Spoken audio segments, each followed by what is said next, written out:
Good morning, everyone. I hope you all had a nice evening yesterday.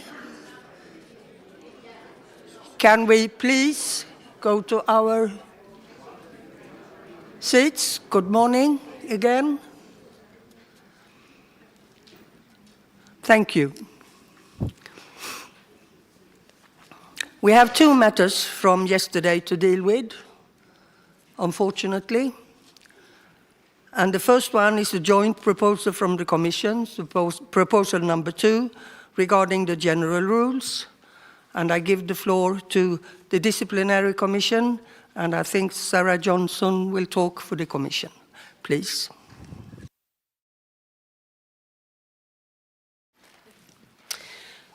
Good morning, everybody. It has been discovered that in the discussion of the Joint Commission Proposal number 2 regarding the Féline Fund administration, that the GA has inadvertently voted on a matter that brings our Federation into direct contravention of our statutes and rules. In Article 13.1 of the statutes, it clearly states that no general rule may contradict our statutes, which in Statute 4.2 clearly gives a discharge of responsibility to the Board and/or Treasurer. This is also point 1A, where it is clearly stated that the President supervises all activities of FIFe at all events. The proposal does not provide the President to be part of the steering group. In light of this, we respectfully ask the General Assembly permission to strike this voting decision out so that we may return to working within our statutes.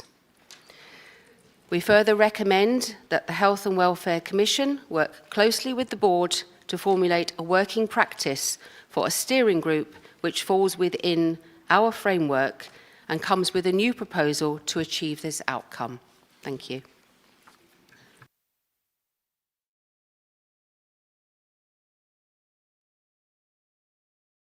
Carl, please. Yes, good morning, everybody. So what Sarah said now was a bit tough matters in the morning, but the consequence is that we voted on the proposal yesterday, which we heard now it's in conflict with our statutes, and we not want to re-vote or something like that. We see that the proposal was not carried with qualified majority to overrule the statutes. That means the proposal is considered as not carried. Thank you. Thank you. Any speakers?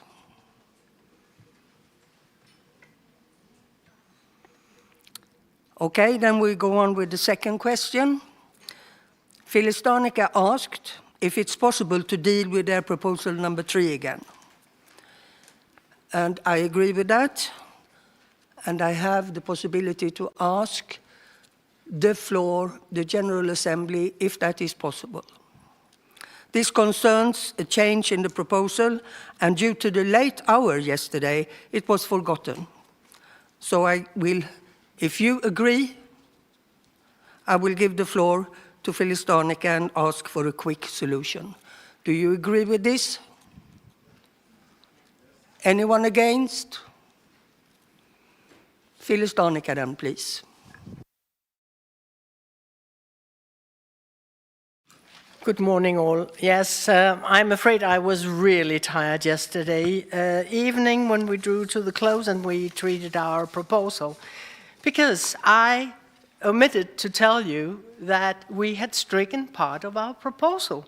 It was something we had agreed with the Judges and Standard Commission, and I just took it for granted it was out, and I forgot to make sure that it was in fact out. I am so sorry, very stupid mistake. The part that we agreed to remove was a section that says lower mittens are allowed as long as all 4 toes on the paws are white. The dew claw on the leg is not considered part of the toes. So that one was out, and we only focused on the part about the paw pads. Thank you. Any questions? Judges and Standard Commission, please. Yes, we would like to thank the Assembly for this possibility and thanks Felix Danica to clear it up. Just to be sure that everybody understands everything, yes, that part was agreed to be removed. And in the last sentences in blue that you have in the agenda, pets, we agreed that it's written analogous to the color of the point and or pink. Thank you.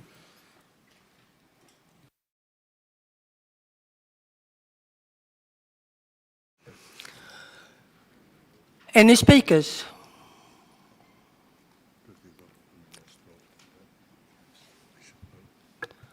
Indonesia, please. Yeah, Or good morning. If I understand correct, the bicolor is out of it too. Or not? It's only about the mitted. Because I have still a proposal that is with blue with mitted and bicolor. So to make it sure that I understand correct, we only are voting about the pause of the mitted, yeah? Good. No? Also for the bicolor? Yeah, that was my question.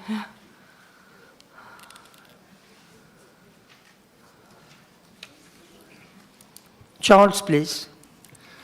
I would like to ask the techniques to put the screenshot on the screen I just sent earlier this morning. Then everybody will see what we are talking about. Thank you.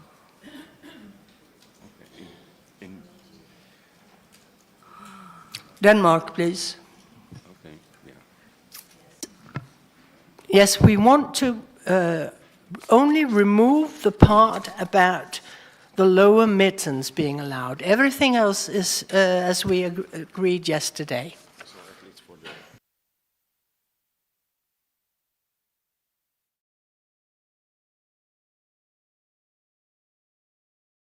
Carl, please. I'm sorry. I understand what stands here now. We see on the screens that the remove lower mittens are and so on. However, means that the red text you crossed out in the proposal to be replaced by the blue text will come in again? In your proposal is on page 21 on top left, mitted. Then it comes 3 dots and then say lower mittens allowed as long as every toe is white. This is strike through and should be replaced by lower mittens are allowed as long as all 4 toes on the paws are white and so on. Now you say you remove this change, the blue wording, lower mittens are allowed and so on, means that the red text come into effect again or should be deleted. And this change again the thing. Thank you.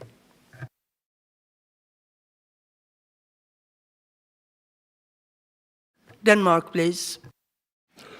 You're quite correct, Carl. It seems that Dyke really managed to screw this up all the way around. When I do something, I do it till the full.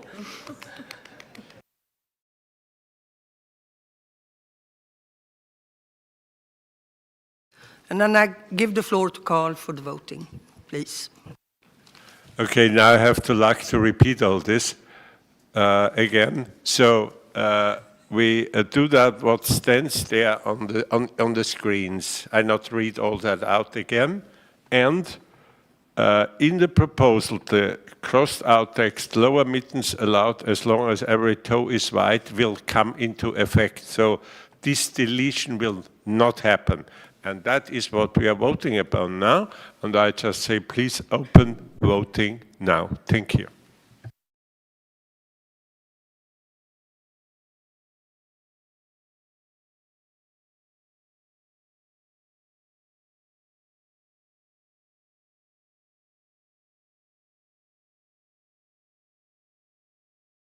I think we were a bit too quick for the technique this morning to open the voting, but I guess they work on it.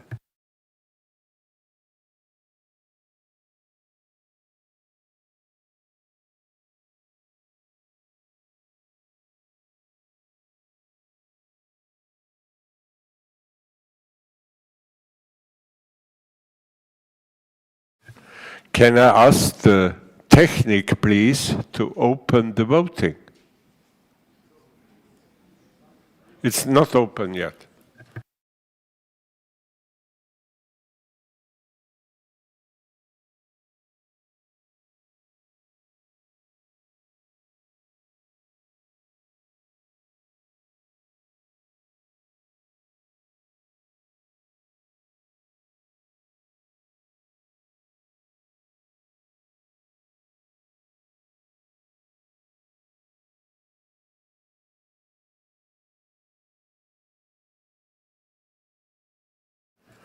Okay, I think you had not a too long night. 32 yes votes, 3 no votes, and 4 abstention, and that means 1 is missing. Thank you. We will then continue with the Health and Welfare Commission proposals regarding breeding and registration rules. And this is the Health and Welfare Commission proposal number 6. And I give the floor to the Commission, please. Good morning, everyone. We think this is very clear and self-explanatory. In this moment, in our set of rules, there is nothing mentioning a lower breeding age. If we take into account the most recent guidelines on reproduction, it should actually be included as a matter of safeguard. We know that the majority of the FIFe members are EU citizens, and that this will be ruled in the EU laws and regulations that will be in practice very soon. On the other hand, FIFe is an international global federation, and we should take into account that we must show to the outside that we care for our cats.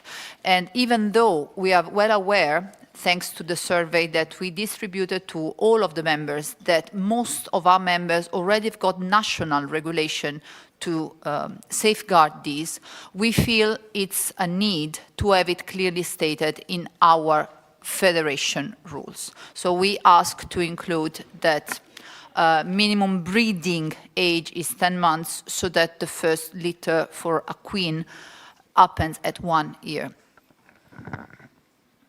Thank you. Breeding and Registration Commission, please. The Breeding and Registration Commissions likes the proposal. We would like to see also a remark saying that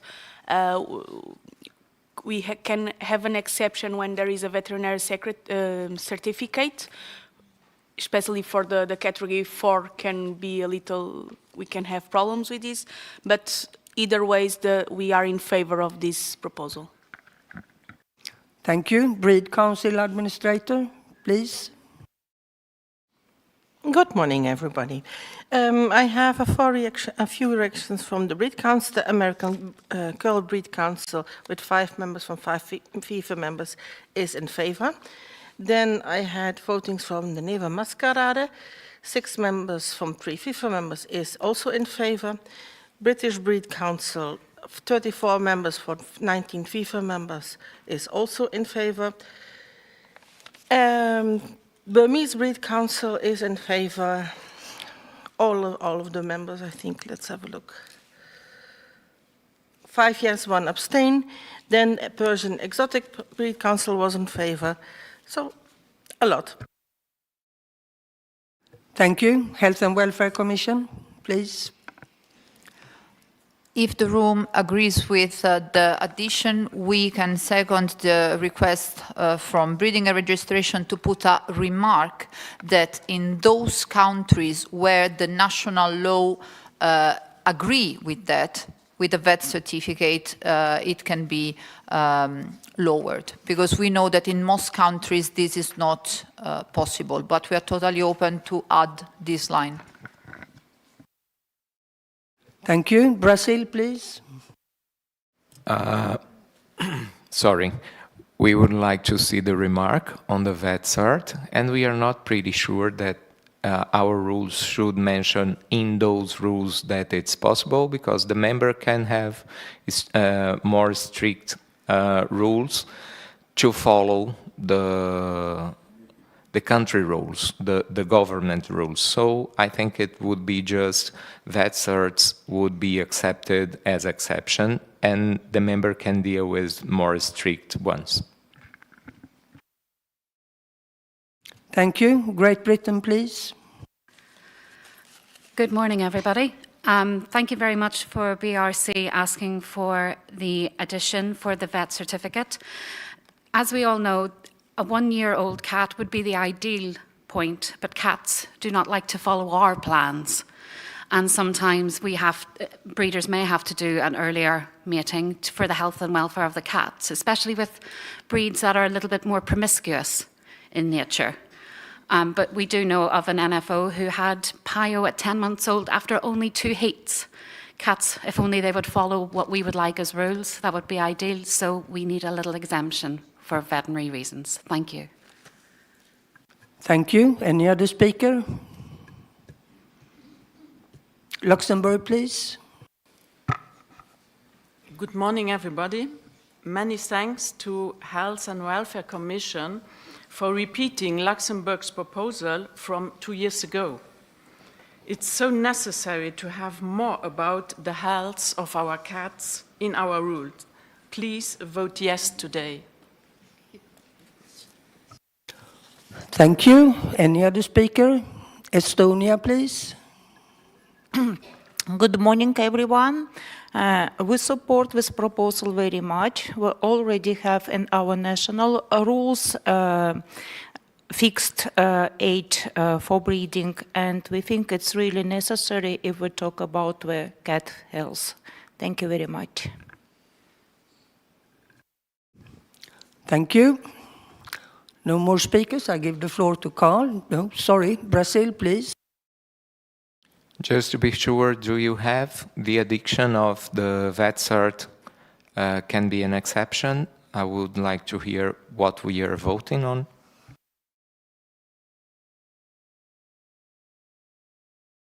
Health and Welfare Commission, please. Not as a rule, but as a remark. Didn't we agree on that? It's a remark. Yeah.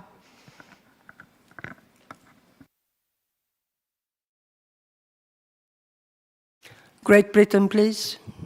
I'm afraid we can't vote on a remark.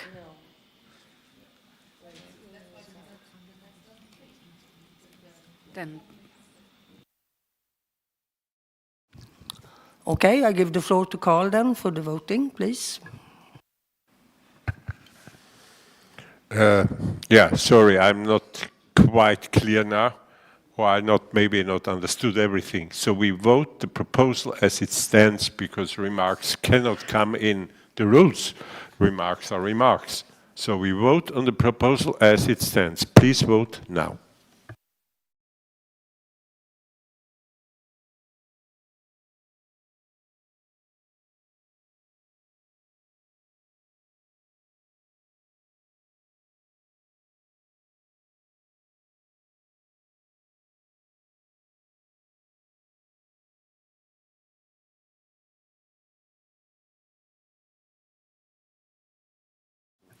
The proposal was carried with 30 yes votes, 7 no votes, and 3 abstentions.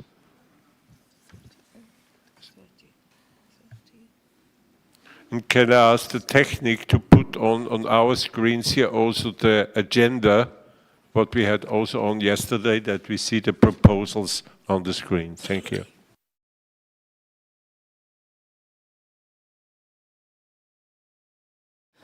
Okay, we will then continue. On the next page, we have a proposal from Belgium, proposal number 1, and I give the floor to Belgium, please.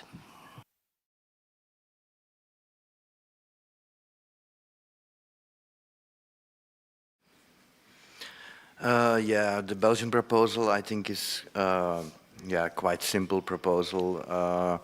Today, as we have it now, our pedigrees are based on trust and the declaration of the breeder that these are the parents. We don't want to change that, of course, but we want to have an extra indication on the pedigrees where we can have, if we did the DNA parentage testing, that it's indicated on the pedigree that it's based on DNA verification or on a declaration of the breeder who are the parents. So we don't want to make anything obligatory, just give the option to.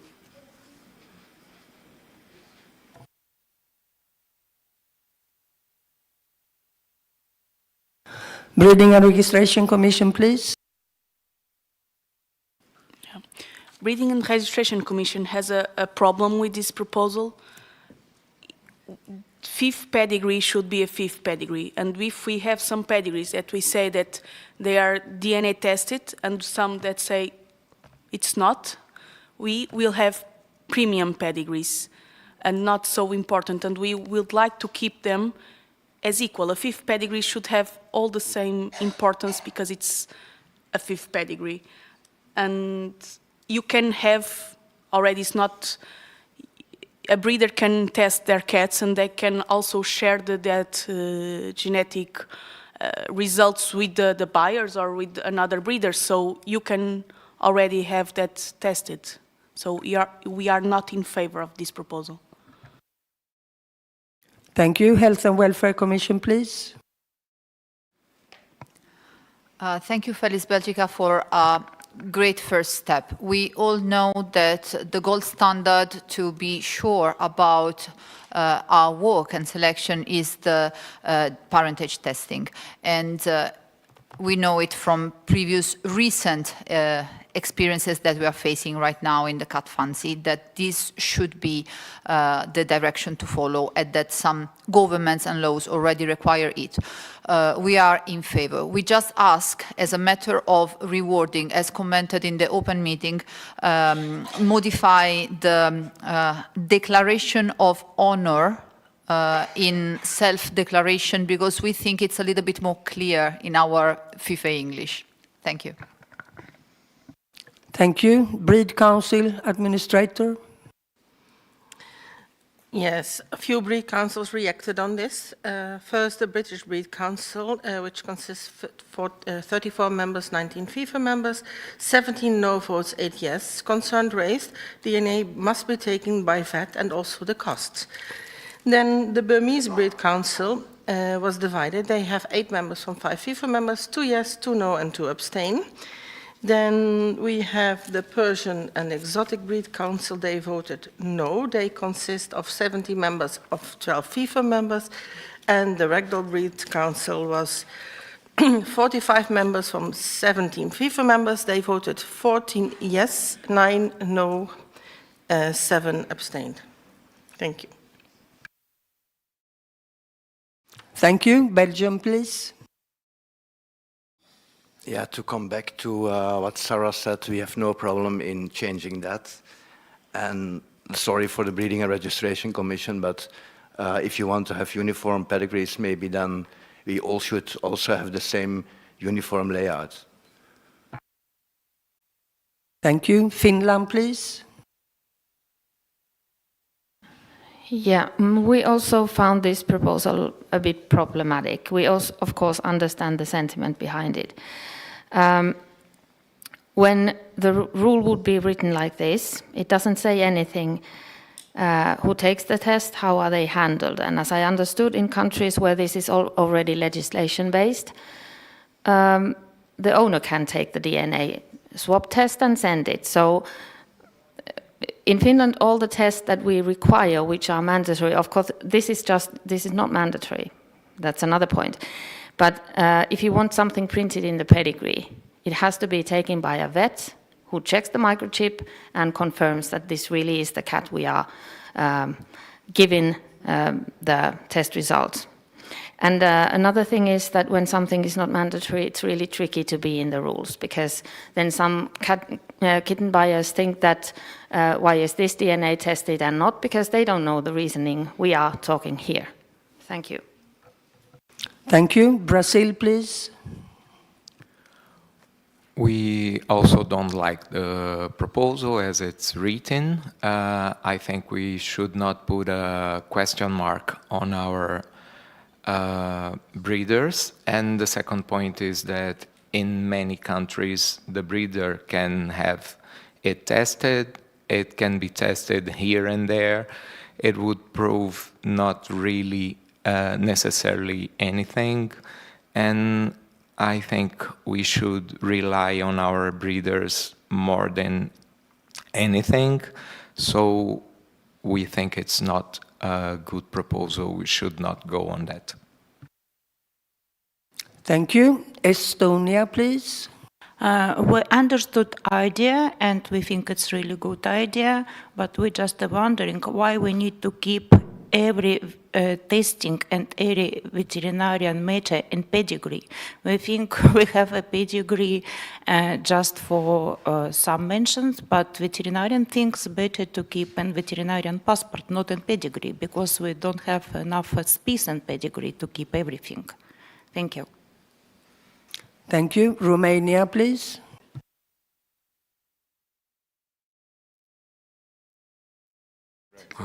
Okay, I understand the scientific support of this idea, and it's a good idea, but we also should look about the fact that some of our breeders are leaving FIFE because of difficult formality for recognizing some color variety, for example, and I don't think that we need extra reasons to make them leave FIFE. Thank you. Belgium, please. Yeah, I wanted to come back to what Finland said, that we don't have to put things in the rules but we don't want to we just want to have an extra indication on the pedigree. It's not a new rule. We just want to have an indication on the pedigree how the verification is done. Is it based on honor of the breeder or either via DNA testing? So we don't want to put things in the rules that is not obligatory. We just want to have a new indication on the pedigree. Any other speaker?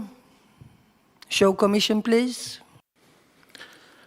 Yeah, sorry, I'm not really talking now about the show commission or on behalf of the show commission, but on behalf of FIFE as a whole.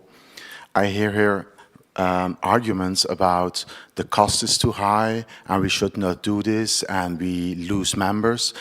This slogan is cats first, not costs first, people. Thank you. Thank you. No, Denmark, please. I don't see it as a special question about costs. I think when we have something that is not mandatory, it is difficult to insist that it should go in the pedigree.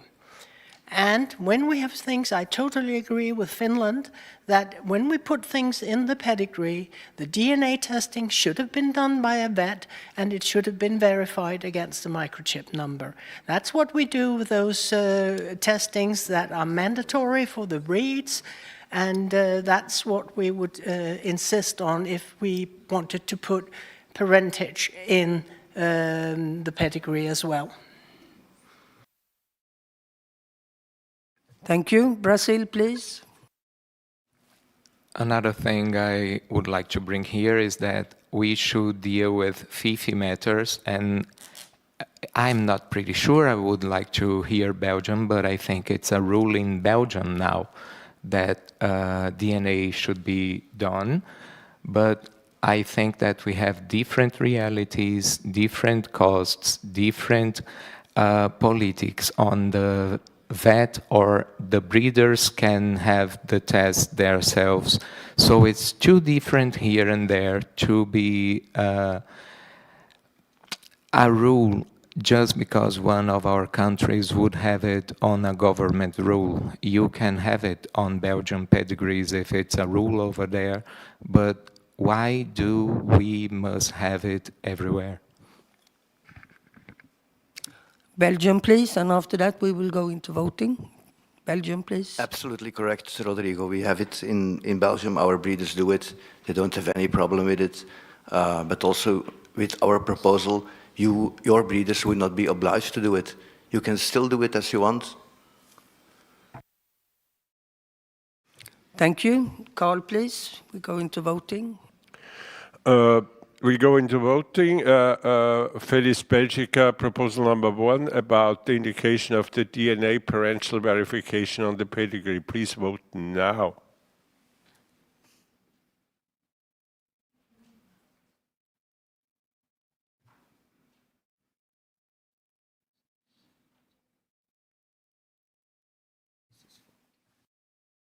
Please stop voting. The proposal was not carried. 7 yes votes, 31 no votes, and 2 abstentions. We will then continue on the same page. We have Féline proposal number 2. And I give the floor to Féline, please.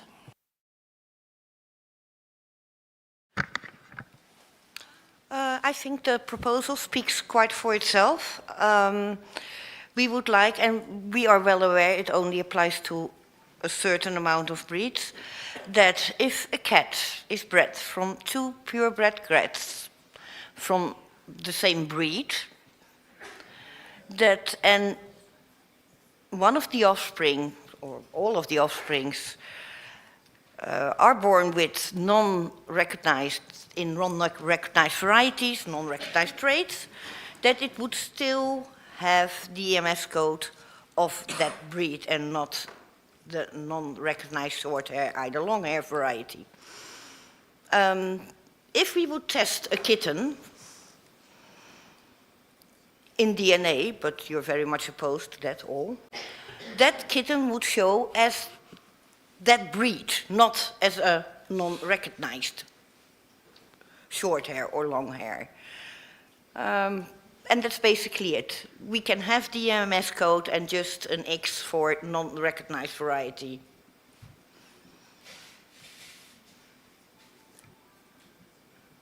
Thank you. Breeding and Registration Commission, please. The Breeding Registration Commission is not in favor of this proposal. The thing is, if the non-recognized long hair, you have when it's already forbidden. So we have rules like in Korat, you can't have other than blue cats, and that was already discussed, that's already approved.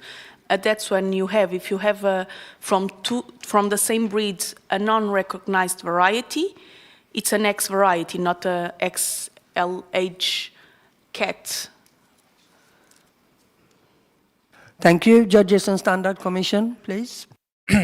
Okay, we are 3 in favor and 3 against, and I would like to explain you why. The 3 against understand the aim and the sentiment of the breeders for those breeds this XSH, XLH is applied. The 3 in favor agrees that from 2 apples we cannot have a pear. That means that those cats come out in a non-recognized variety cause old genetic heritage that now and then can pop up. That doesn't mean that that cat is an XSH, XLH, means that is another variety. On the other side, just to clear it up, these cats can be used, if approved, for breeding programs and can be shown. Thank you. Thank you. Breed councils, please. I have from 3 breed councils some feedback.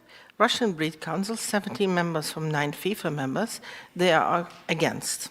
Then I have a very elaborate reaction from the Korat breed council, 10 members from 6 FIFe members.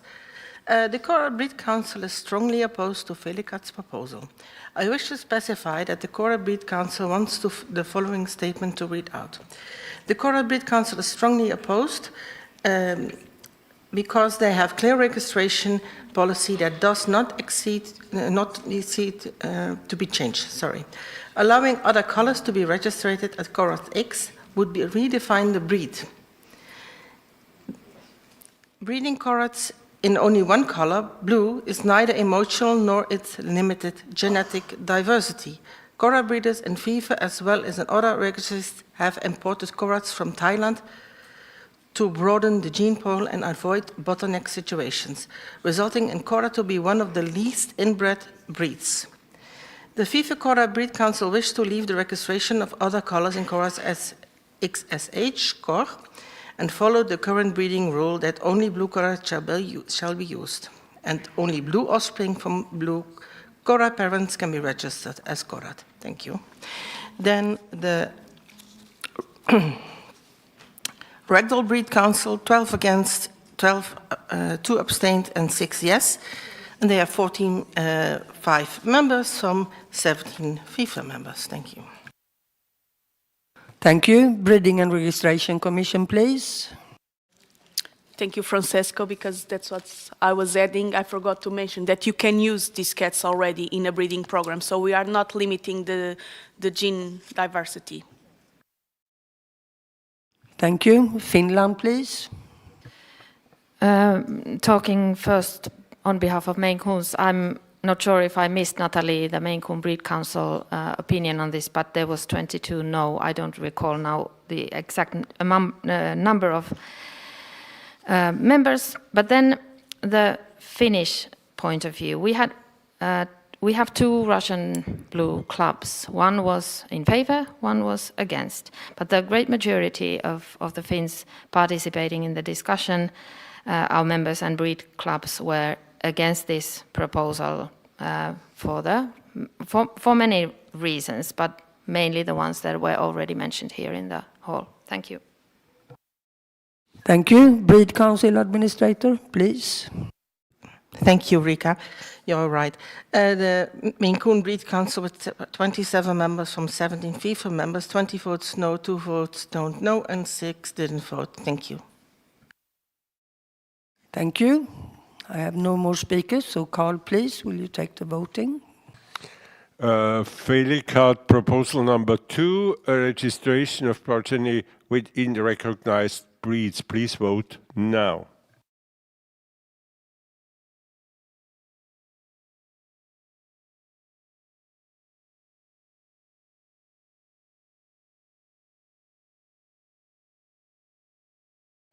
Stop voting. The proposal was not carried with 5 yes, 32 no, and 2 abstentions.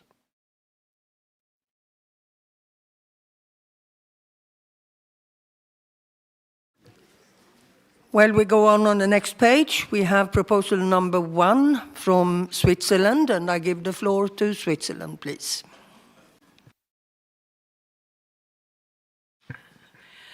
The proposal aims to introduce mandatory registration of blue or odd-eyed cats, EMS 61 and 63, for all cat breeds in FIFe, regardless of coat color or white spotting.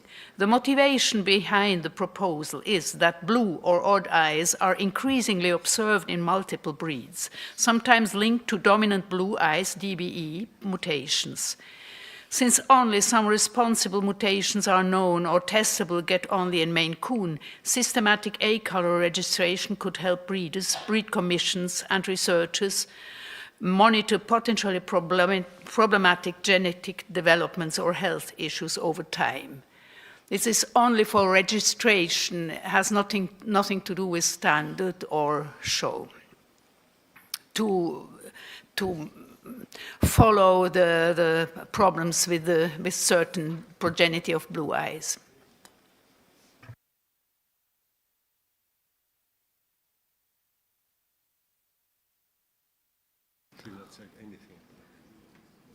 As far as I understand, the proposal is reworded. Yes. Yes. And I give the floor to Health and Welfare Commission, please. Thank you, Annette. We are in favor of this proposal for an evident reason. The dominant blue eye is becoming a growing issue, and never mind the geneticists and the scientists are working on the genetics behind it, still we don't have commercial tests for all breeds, because some mutations are breed-specific, but some other are not. We have a way, through this proposal, to keep track of the phenotype.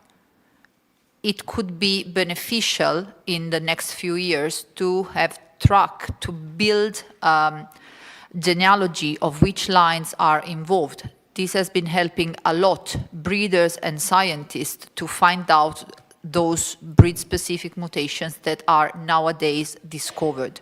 So we feel that keeping track for registration is a great first step in all breeds, because this is no longer limited to Maine Coons. We start seeing this issue in British, Devon Rex, Sphinxes, and growing.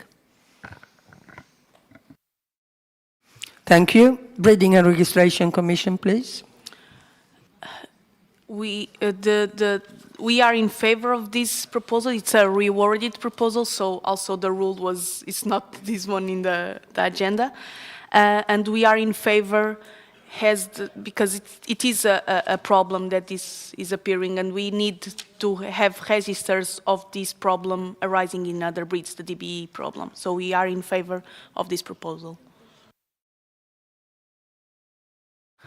Thank you. Judges and Standard Commission, please. Excuse me, may I ask again to show the reworded version on the screens? Okay, sorry, because yeah.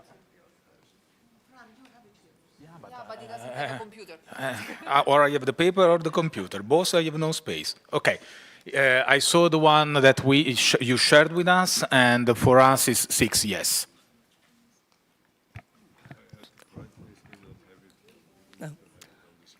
We need to have it on the screen. But we can also go on. So the Breed Council Administrator, please.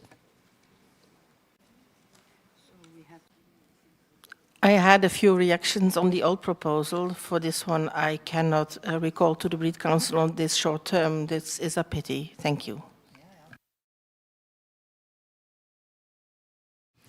Thank you.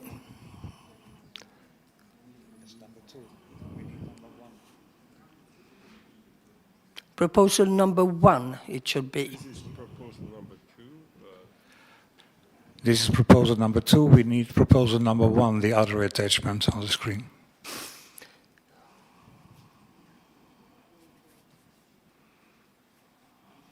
Yeah. And in English, please.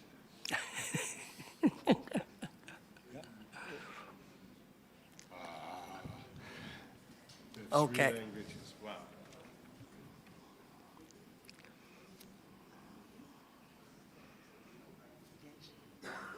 So it is actually a lot of changes, actually. The blue or on time. Okay, you have the reworded version on the screen now. The Show Commission, please. Yes, we didn't vote on this reworded version. We only voted on the original version where we were against, but this reworded version is much smaller, so I don't think there's a problem anymore from the point of Show Commission. Thank you. Finland, please. Just a brief comment on Natalie's impossible task. So Maine Coon Breed Council was, of course, against the original proposal, but this one that is tackling just the blue and odd-eyed is perfectly fine. Thank you. Thank you. I have no more speakers, so Carl, please. Yeah, we see all the change proposal on the screens here, as well as you all got it in your email boxes. So we vote now on the rewarded proposal number 1 from FIFe, Switzerland. And you see it on the screen. Please vote now.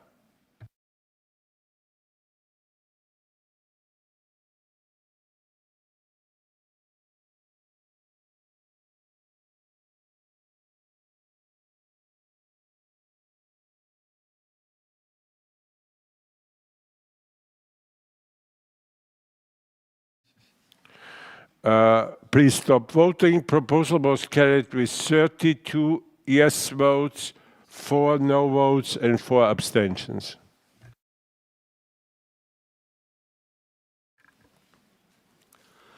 Good morning, everybody. Then we jump in the agenda for page 55. Show Commission proposal number 5 is next in the list. And I give floor for the Show Commission.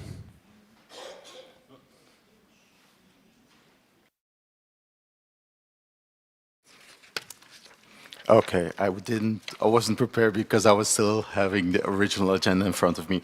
The proposal number 5 from the Show Commission was an update regarding the open doors, because last year we accepted that non-FIFE members could show at FIFE shows as long as they also have the titles and certificates to go to higher classes. Obtained at FIFE shows, but there's a way to, we have to register this somehow, and our rules were not aligned with this change. So this is just an alignment with our decision from the past.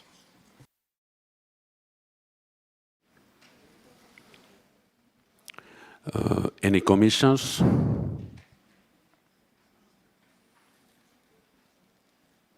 Any speakers on this? We wait for the proposal also to the screen. Just a second.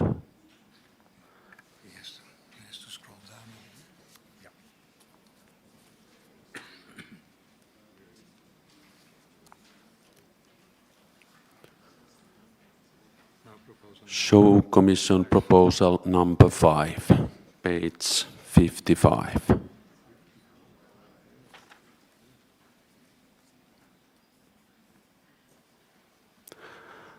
That was a changement in agenda yesterday. Perhaps you are a bit confused what is happening now. Can our technique move to page 55 of 62, which was this proposal? 55 of 62.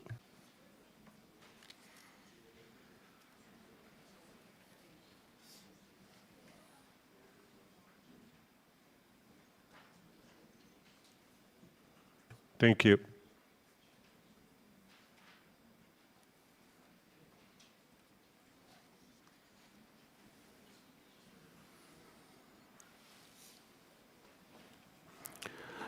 Any speakers on this matter?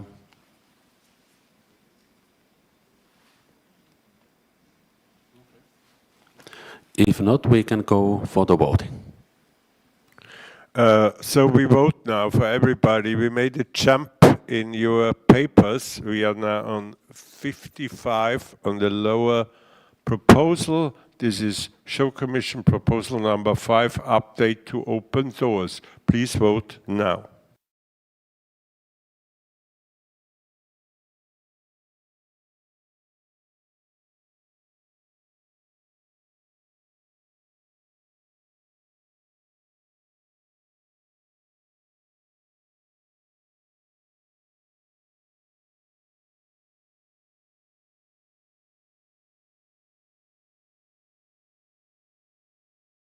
Please stop voting.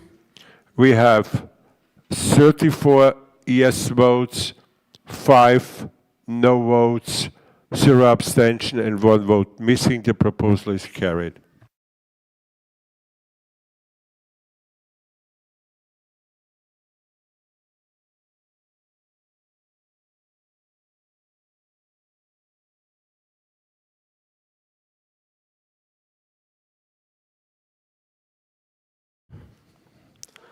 Then we go back for page 24, and there is a breeding and registration and Show Commission proposal number 1, according to national title in cats' names. Breeding and Registration Commission, please. The motivation of this proposal is really straightforward. It came to our attention that some national members were creating, some FIFE members were creating titles with the same abbreviations as official FIFE titles, and we don't want that. So it's to be clear that national titles cannot be part of the cat's names. And what we mean by national titles is titles created by that FIFE member to be used in the cats of that member, not all of them, not because, and this is a problem in the national winner, it's an official FIFE title, it's not a national title. Thank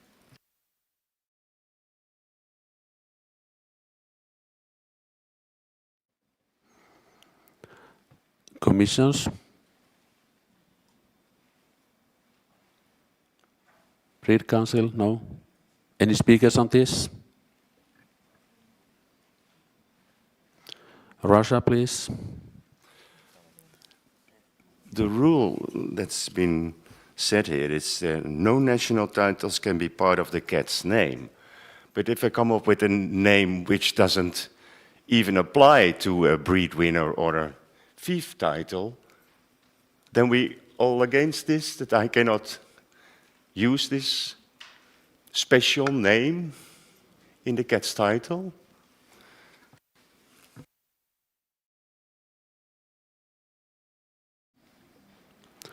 Belgium, please.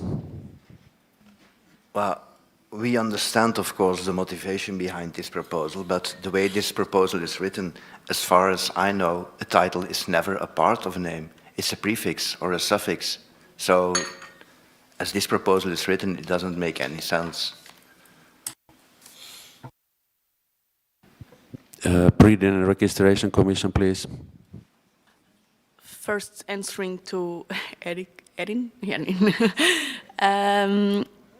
the member can still have these national titles and national awards, and they can still exist and have certificates, everything. It's not to be part of the name of the cats, because if a cat wins, instance, a breed winner, it changed it's going to another country, and that cat will be a Baltic winner. It's not will be a breed winner.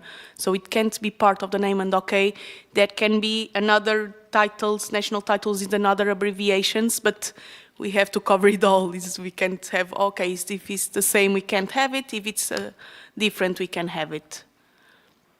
And no. And we can add the remark, the abbreviations of the national titles can't be part of the cat's name. It's the same meaning.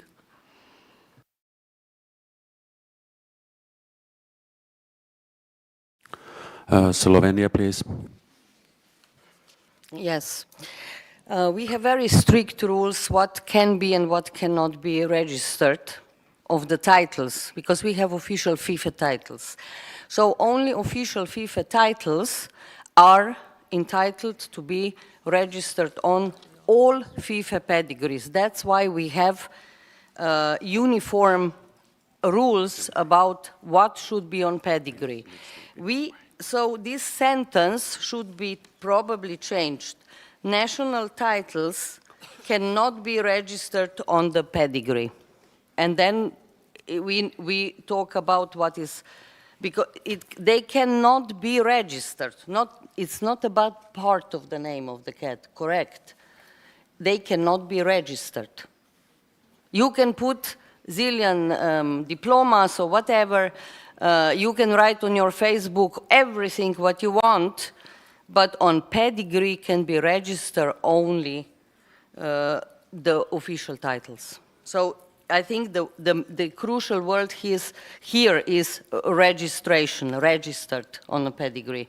Maybe Breed Commission asked to make 5 minutes then during the coffee break, talk with Sarah or somebody how to reform and maybe present, then just read out just the new sentence.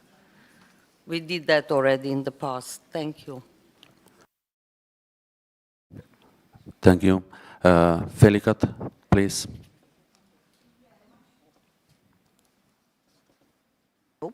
Yep. Much in line with Thea. We're talking here that we do not want the national titles on the pedigrees, because the cat's name is my decision and my decision alone, I think. Whatever I want to put in it. And as this proposal stands now, you're saying, okay, it can be in the cat's name, but the titles are not in the cat's name, usually.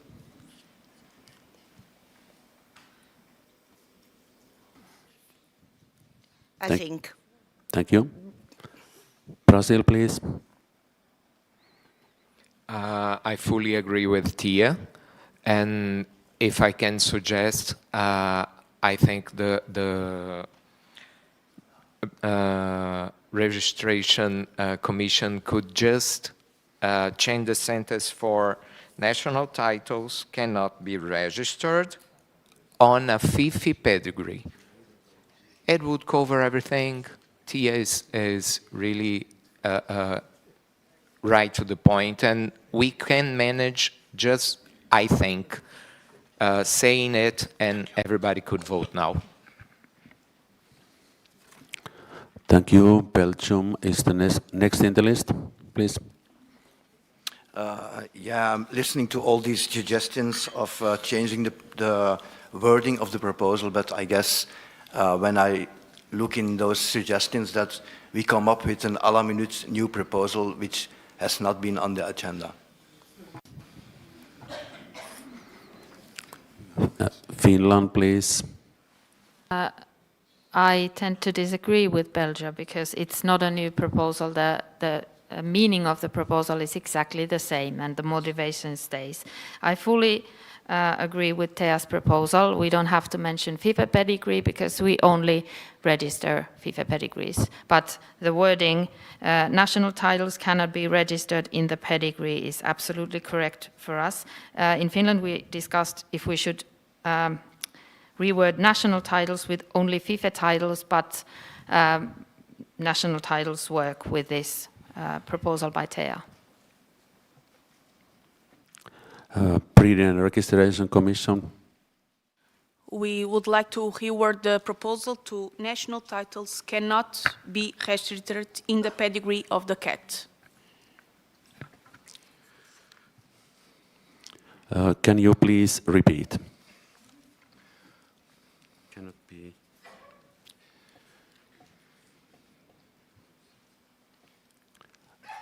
Can you please repeat what you said? National titles cannot be registered in the pedigree of the cat.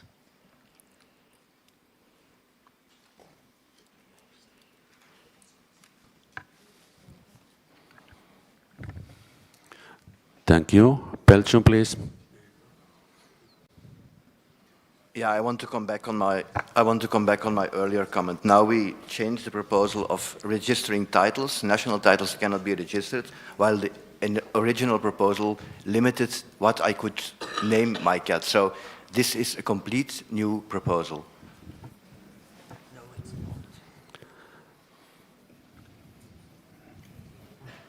No, it's not really a new proposal, but change it, I think. Slovenia, please. Yeah, I don't understand why you need to add, I'm a little bit now, in the commas and the dots, of the cat, because we issue pedigrees only for the cats. So it's absolutely sufficient, cannot be registered in the pedigree. Because we do it just for cats. And it's clear that the pedigree is the pedigree of a cat. So we don't need this. Thank you. Thank you, Tea. Great Britain, please. Okay, I'm sorry, people, I'm going to confuse this even further. So, national titles. I can see a confusion going on here with my years in B&R Commission. I feel that some people may read national title and think about national winner, which of course needs to be in the pedigree. I was a bit unsure about what the real meaning behind this proposal was, but having listened to I now understand. But maybe we need to get rid of this national title wording and either go with something like only official titles, or alternatively, a member's domestic title cannot be included. I think it needs a little bit more clarification. I worry with this national bit.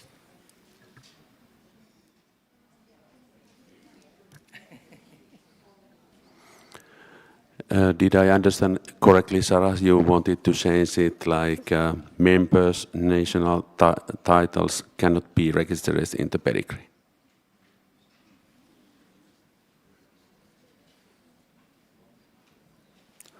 Sarah, please.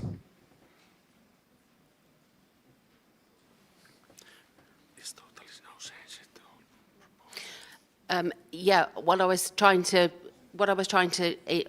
differentiate was between the wording of national title, meaning something you do within your own domestic organisation, and national winners titles, which is something which is applicable through the whole of FIFE.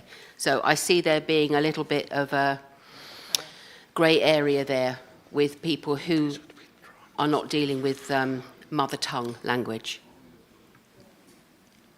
Thank you. Vivek, please.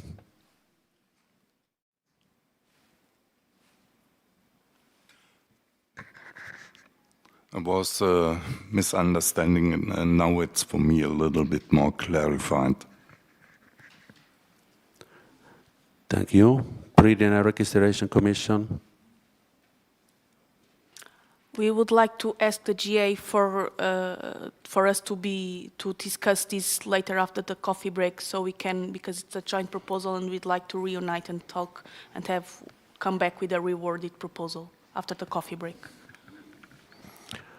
Okay, we work like this, so you come with the reworded proposal after the coffee break.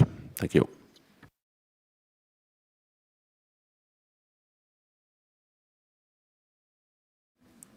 Then we again has a little changement in the agenda we did yesterday, so I can make you again a little bit confused to ask you to go to page 30, and we have a Norway's proposal number 1 there.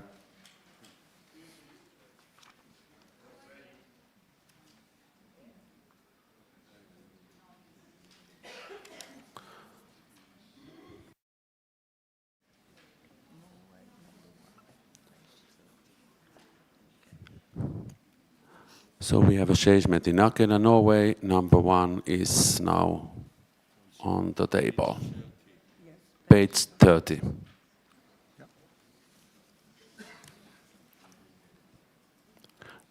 Norway, please.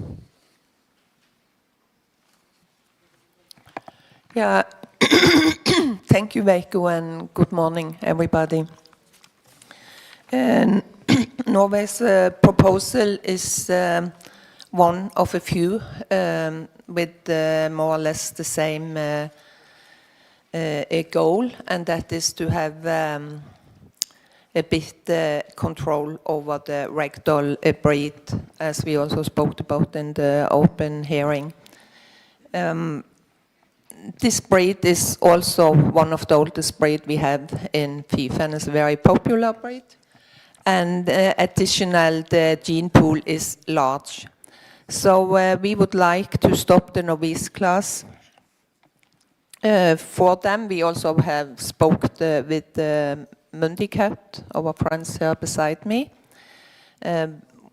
because we see that our proposal is a bit contra to their, but I think what we want is the same, and that is to have control over the ragdoll breed better than we have today, and not to aim anybody or point out anything, but we, at least in my association, we have problems with ragdoll pedigrees already.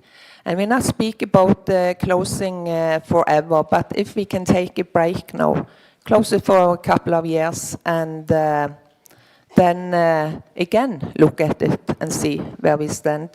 So as I understood, I think that we wanted to have voted also for this proposal. Was it like that? Yeah, I just, we not do anything together, so. Thank you, Anne. We take the proposal like it is now, and as the motivation is. Thank you. I give the floor for the Carl. Carl, please. Yeah, can I please ask all delegates when they speak not to touch the microphone, because it brings a lot of noise and into the microphones and also on the stream out. So just put the microphone to your mouth and then speak, but please not touch it during your speak. Thank you. Thank you, Carl. Breeding and Registration Commission, please. The Breeding and Registration Commission is not in favor of this proposal. The problems we have now with the ragdolls and the pedigrees of the ragdolls are mostly imported cats already with a pedigree. It's in the grandparents, great-great-grandparents, and so they are not novice. So only this proposal, this rule would solve nothing because it wouldn't affect the problematic pedigrees we have at the moment. It would only affect new cats that would appear, and we don't have that for a long time in the ragdolls. So, and seeing together with the other proposals we have now, trying to deal with this problem, this would affect, if this is approved, it would affect the other ones that, in our opinion, are they are better constructed. Thank you, Madalena. Health and Welfare Commission, please.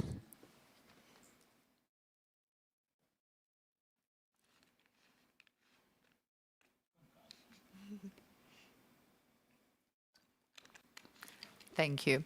The Health and Welfare Commission is against this proposal per se. We understand there is an issue going on in the ragdoll, but closing the novice class is never a good idea in theory. Novices are an opportunity, not a must. We are not obliged to use the possibility of novicing, but we should keep this opportunity for the breeders in case.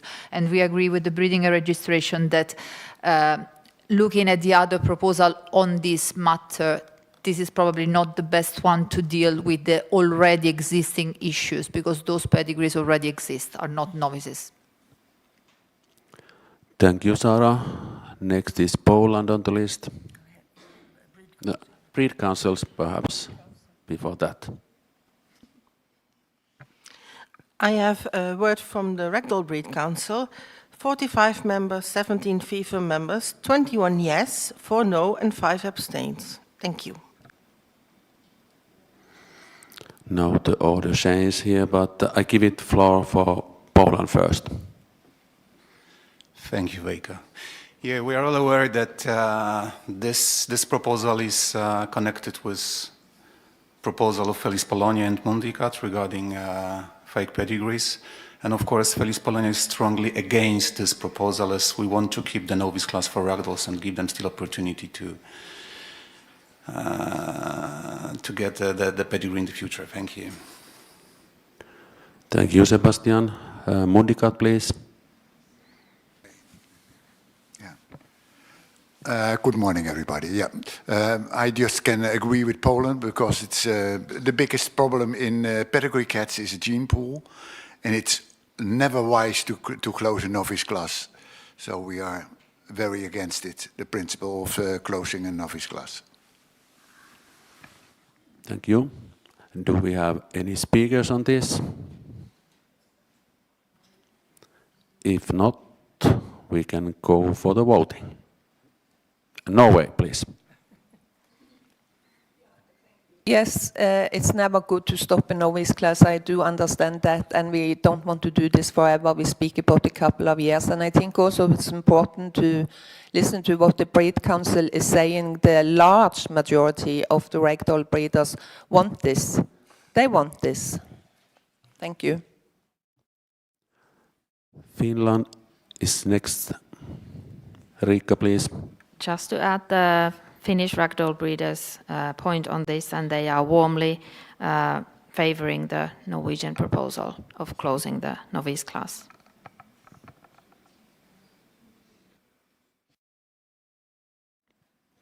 Poland, please. I'm pretty surprised with this Ragdoll Breed Council voting yes for this proposal, as I can say that the proposal that was prepared by Felis Polonia was made by one of the Breed Council member, and she said that the Breed Council of Ragdolls also support our proposal, which is in contradiction with this proposal. So I'm pretty surprised, but well. Thank you. Health and Welfare Commission. based on the numbers that the Breed Council administrator gave us, is not the majority, is about 40% of the Breed Council, so it's not a majority. And aside from this, a comment, not necessarily we should follow emotion-driven opinions by the breeders, because still ragdolls are in this very moment about 1/4 of the total of the pedigrees in our federation. So I don't think that 45 breeders might by themselves produce 25% of FIFE pedigrees. So it's still very partial. We have still 4 speakers, and then we go for the voting. Mundikat, please. Yeah, again, maybe repeat myself or ourselves. I have to go with the comment that was made by Poland. Our proposal that we're dealing with later is dealing with the same problem, and that is to find a problem for find a solution for the current problem, and the credibility of FIFE registrations. I also have to say that our proposal is supported by the Breed Council, and also this proposal was made in consultation with one of the Breed Council members. Thank you. Spain, please. Good morning. The Spanish ragdoll breeders support this proposal, and we can remind that this change can be removed in the future. So right now, it's essential for the problem with the fake pedigrees. Thank you. Thank you, Luis. Slovenia, please. Yes, it's the same. Because I understand the ragdoll breeders from that point of view, that they don't want to get these cats back. I would say we will throw it in the next proposals out of through the doors, but then we will let them come back through the window with the novice class. And I think this is not the way we should go. And if ragdoll breeders in Norway, and we know they are really good breeders and a lot of breeders, one of the top, if they don't want to have all this faked or whatever back, we should follow them. And if breed councils say no, I mean, that's why we have breed councils, that they can tell opinion. Thank you, Thea. Norway. Yeah, thank you, Veikko. I must say I am a little bit puzzled here from the Health and Welfare Commission, Sarah, telling me now that the Breed Council is not to count on. They only have a few members. 2 years ago here, not in this room, but 2 years ago, I was afraid I should lose my head when I said something like that the Breed Council is not a majority. There is a lot of other. But then I was told from the same Health and Welfare that this is what we have. This is what we must work with. And so I have done the last couple of years. And now it is reversed again. Come on, this is not working. The majority of this Breed Council say that they want the Norwegian proposal, so please vote for it. Thank you. Thank you, Anne. Denmark, Petter, please. Could I ask the Health and Welfare to enlighten us on the actual state of inbreeding in the ragdoll, and whether we do in fact have a large diversity, or if we do in fact have high background inbreeding? Thank you, Petter. And last speaker in this item, Health and Welfare Commission, and then we go for the voting. Well, thank you, Bette, for mentioning. We don't want to go into details because this is not a breeder's issue in this moment. It's about a novice class. But yes, it's a way to grant and give an opportunity to keep the class open, to keep the opportunity to have novices. It's just an opportunity. I totally agree, Anne. We might discuss for hours about how representative in this moment the Breed Council are in FIFE, but still this is not the majority of the Breed Council. I was not saying the majority of the breeders. it is not the majority of the breeders anyways. Every breed council is not. Thank you, Sarah. And then we go for the voting. Carl, please. So we vote on NIS proposal number 1, closing of novice class 13A and B for rector. Please vote now.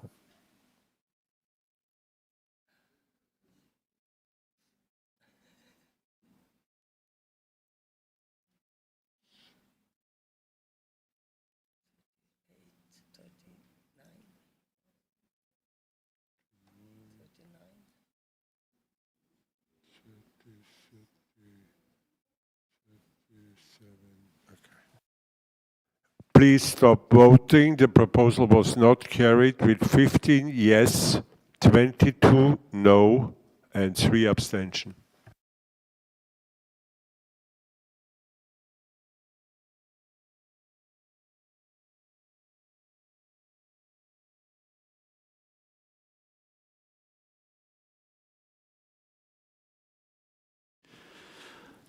We go back to the normal agenda, should I say it like this, page 25, and Mundika's proposal number 2 is next one.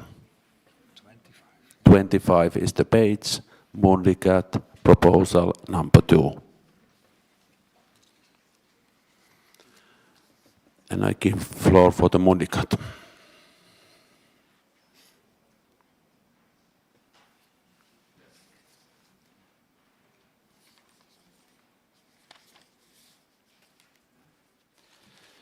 Yeah, because our proposals, I mean, Mundikats and Feliz Polonia, they cover the same topic. And as we discussed 2 days ago, the Britain Registration Commission said that Mundikat proposal is a bit better prepared, so to speak, then we want to withdraw our proposal beforehand. Thank you, Sebastian. And that proposal was your proposal number 1, page 26, is withdrawn.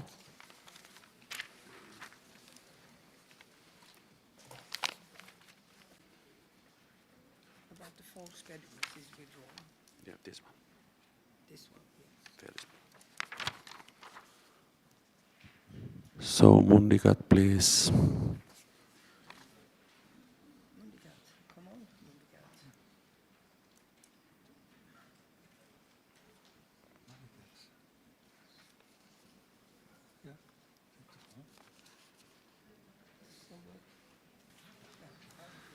Yes, thank you.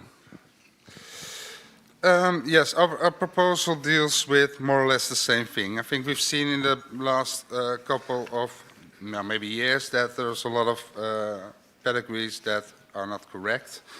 Not only in ragdolls, we've also seen many other breeds. So I think we believe that the proposed rule provides a clear and uniform procedure for FIFe members to follow when a cat genealogical origin cannot be reliably confirmed. For sure, we have a procedure already in place to not accept pedigrees, but if a pedigree is already in the pedigree book, we need to have a procedure to deal with these cats. So that's this proposed rule. Thank you, Marcel. Breeding and Registration Commission, please. The Breeding and Registration Commissions like this proposal a lot, and we thank you for coming forward with it. We have 2 problems with it. One, a technical problem, that we have already in a rule 4.6.2 in our rules that says that a cat imported with a pedigree from a non-FIFe organization, fulfilling the requirements for registration in the law, must be entered in the ALO register and may not be downgraded to the REX register. So if this is carried and we have a problem with an important cat, that cat cannot be downgraded to REX. So we have to have a remark, in the 4.6.2 that those cats could be downgraded if they apply to this new rule 6.1.4. So this is a technical problem. The other thing is we like the proposal, but we don't agree with the novice class. We want these cats only to be accepted in the control class, because it's totally different to have a pedigree with some of the ancestries unknown or not approved, and another thing is a totally blank pedigree, and that we don't agree to be in the same, they be together. So as it is now, we do not agree with this proposal, and we'd like to see those changes. Thank you, Madalena. Breeding and registration. Sorry, Health and Welfare Commission first. Thank you, Veiko. The Health and Welfare Commission has been dealing with this issue along with the other commissions for quite a long time. We understand it's a growing problem, and we don't really know, and I want to emphasize to the room, as we said in the open meeting, the magnitude of the problem. In CFA only, we have been recently informed that more than 6,200 pedigrees have already been closed. It's an immense problem. We understand that not every FIFe member has got a huge registration of ragdolls, but this is impacting some members hugely. And we strongly support this, because getting rid of those cats would impact over the breed immensely. We don't want to mention names or category names, but the median total inbreeding, so we don't talk the fourth generation, we talk the total inbreeding. This is a designer breed based on a very small genetic pool. The total inbreeding on most pedigrees is above 40%. If we don't do something with those existing cats, it's basically killing the breed, because we will impact over the genetic diversity of an already quite narrow genetic pool. It's a huge number breed with a quite limited pool at the moment. This is a very clever, dynamic way of handling existing cats, which in the phenotype are ragdoll, might not be verified in the pedigree. So thank you for coming to a version which is acceptable for the breeders. Let them breed. Thank you, Sarah. Breed councils, Natalie, please. I have two reactions from the Breed Council. One is the American Curl, 5 members of 5 FIFe members, they are against. And then the Ragdoll Breed Council, 45 members from 17 FIFe members, 18 yes, 6 no, and 6 abstentions. Thank you. Thank you. Mundikat. I think it's very important that we consider a couple of things. I think we owe it to our breeders to get something in the rules that helps them, and also, I think it's very important for the credibility of FIFe. Yeah, we all heard rumors, for example, CFA stating they will not no longer accept FIFe pedigrees if we do not act on this. I think that's also very important. I think this gives a good procedure. We are willing to include the remark. On the novice class, I can only say it is very clearly described 2 times. At the discretion of the FIFe member.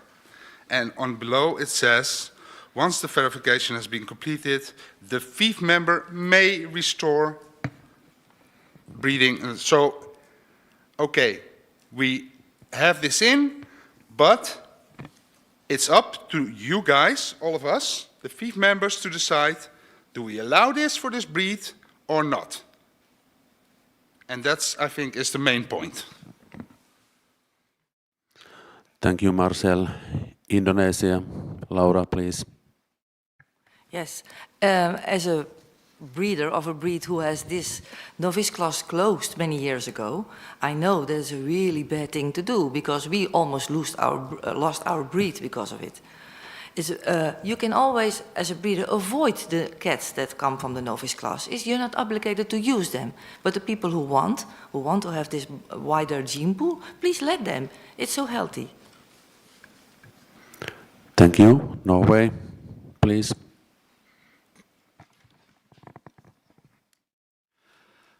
Yeah, Marcel, I would just like to comment on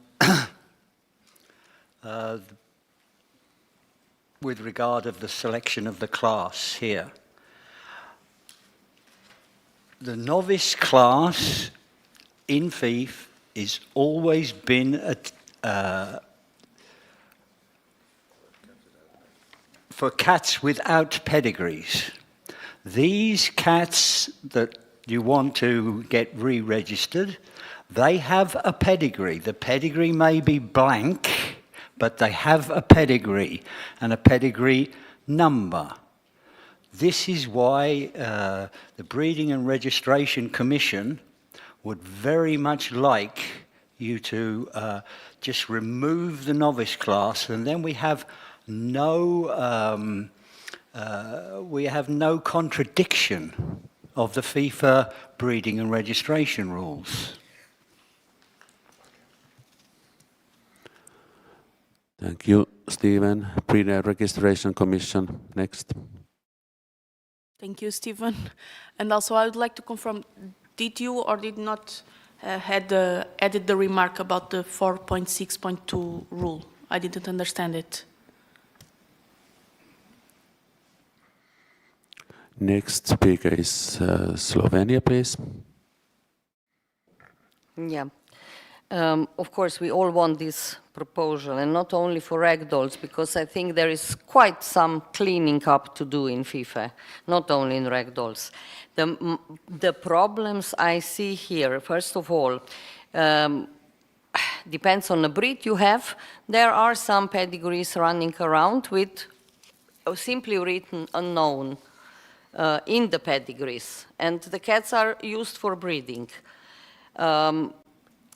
We have strict registration rules. I can honestly tell you, when some registered don't find the ancestor which are somewhere out of FIFe or did not come yet to touch with the same pedigree, they just write unknown. So these cats basically are neither here and there already, and they are used for breeding. And I understand that you want to do it stricter and so on, but my question is, if cat is bought and the breeder wanted the cat to breed with, even if everything is unknown after the fraud, how we can forbid them with a purchased cat to breed with? Why we do that? If they're good breeders, they will not want to breed with this cat anymore. But if they don't care, they just bought a cat and they want to use it, and even if we strike half of the pedigree out or put them in REX, we cannot tell them, you are not allowed now to breed with this cat, actually, because I don't find if that is really democratical, or even if we have a right to do that to a breeder.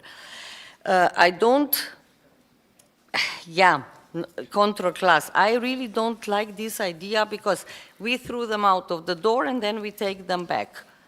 If we strike out and put them in REX and they have half of blank pedigree, why we need to put them back in control? Yes, because you decided that they should be XLH. But we have rules how they become XLH, and what she said, 462, yes, it will be contradictory with existing rule. So I think probably the easiest would be to just strike it out, and when they have too much striked out, of course they will fail in REX. And they will have to then fulfill the procedure under control class 13B. So maybe just few points, maybe you take it now back, rethink, and come later back. I don't know. Because I see really too many contradictional problems, but I want this to pass, because we need to start cleaning. It would Thank be you, really Thea. good. Next speaker is Carl Price, please.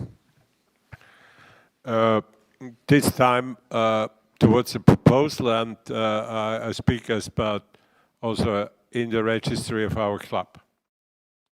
You speak here about ancestry. So remove ancestry, understood? when this is not. But what is with the progeny? The other side. If you find a cat, for instance, in the 3rd generation has a problem, and you absolutely know that is a fake one, you change the breeds of all the progeny because you cannot have them registered as they are. And I give you now an example, and that was exactly the point we ran into. We buy a breeder from us, buy a cat, let me say from, I don't know, Germany, and they find out, and he got a pedigree, full pedigree, LO, everything. He got a pedigree, the deal is done, paying X thousand euro. So then Germany, just an example, nothing against Germany, discover that this is, in fact, it has in the 2nd generation a cat that is a fake. So Germany will change this, move them out of the pedigree book, or do all what they can do. They mustn't, but they can do it. So the German pedigree book is then, of course, different than the one we imported before, because we trusted in LO pedigree. Should I then give to this new owner the information, oh sorry, Germany found out there is a cat now not okay anymore. It's a problem. You bought maybe it for 2,000 euro, but sorry, now it's an XLH. I mean, I like the proposal. It's a good start. It's absolutely correct. But for me, it's not complete. It not covers the whole thing. I don't know if I make myself clear, but this is why CFA deleted so many pedigrees. Because they also deleted, of course, the progeny. So the kids and the grandkids, not only the ancestry. Thank you. Thank you, Carl. Munikat, please. I think it's important we come up with something today, because we owe that to our organization and our breeders. And replying to the Breeding and Registration Commission, I said before we are willing to accept the remark, and that would be that there's an exception to 4.6.2 if Article 6.1.4 applies. That's absolutely fine. For the rest, technicalities, please. I know this is a start. Let's start with this, and I think if there are any further amendments, we can do that. We have to leave here today with a solution for our breeders and our organization to show that FIFe is credible and our pedigrees are credible. So, thank you. Thank you, Marcel. Norway, please.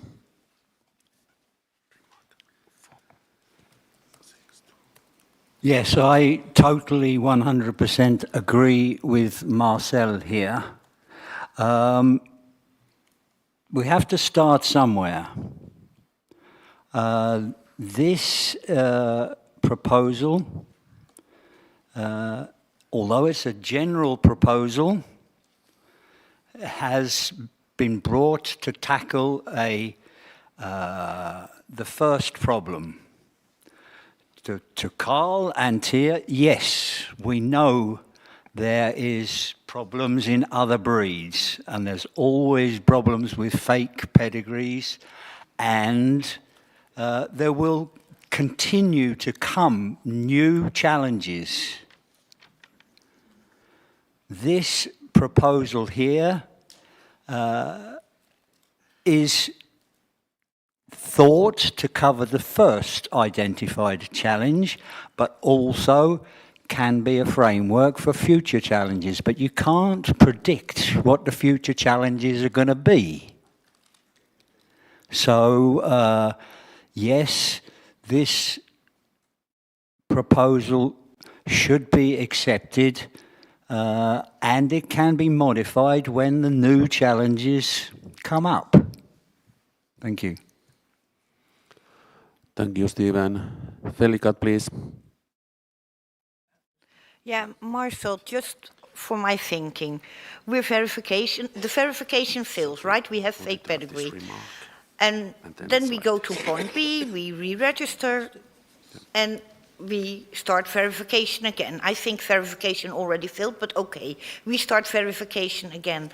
And then we have a formal verification. But what qualifies as formal verification then? Because we just all agreed we do not want DNA testing.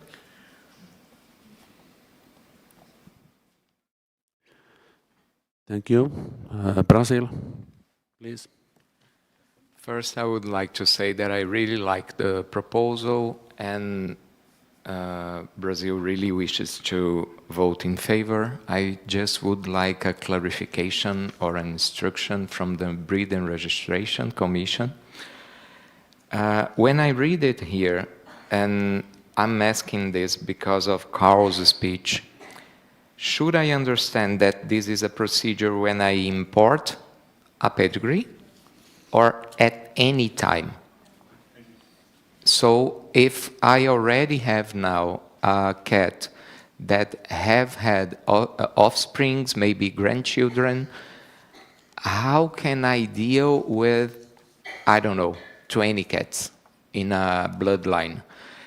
This rule is going to be in working area from January next year. So until there, it's up to each member. Can we consider that we are doing this for cats from January 2027 on, or should we go back to each and one of those cats that we already have? I am a little bit concerned and want to hear the breed and registration. Thank you. Slovenia, please. Yeah, also, if we accept this rule, of course, I understand how the game is played in control class. It's a national member who is responsible. But here we again leave floor open for each member to act as they want, because they have now the right by this proposal to restore breeding eligibility or not. I think it would be better, of course we cannot do it today, but in the future really to think, shouldn't we be the same acting in the whole FIFe? Because then Poland will say, oh no, ours can breed further on, it's no problem. And Mundicat will say, no, we will kill you if you breed with this further on, because our breeders don't want. So again, we will have here this situation and there the other. But this is for the future. Please, we need something. We have to go with something through. Thank you, Theo. Health and Welfare Commission. Just going about what Felikat put on the floor about the DNA verification. I think at this point it's actually a quite significantly different matter, because this is basically an audit, because it's at discretion of the member, not of the breeder, to allow a verification procedure. Of course, it's a DNA testing, but this is the same tool, but the meaning of usage is totally different. In the proposal that was not carried before about the DNA, it was a voluntary act from the breeder's side to show its own worth.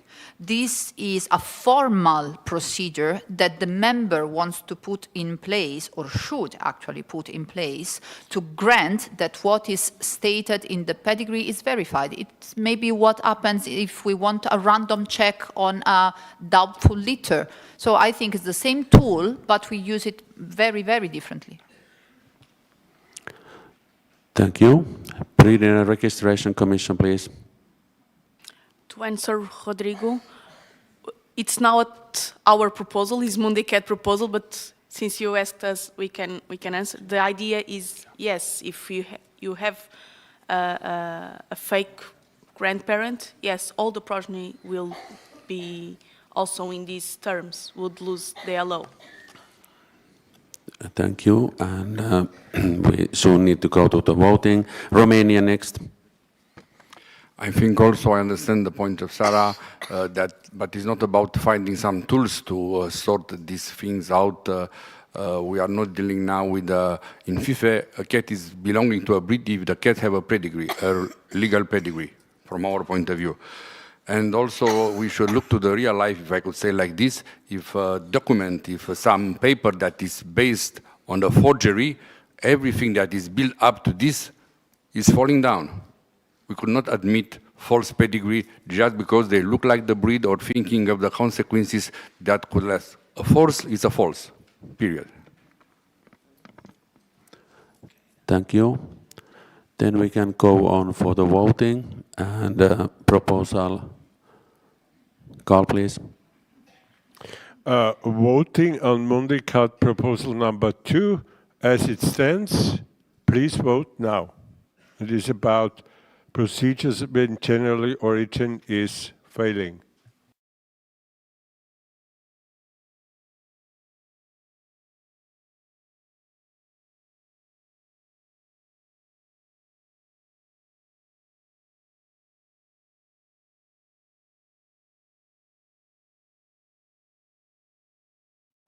Please stop voting. The proposal is carried with 22 yes votes, 11 no votes, and 7 abstentions. Thank you.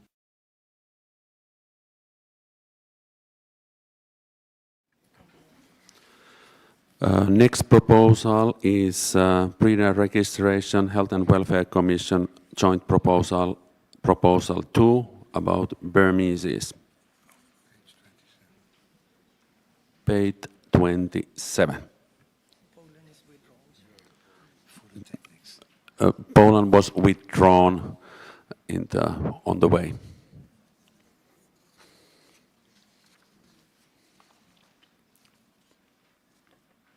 Breeder Registration Commission, please. So we have now the preliminary phase recognition for the new breed Bombay.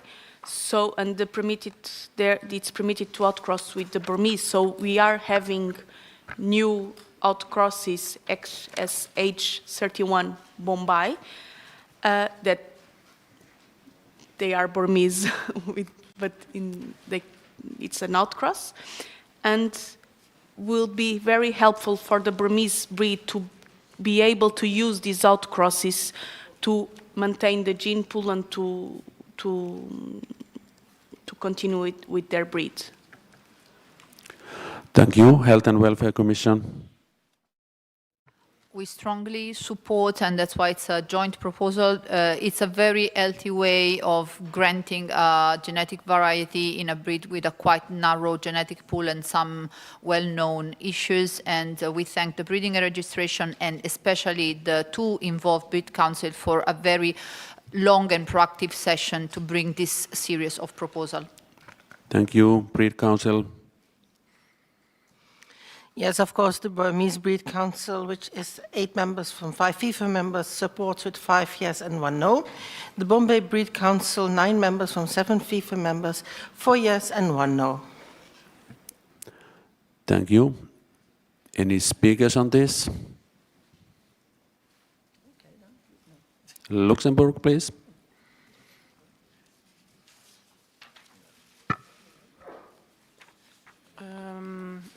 I think we have a problem with the cats need testing according to this rule must be identifiable by microchip or tattoo. We don't have tattoo for the cats in FIFe.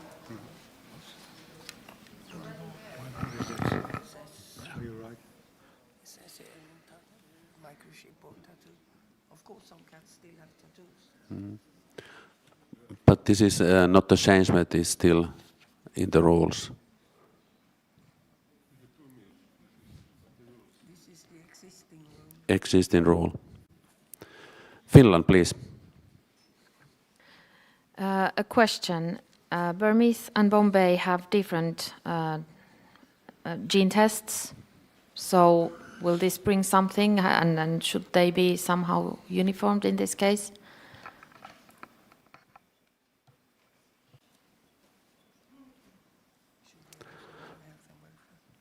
Health and Welfare Commission, please.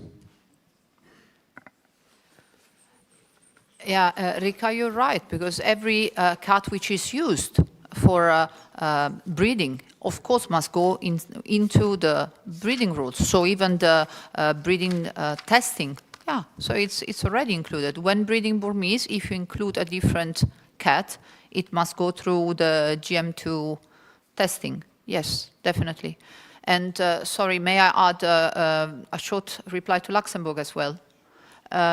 Tattoo, as Veiko said, is not in the modified part of the proposal, so I don't think it should be discussed, but still, it has always been in our breeding and registration rules, because FIFe is a worldwide organization, and we have to take into account that in some countries and area of the world, cats might be, it's not a common practice, but might be identified by tattoo. That's why it will never go away. It's not a practice in Europe. It's no longer, but it exists. And we are not in the way of taking it out as long as FIFe will remain a worldwide organization. Thank you, Sarah, for this explanation. Switzerland, please. Burmese breeders test, a lot of us test the head defect on Burmese and also the gangliosidosis who come afterwards. And I think we should really unify the tests for both breeds if we change then, if we are interacting for breed. Thank you. We don't have Slovenia.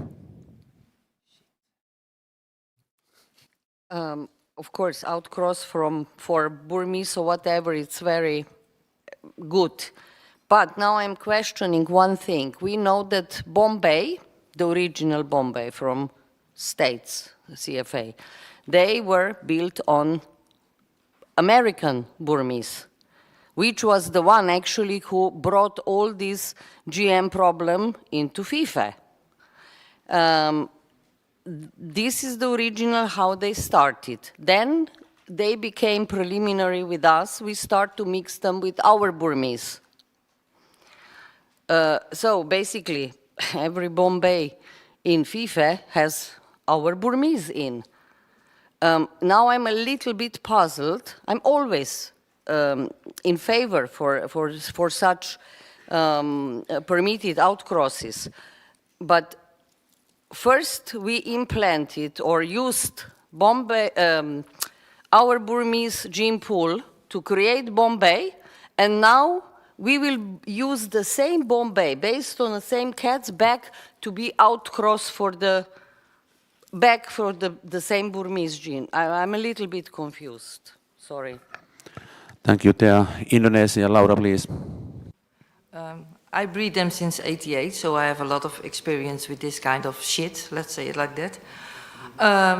And of course this Bombay is crossed with our Burmese, but there's also another part where it's crossed with. So at least we could use that genes that are new in the Burmese to get the gene pool a little bit more healthy. We are on the good way, but this would really be helpful if you vote for this, because we really need it. And the tests, of course we test. We test for the head defect, for everything. Thank you, Laura. Then we go for the voting. Carl, please. Voting with about breeding registration rules, Burmese, proposal number 2, permitted outcross XSH 31. Please vote now.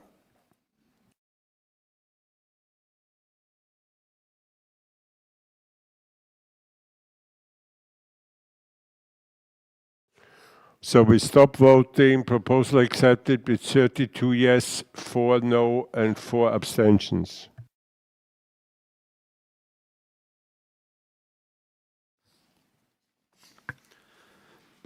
Next proposal is also in page 27, Health and Welfare Commission and Breeding and Registration Commission proposal number 4, also according to Burmese. Health and Welfare Commission, please. Again, in the same series of cooperation between the Breed Council and Breeding and Registration and Health and Welfare, this hypokalemia issue is not solving by itself. FIFe was very optimistic when in 2014 the recommendation for hypokalemia was introduced in our annexes. We thought that it would have been enough to recommend. The years proved us wrong, and the breeders came to us asking to put this restriction as mandatory, because unluckily in the latest study after our decision to put it as recommended, the issue has been still discussed and studied, and numbers are not going down. Our breeders are very responsible breeders, and they feel that we must give a strong signal and put this as a mandatory testing. Thank you. Thank you, Sarah. Breed Council, please. I can confirm that the Bombay Breed Council, 9 members from 7 FIFe members all voted yes, and the Burmese Breed Council, 8 members from 5 FIFe members, 4 yes and 2 no. Thank you, Natalie. Any speakers on this? If no, we go for the voting. Health and Welfare Commission proposal number 4, breeding registration rules about testing for Burmese mandatory hypokalemia test. Please vote now.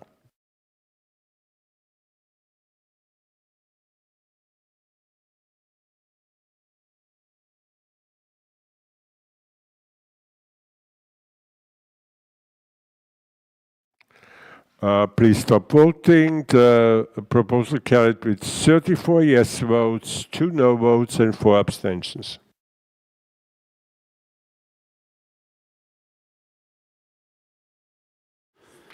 Next proposal is in page 28, Felis Danika's proposal number 2. Petter, please.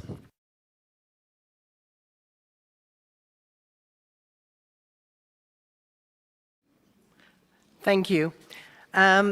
This is a request from our European breeder that they would like to ensure that we keep the novice class open for the European, and that we restrict it to cats, short-hair cats born in Europe. Please note that we've asked to take out the word Western, so it is in Europe, not in Western Europe. And of course, we want the origin to be proved officially by documentation. So we don't have many breeders of this breed, and they do rely on outcrosses to house cats.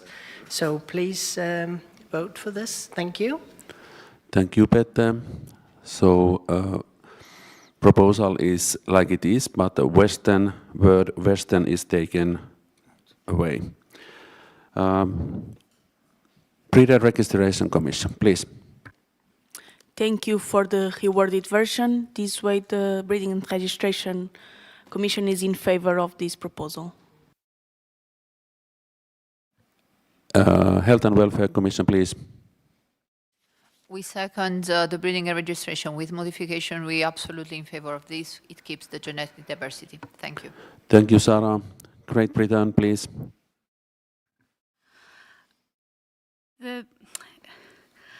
The problem with this is not the intention, it's how do we prove this officially with documentation? What is the documentation? What's to stop someone to popping to Morocco and seeing a very nice street cat, taking a nice long train journey and going, oh, I find this round the back of France? There's no way to police that. So I would really like some excellent guidance on what the policing will be. Thank you, Sharon. Petter, please. Well, I think we already have this when we import Siberians or Karelians, or Korats for that matter. Of course, you can always cheat the system if you so wish. But by asking for documentation, and this could be a veterinary examination of the kitten when it was born, that it is actually from this area. And I know you can cheat the system, but we want to make sure that we ask for this because we want people to know that this is what we want. Thank you, Peter. Finland, please. Yes, this wording is in line with existing ones. For instance, in Maine Coons we have the same, and it's worded the origin must be proved officially by documentation. So this already exists in our rules. Thank you, Riikka. Then we probably can go for the voting. We don't have any other speakers. Carl, please. It's not voting yet. I have just a little bit of issue with the word Europe. So my question is Russia in Europe or in Asia? Is Turkey in Europe or and in Asia? So the term Europe can be very wide interpreted. There is not a definition of what is Europe. And when you ask for a official documentation, whatever that is, it's in a way a question when you come, if somebody wants to come in here and want to make it wrong, then he can do it. And I guess, is this really the problem you want to solve? Or it is another problem you want to solve with this rule? Because I feel the real problem is that people breeding house cats and coming that up as found on the street and doing it. And I don't know if you have the right medicine, the right cure for the illness here. Thank you. Thank Carl. Petter, please.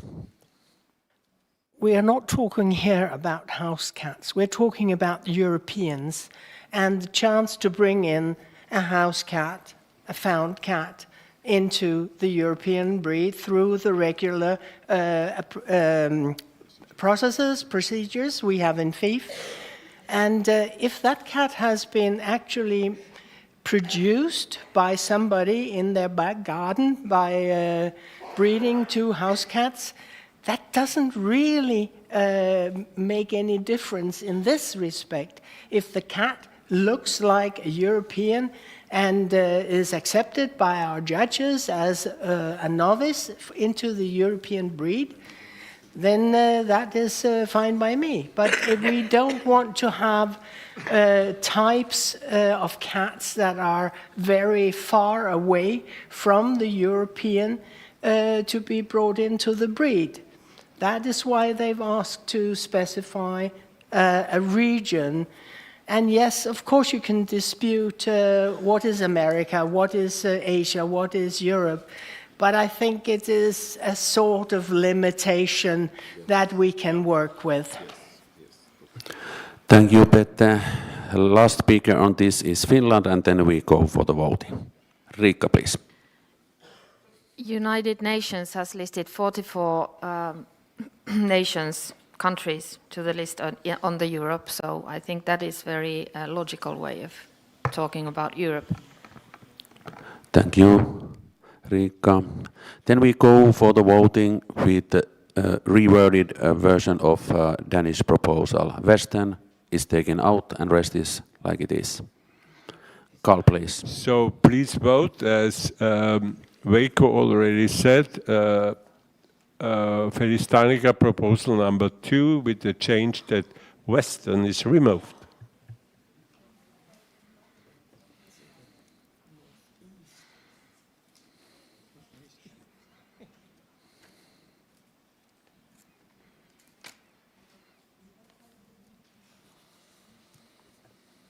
Please stop voting. There's 30 yes votes, 9 no votes, and 1 abstention. Proposal is carried. Thank you, Carl. Now I give floor for the Jörg. Jörg has something to say to us. Before we go to the break, I remind you again, you can buy dinner tickets with me. Please do it now. I still have a lot of tickets left. If you do not come more, we will all blame you if we have to eat too much. We will all get fat and old. So please, we would like to have a bit more people on this dinner, would be very nice. Bubaste also organized some entertainment. I think we have a nice menu. It would be really nice if we would have not only a half full soul, but a full soul. There will be some entertainment. You will be able to dance. There is enough space to have a wild party. So please join, and for sure also lunch tickets for today and also for tomorrow you can buy now with me in the break. Thank you, Jörg. Now we have a coffee break for half an hour and we come back at 11:30. Thank you.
But that doesn't mean that we didn't want to mean that if an XLH61 was free from this gene, could be used for breeding.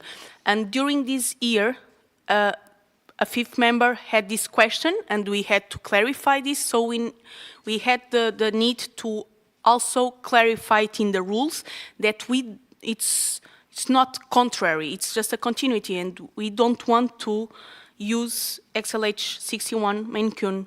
It's not to be used for breeding. Thank you. Any other commission, please? Any speakers? Okay, Carl. Oh, Finland, please.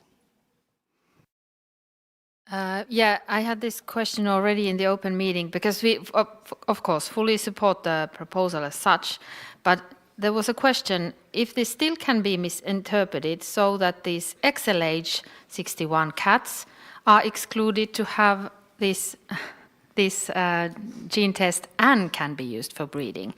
And I saw some nodding there, so there were also others that can misread it that way when written like this.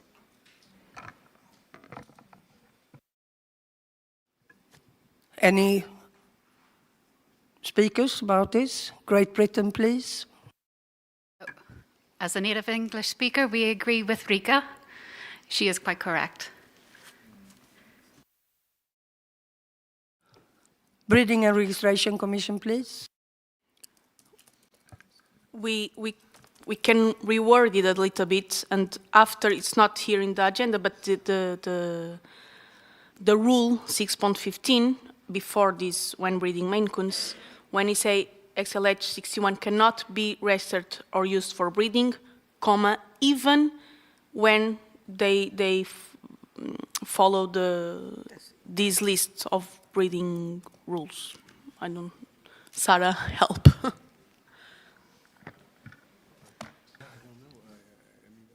Carl, please. Sorry, so you want to change the proposal just to understand, or you want to have something else? Thank you. Breeding and Registration Commission, please. It would be the same, just a reward. Instead of being here when breeding Maine Coons exception excluded this XLH, in the paragraph before, XLH61 MCO and cannot be registered or used for breeding. It's not. We didn't put all the rule in the agenda in the proposal, but it's already there. It's not new. This phrase, it's not new.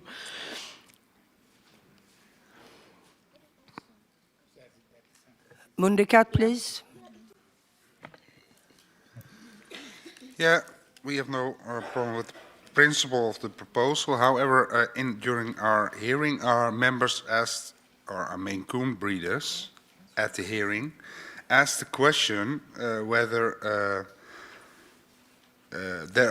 because there are no tests available for all different mutations, and they feel that when there are no tests available for all different mutations, yeah, in their opinion, it's a problem. Breeding and Registration Commission, please. That's not the discussion that was discussed last year. This is only a clarification, because we are not having anything new in the rules. We already have what we want. It's just a clarification. It's trying to have a clarification of what we already have. It's nothing new. Finland, please. Yeah, just to clarify, the previous sentence in the rule says that in any other variety they must be registered as XLH61 and cannot be re-registered or used for breeding. But then if we follow the sentence like this, when breeding Maine Coons, EA, i.e. XLH61 excluded, blah, blah, blah, I think we are, instead of clarifying, making this more confusing. So I would suggest that we keep the rule as it is, because the previous sentence says exactly how it's supposed to be. They cannot be used for breeding, full stop.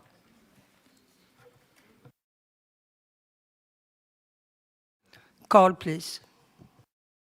Just to understand you correct, Rika, you propose more or less to delete the whole proposal.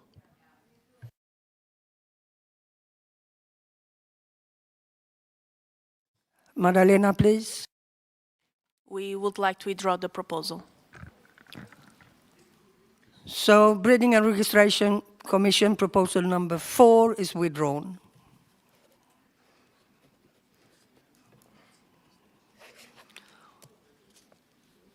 Norway proposal number 1 is already dealt with, so we continue with Norway NRR proposal number 2 on the same page. Norway, please.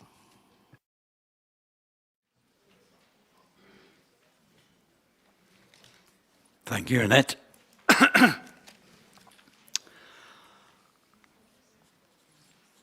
Before I present this proposal, I would like to make a slight modification to the proposal, and that is to remove the word approved.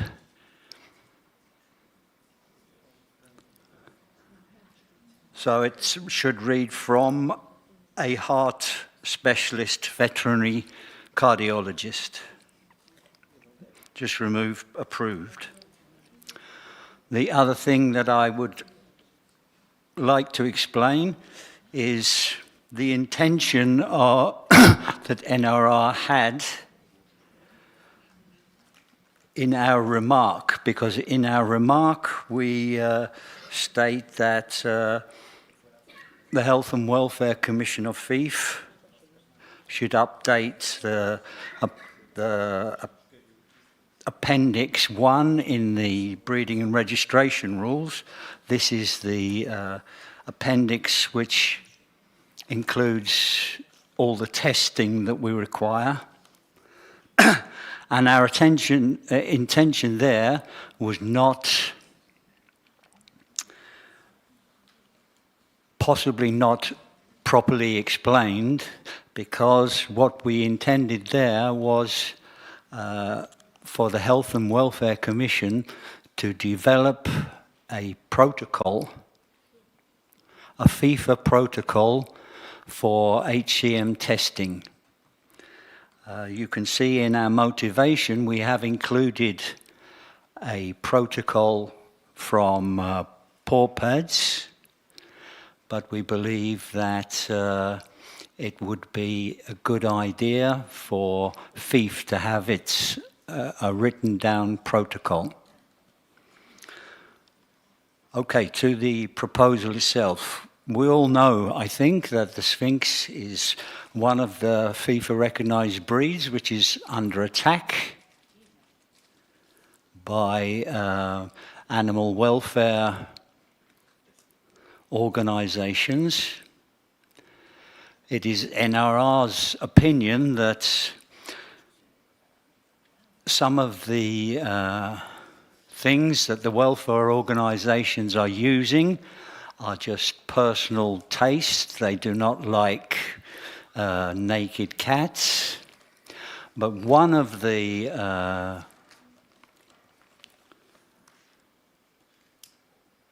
things that they're using, which we can definitely work against, is they are making statements that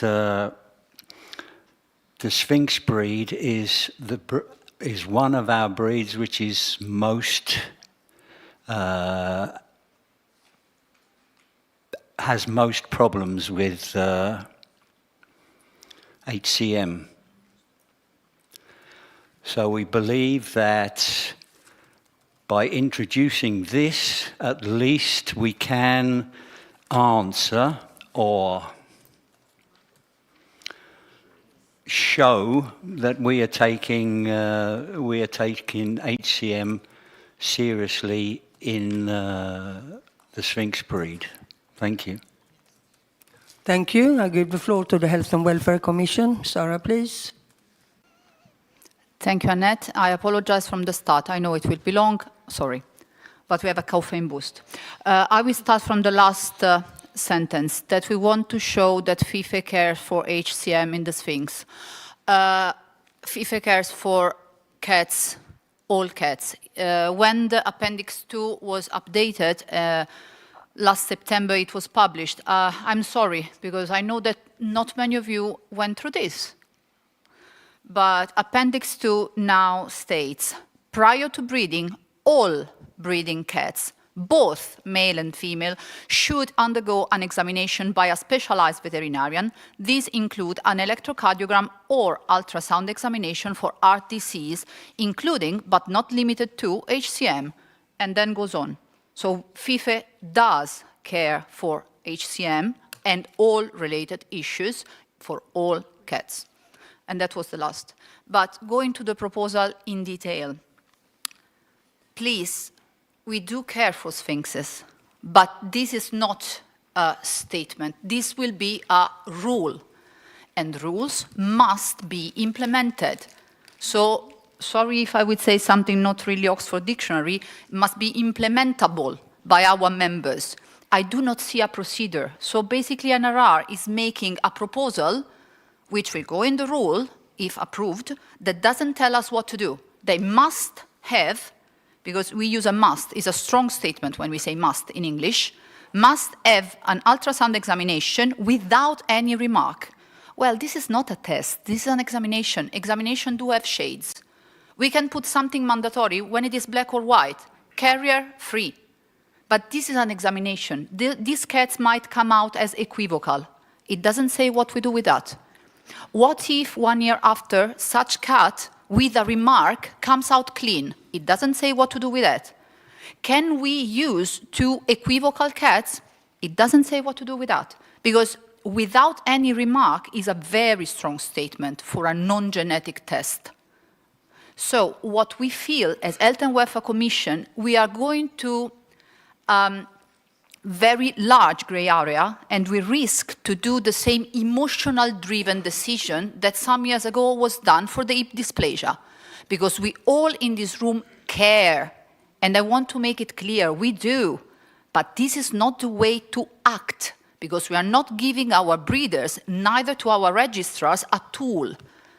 What if this test come to one of our pedigree book? What do they do with it? Can the mating be performed? Can they do this? It doesn't tell. And the reason why Health and Welfare Commission didn't come with a protocol, it's quite easy explained.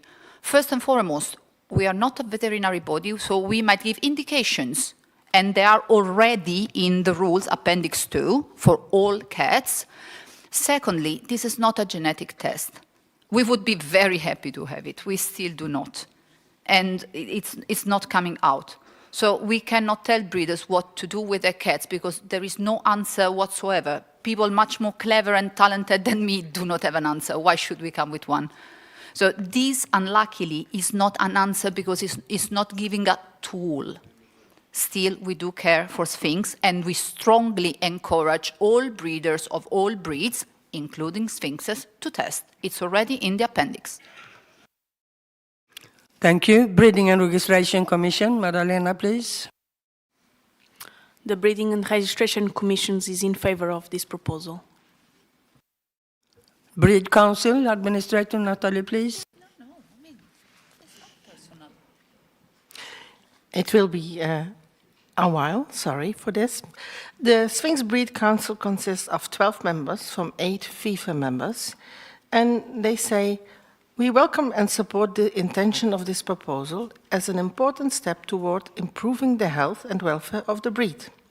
We fully agree that cardiac screening before first breeding use is a responsible and necessary measure, particularly to HCM,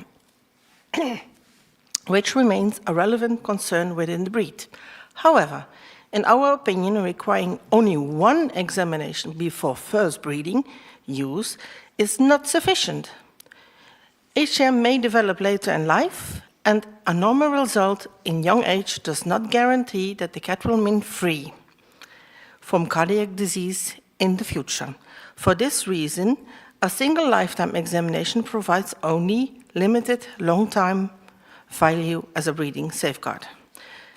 So they have a suggest wording: all Sphinx breeding animals must have a normal cardiac ultrasound examination performed by a heart specialist before first use in breeding and thereafter annually actively used in breeding. Additional recommendation for clarity and equal implementation across all FIFe member countries, the term approved heart specialist should also be clearly defined. Conclusion: the Breed Council supports mandatory heart screening for Sphinx cats and recommends annual re-examinations in order to provide meaningful long-term health protection and responsible breeding standards across FIFe. Thank you. Thank you. Finland, please, Rika. I have to disagree a bit with Sarah, because to me this offers a tool, because whether it's formulated as Natalie's and the Breed Council suggest, or as it's written here, it has to be normal, or it has to be without any remarks, so that the cat can be used for breeding. But we have a problem here with the wording, especially if it's now formulated like NRR suggested, because we would really want to have it written like from an approved heart specialist, because in Finland we have multiple veterinarians who can do the HCM official scan with the proper tools, but we only have one cardiologist. So in the country-sized like Finland, we would end up with one cardiologist who doesn't have time to scan all the cats. So approved heart specialist is enough. So I would rather leave that and take out the veterinary cardiologist in this one. But as a proposal, we are very much in favor. In Finland, we already have this in rules for Sphinx. Thank you. Belgium, Christophe, please. Let me start by saying, in principle, personally, I don't have anything against this proposal. In Belgium, it is already the fact, but I do have a problem with this proposal in reference to Article 3.5.1 of the Breeding and Registration Rules. Says any proposal to implement a mandatory test in paragraph 6 of the Breeding and Registration Rules must be accompanied by scientifically valid data, as well as a scientifically motivated test program and breeding program. Such a rule for a mandatory test should include a review schedule at least once every 5 years to the continued validity of the test. This is all missing in this proposal. Thank you. Czechia, please. Martin. Good morning, everybody. I'm speaking on behalf of a very active group of the breeders of the Sphinx in Czechia, and they are all in favor and they really support this. And maybe this is not the perfect wording, and this proposal doesn't reflect the situation and recommendation of the cardiologists how to screen HCM at the cats, because all cardiologists or specialists, they are following the guidelines how frequently to exam. And I think it's very important to bring the breeders with cats to the cardiologist for the first visit, and they can negotiate how to do later with that, because there really do exist the guidelines how to deal with the cats, how frequently to test. And also I would like to see maybe that not prior the breeding, but maybe first before the first test at least at the age of 12 months or something like that, because to make the test in the age of 4 months or 6 months doesn't tell us anything. But in general, we are in favor of this proposal. Thank you. Slovenia, please. Bosidar. Yes, thank you. Our breeders also support this proposal. And actually, I wanted to say everything that was just said by Martin from Czechia, so thank you. Thank you. Norway, please. Stephen?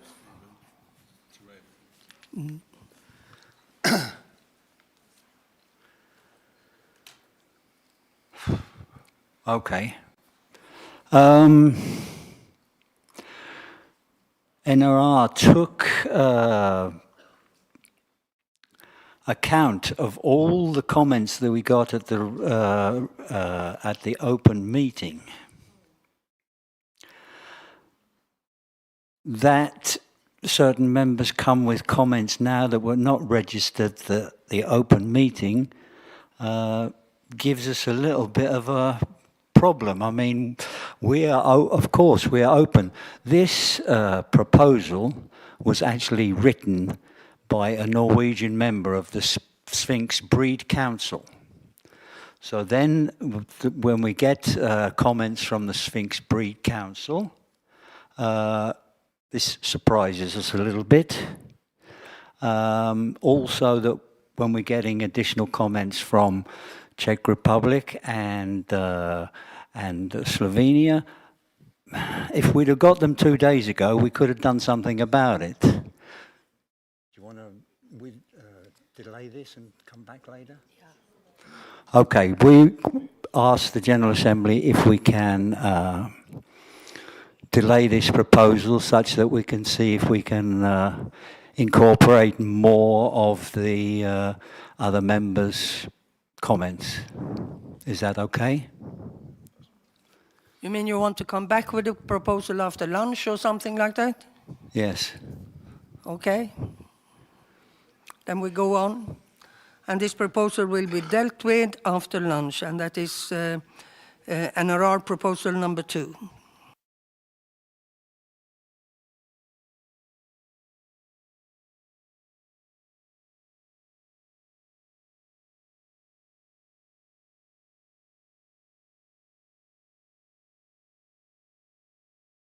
We will then continue on page 31. We have a proposal number 5 from the Breeding and Registration Commission, Health and Welfare Commission, Judges and Standard Commission, and the Breed Council for the Bombay. So who would like to start? The Breeding and Registration Commission, please. Thank you. First of all, I just want to remember that we also have a proposal to be discussed from the national titles that was going for the after break. So the proposal regarding the Bombay,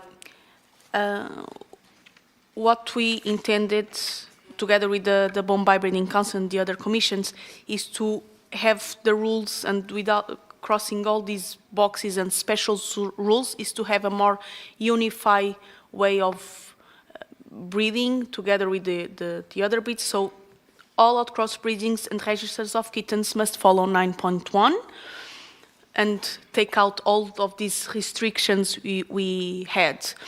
And also adding the permitted outcross is Burmese brown and there is a correction version, AMS non-N. So we want only to open the permitted outcross to American Shorthair black. Okay, not for all the colors. This is meant to be implemented, if approved, from 1st of July. And the meaning is to have more genetic pool and to help this breed to pass. Thank you. Health and Welfare Commission, please.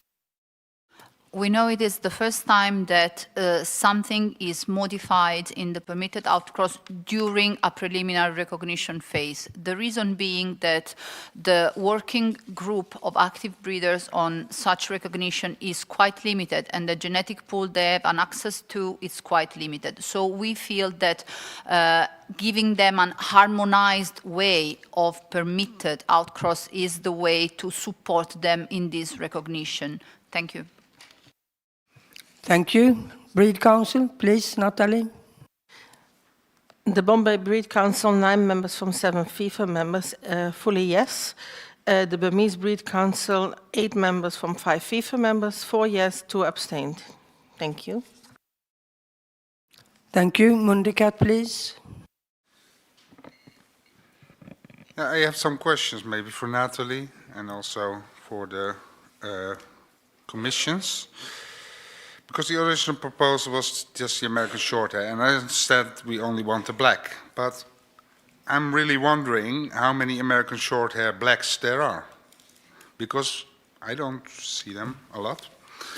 But I understand why we want to do it, to increase the gene pool, but the question for Natalie is, did the Breed Council vote on this proposal before it was changed to only black, or after it was changed to only black? Because I think that's an important point to consider. And I really, if there is any data on how many black American Shorthairs there are, I'm also curious to know that.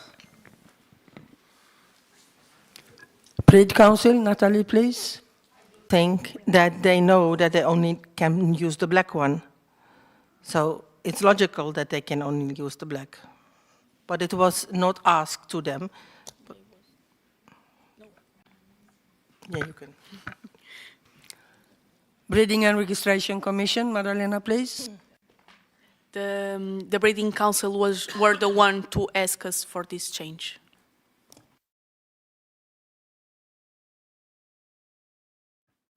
Any other speaker? Carl, please. So when I understand it, the discussion right is now AMS brackets non-N is the change. Thank you.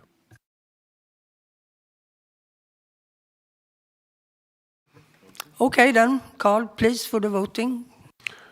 Yeah, proposal number 5, Breeding and Registration Commission change breeding rules for Bombay, and the change to the standing proposal is called, stands and EMS, and then you add brackets, AMS non-M. So only the black ones. Please vote now.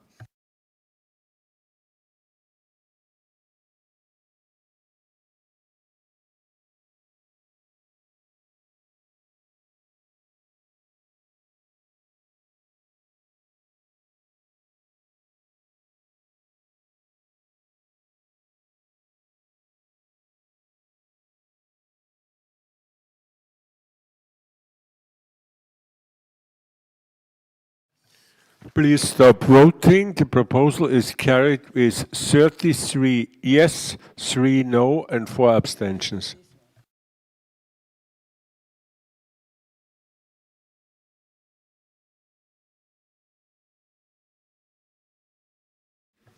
Okay, we will then continue on page 32.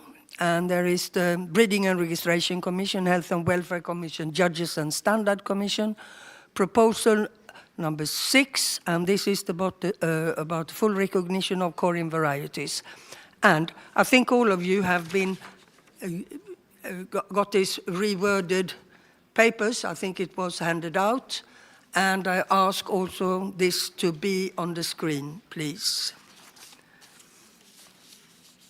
So I give the floor to Breeding and Registration Commission. We start there. Madalena, please. Thank you. First of all, I would like to thank the other commissions, Judges and Standard, Health and Welfare. It was very good teamwork. Also, the breeding councils, we all together were able to have this report on time. Second, I would like to talk about the reworded versions. First of all, in this British short hair and long hair, in the standard, in the EMS codes, we have the D and E code, and it's just a typo. It's not to be there. And then you have the reworded version. So in all of the 3 proposals, but talking about the British, we have a breeding and registrations rule for the British, for this scoring, and in the end of the paper, you can read how to register corins, especially in the cream and red cats. We had enough cats to achieve the recognized variety in British, with a lot of cats from different colors, and yeah, that's it. Okay, Judges and Standard Commission, Francesco, please.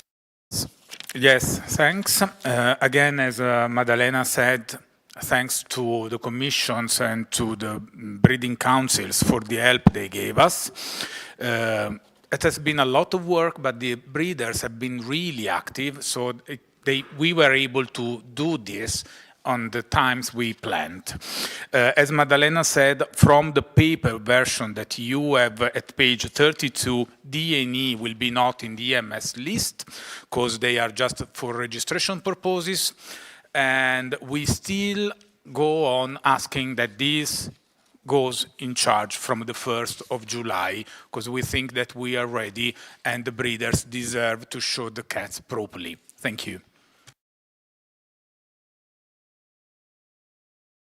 Thank you. Health and Welfare Commission, please.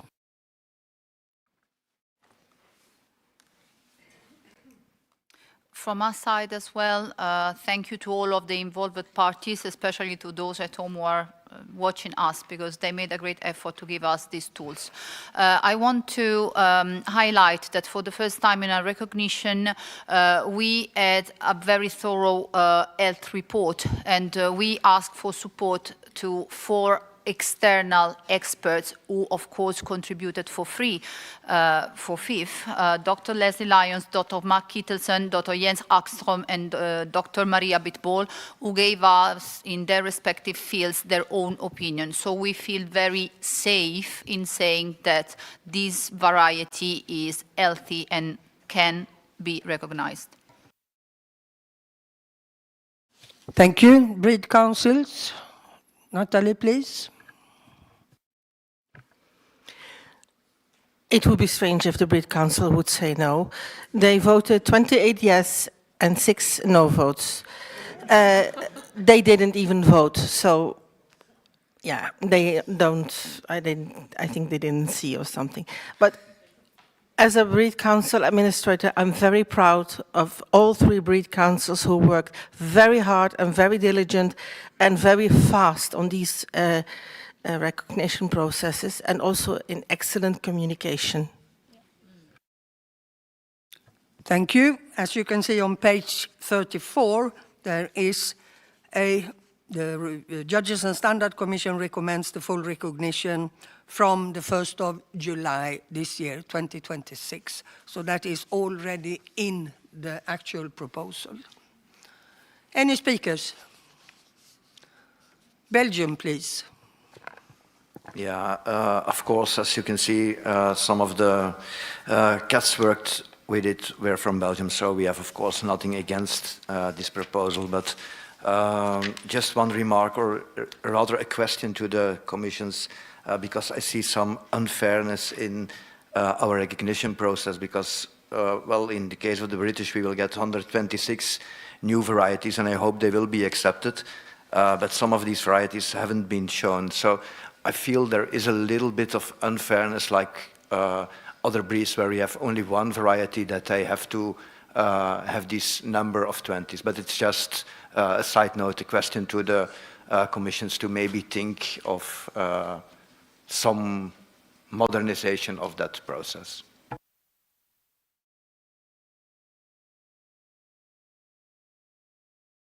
Carl, please. About this, it is the recognition from 1st of July, and this is your request, and that's fine. I'll just remind, now we have all members sitting here around the table. From 1st of 7, you have to treat the cats different in your shows, so you must also change existing announcements, because maybe they're already there. And if you have issues with it, please come to the board to ask for a exception. We had this in other instances, that when the program or the time in the country was too short, please come for exception. Thank you. Thank you, Carl. Finland, please. Just to clarify, so in British, the reds and creams are approved, but not in Siberians and Nevas? Or they are also added? Judges and Standard Commission, please. I didn't get Rika's question, so later if you can again, because I didn't hear, sorry. No, it's another proposal for the Siberian and Nevas. Now we are talking just of the British, and in the British there was a typo mistake, so that's why. Okay, that's fine. To answer to Belgium, yes, not all the colors were shown, but we agreed some times ago when we had some troubles that when a color pops up and we recognize that color, all the series has to be recognized to avoid any kind of registration problems in future. That's why here you see all the series, even if that specific color has not been shown, because it's genetically possible. Thank you. Finland is referring to what is on the screen, of course, registration examples, where you also have the Siberian and the Neva Masquerada, as far as I understand. Yeah. Charles, please.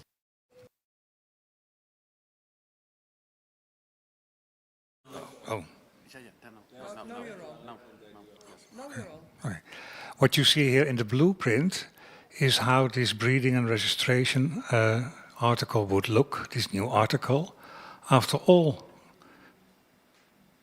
these applications for full recognition are accepted. If you go, for example, a little bit more on the top of the screen which is shown now, you see that this new article will be included only when applicable to the relevant breed. So back to the new text in blueprint, this is how it will show up if all these applications for full recognition are accepted, and if one is not, the examples will be taken out. Thank you. Breeding and Registration Commission, Madalena.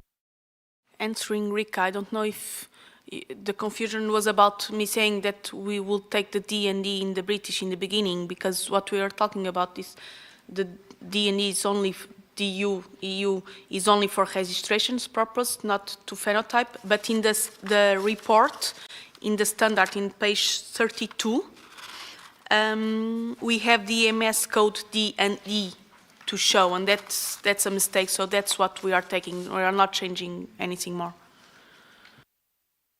Thank you. Then I give the floor to Carl for the voting, please. Breeding and Registration Commission, Health Welfare Commission, Judge Standard Commission, proposal number 6, full recognition of current varieties in British long hair and British short hair. And be aware, this is already valid from 1st of 7 if the proposal is accepted. Please vote now.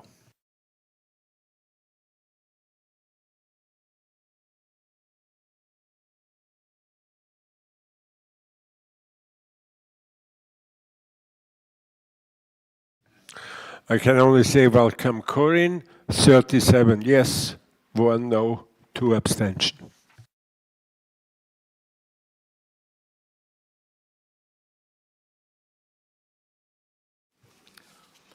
We will then continue on page 36, and then we have the full recognition of Corin varieties when it comes to the Neva Masquerada. And we have again this reworded, that should be on the screen when it comes to applicable for the breed and so on, what we had before. This is the same. Breeding and Registration Commission, Madalena. Once again, thank you to all involved in this recognition. In these NEVA reports, as a commission, there wasn't any tortie presented in cat spread and show that was the AMS code missing, but it is present in the sister breed Siberian. It's present, we have black cats also, so it wasn't a problem for us, and we feel that it still has to go forward with the recognition of this 30. That's why we include it even if we had that code missing. Thank you. Thank you. Judges and Standard Commission. Francesco, please. Yes, once again, as Maddalena said, we have to thank the breeders, really fast and really helpful.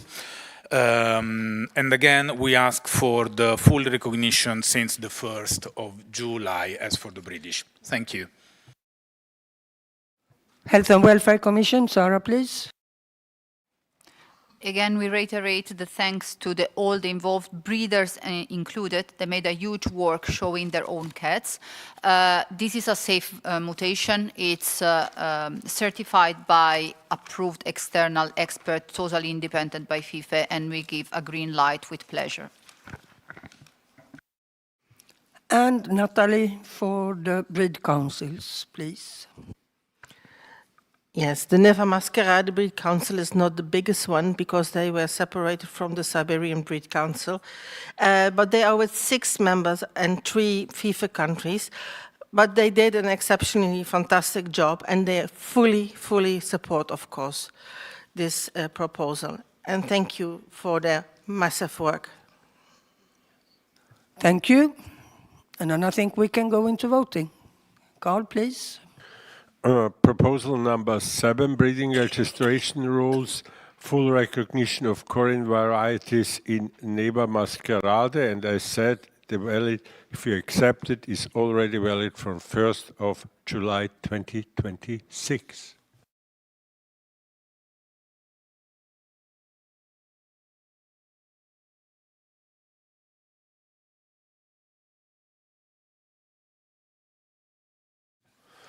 Yeah, and the Corin wave comes. 38 yes votes, 0 no votes, 2 abstention, so they are accepted.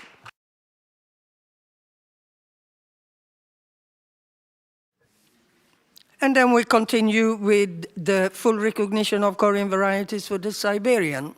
And again, we have this addition with this extra handed out.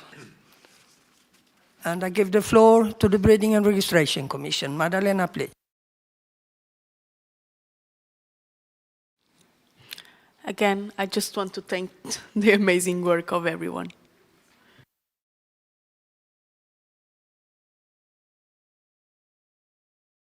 Judges and Standard Commission, Francesco, please. Yeah, we cannot avoid to mention also the Siberian breeders that they were super like the Nevas. And again, we ask for full recognition since the 1st of July. Thank you. Thank you. Natalie, for the breed councils. Yes, the Siberian Breed Council, 10 members of 9 FIFe members, they worked diligent, hard, and they really deserved and they really fully support this proposal. And I also thank them special for their hard work. Thank you. Health and Welfare Commission, Sarah, please.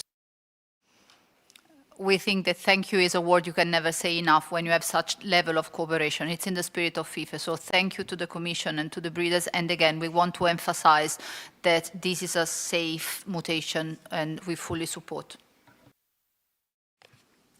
Thank you. And I give the floor to Carl for the voting, please. It's not a loop in the stream. It's just the 3rd proposal for Corin. And now we speak about proposal number 8, and it's about the full recognition for the Siberian. Also valid from 1st of 7, 2026 when it's accepted.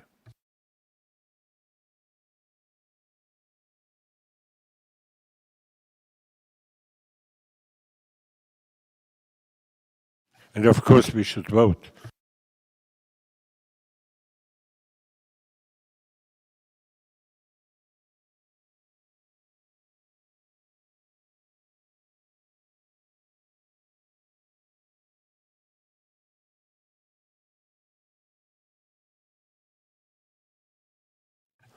And also here, 38 yes votes, 0 no votes, 2 abstentions, so also the Siberian Corin is approved.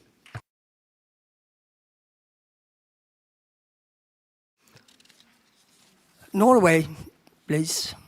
Stephen. Yes, I would just like to take 1 minute to thank all the delegates very much for passing the last 3 proposals. This has been the last 4.5 years of my life. Perhaps I can now, for the rest of my life, get onto something new. Thank you.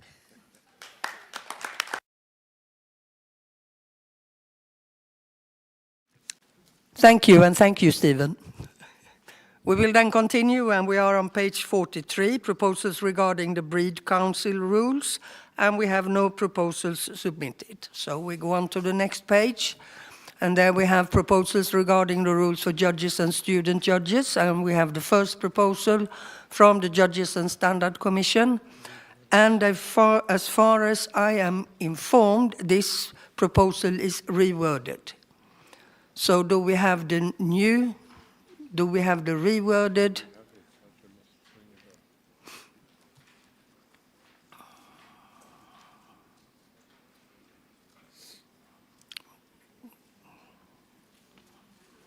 Is this the reworded? No. I think the technique is working on it to bring it up. It was already yesterday up where we scrolled up to the last end, and it's in the same file.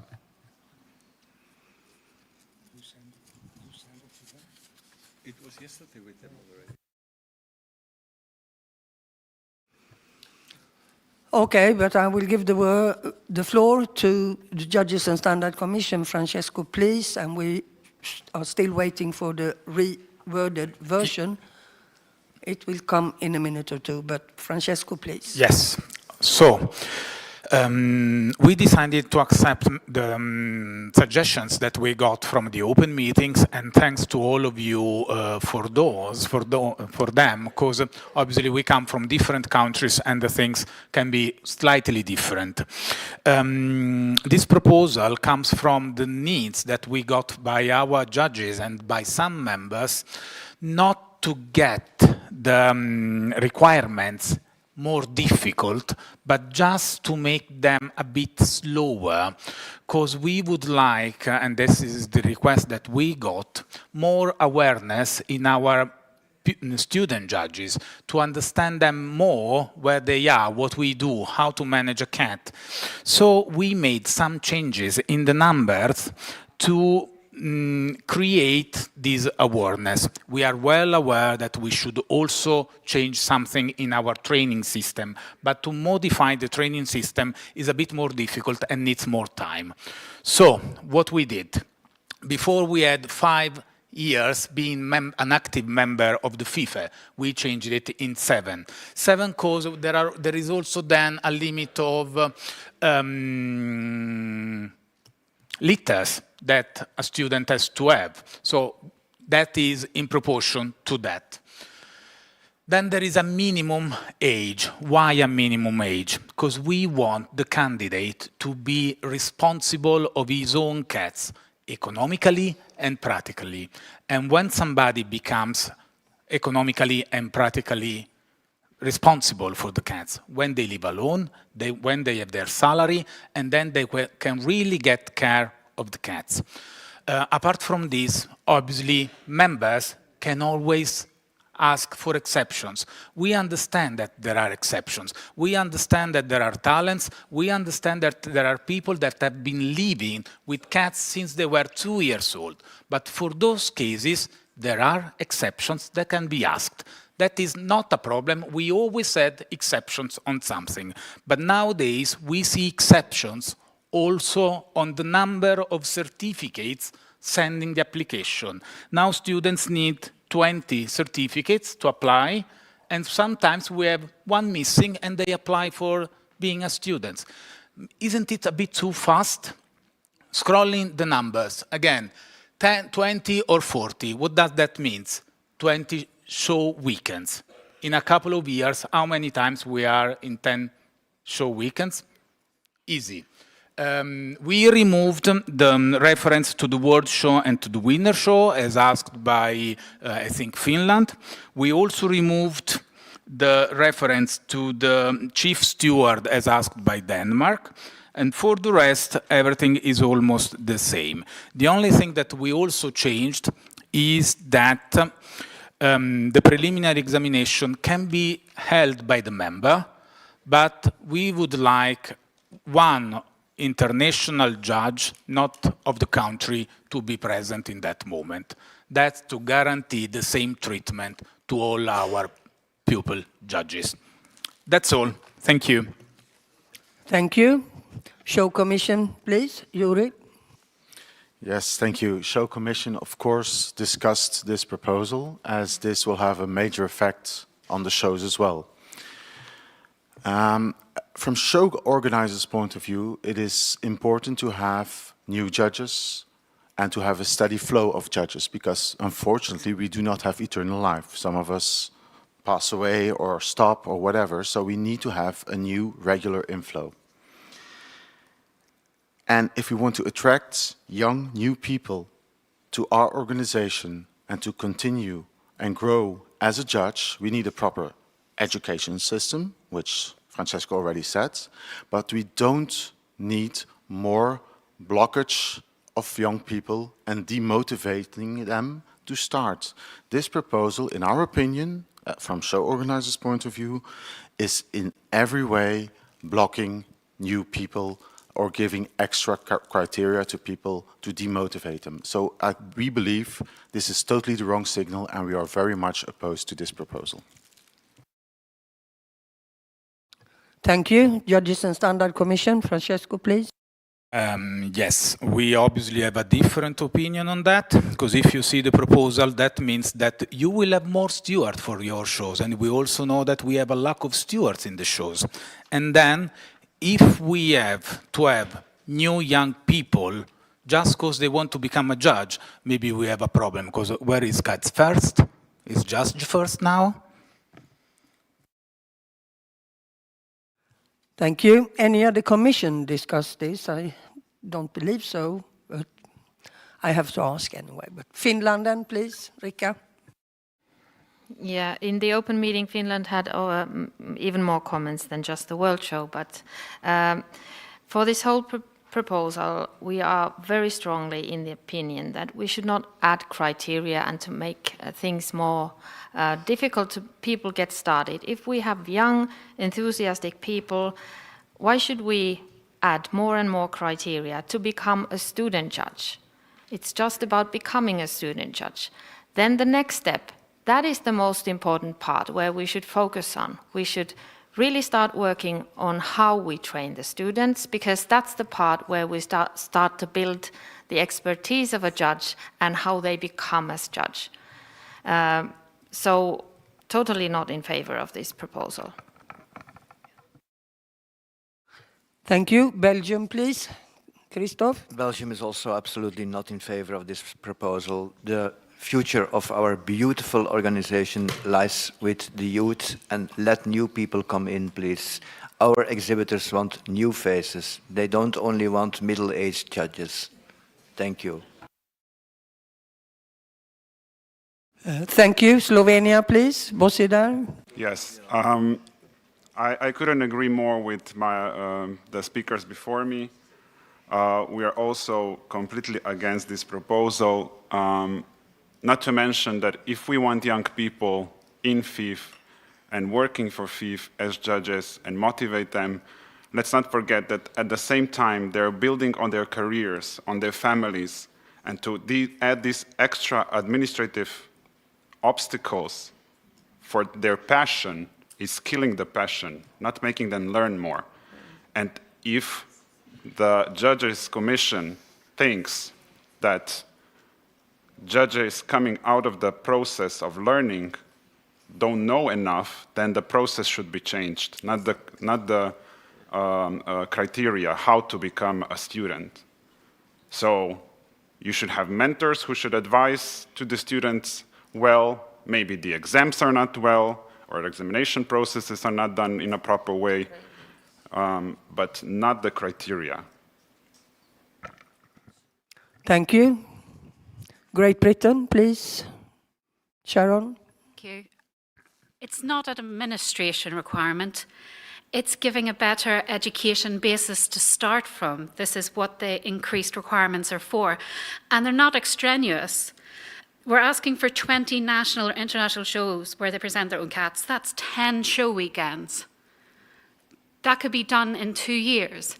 That's just giving the person more experience. We are asking these people to train, and we want to help them train, but they need a larger knowledge basis before that point. And thank you to the Judges and Standards Commission for putting in the recognition of secretariat information and training. That is a very big factor in helping people. Thank you.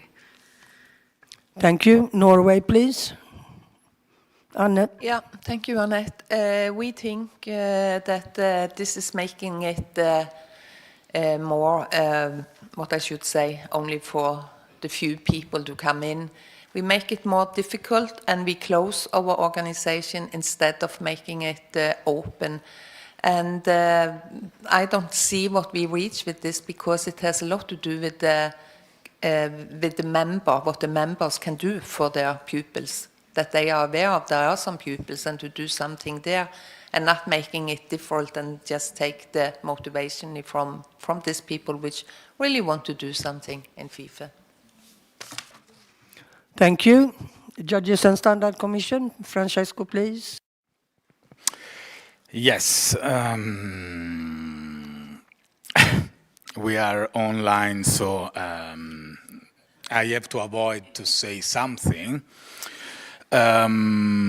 Yes, I still think that competition, showing cats, going to the world show should be the motivation to open to new people and not becoming a student judge, but this is my personal opinion and the opinion of the Commission, I'm sorry. When we will face the problem that more and more and more judges will not accept as student people going too fast, applying too fast, not knowing neither the standard of their breed, because this is what we are facing nowadays. Yes, it's a matter of education, but education doesn't apply when you apply as a pupil. So if a student doesn't know his own breed standard, I think that we have a problem. That's why we wanted to make a bit of more awareness. I am not against new judges. I'm happy when a new judge is coming. I don't think that a new judge should be 18, 19, or 20. This is only the idea of the Commission. That's all. But obviously, that's up to the Assembly. Thank you. Finland, please. Rika. We already have all the tools that are needed to tackle these kind of issues. The instructing judge should not give the certificate to a student judge that he or she is not pleased. Adding 20 times of wiping table, carrying cats in the panel, it doesn't help in understanding your own breed standard necessarily. So to point it out even more, it is the training period that has the key here, and not just adding criteria on top of another.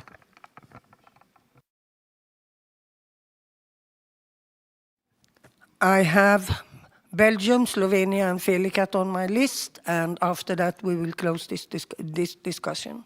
So Belgium. I will be very short. Thank you, Finland, for saying exactly what I wanted to say. Thank you. Slovenia, Bosedar, please. Yes, thank you. Just one comment. Do we really believe that people join cat fancy, especially FIFe, just to become the judge? Because if we believe that, then we have a bigger problem here. If they're not joining because they love cats, because they want to start breeding cats, and because of that they start to go to shows, and then they start to steward, and then they start to learn about the breeds, and then maybe they decide they want to become a judge, and not the other way around. Thank you. Thank you. Felicat, please. Gabriela. If I'm correct, me as a member is responsible for my student judge and for their first application. I cannot see anyone on this table when we just have someone coming in and who's been around for what, 9 months, did a lot of shows and now applies as a student judge.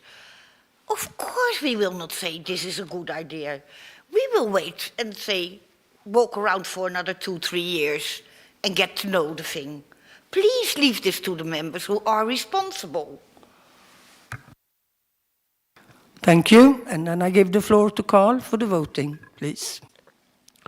So we vote now on Judge Commission proposal, which you see behind us here on the screen. It's a reworded proposal to the original, and please vote now.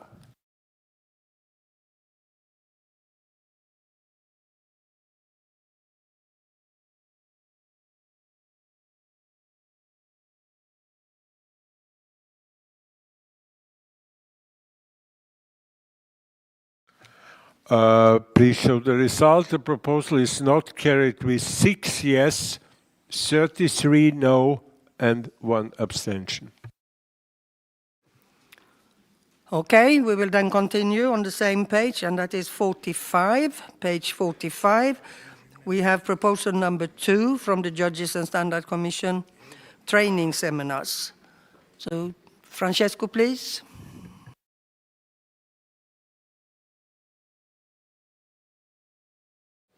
Okay, once again, last year the Assembly approved a proposal of the board to introduce mandatory online breed lectures.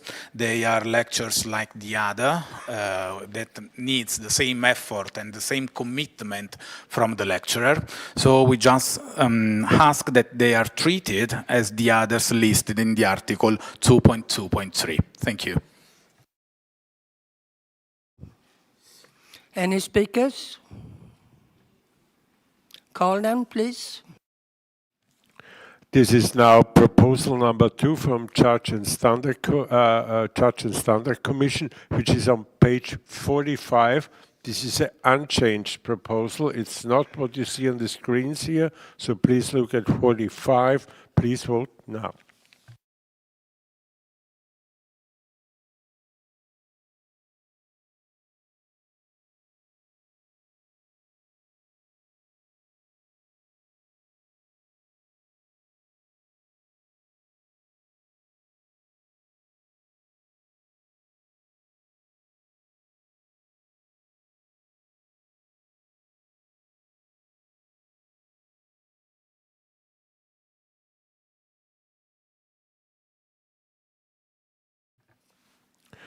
Please stop voting. The proposal is carried with 24 yes votes, 11 no votes, 2 abstentions, so that means 3 missing.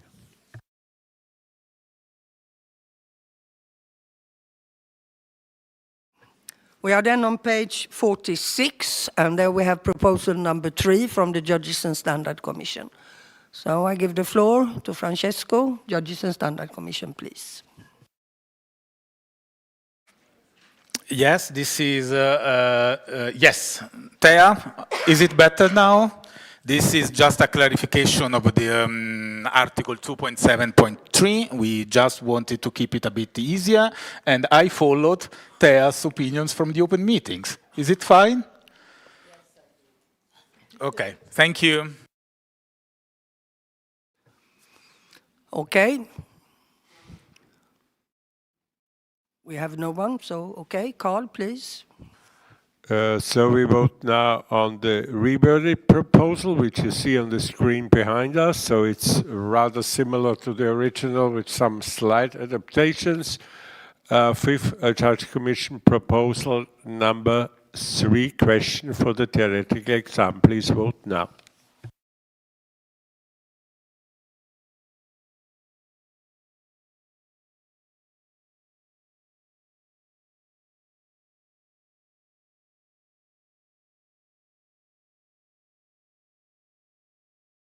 Please stop voting. The proposal is carried with 27 yes votes, 9 no votes, 3 abstention, and 1 missing. Thank you. And we will then continue on we are on page 46, and we have proposal number 4 from the Judges and Standard Commission. So, Francesco, please. Yes, this other proposal comes from our meeting with the judges, but listening the opinion of the open meetings, we withdraw it.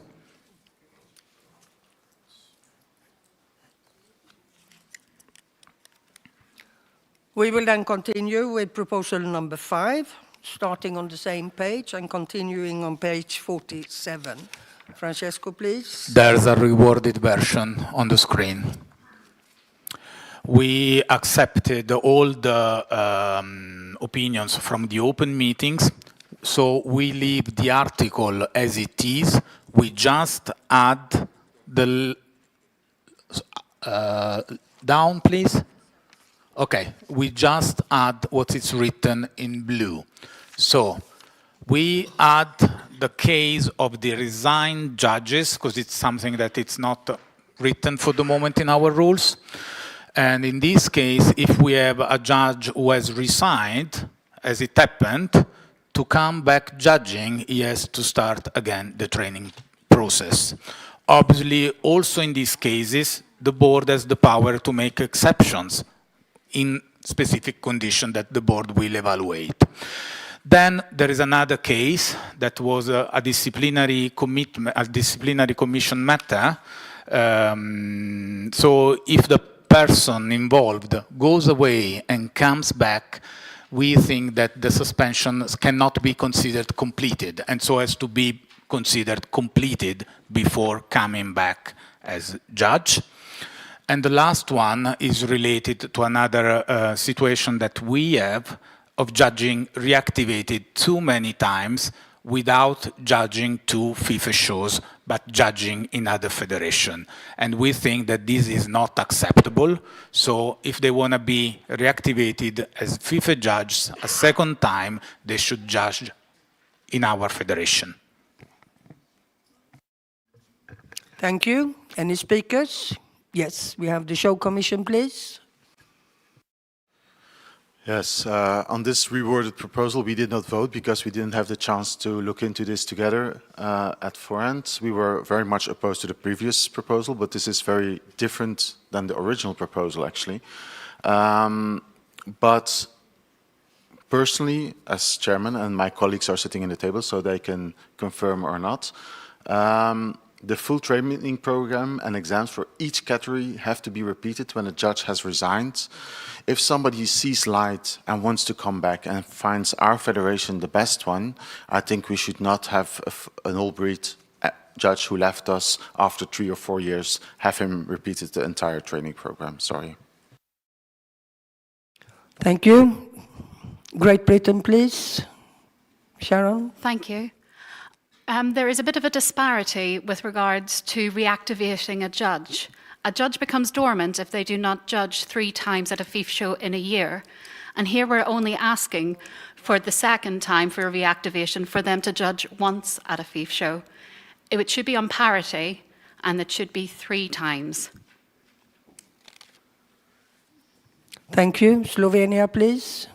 Tia, please. Yes, I think that changes really look much, much better now and much, much more acceptable. And it's very nice that you kept your ears open and listened to what we were saying on open meeting. Yuri, the judge, has resigned, not being ill. If you are ill and you cannot go judge, you can still fall on a dormant list, but you can stay a FIFE judge. But when you decided that you don't want to be FIFE judge, and then after 6 years you figure out that the world outside is, and the cake is not so sweet either, you decide to come back, sorry, you said no. And normally all these resignations are followed with the very nasty letters. I remember a few cases from my past saying this is wrong, everything is wrong in FIFE. So if you think that it's so wrong, everything, that you resign, you come back, do it again, because it was your own free will. if you are sick, you are dormant. And you pay your judge's fee still, and you stay on the list. That's a different case. What about the comment of Sharon? You said 3 times. No, 3 times you have to judge if you want to be an active judge per year. If you don't want to fall on a dormant list, you have to judge once in 2 years. So I think it's absolutely okay if the second time, if you didn't judge for that you felt on a list, that means you didn't judge 2 years, then you are on dormant list for whatever time, and you want to reactivate. And then you reactivate and you don't judge in FIFe. So you fell again on a dormant list, so it means again 2 years. I think that's enough. We don't need 3 times. If you cannot judge on FIFA show after being reactivated second time, you already didn't judge in FIFA for several years. Yeah. So I think this rewarding is really good and tackled all the problems we had in the past. Also regarding suspension, I think it's a good thing, because then it's no more hard feelings, no more boiled water, because it's clear that once you are suspended, if even you have to serve your time. Maybe board will decide to shorten it after some period of time, but you were suspended and you have to do a little bit of your time. Sorry. You cannot just walk out and in and so on. Yeah?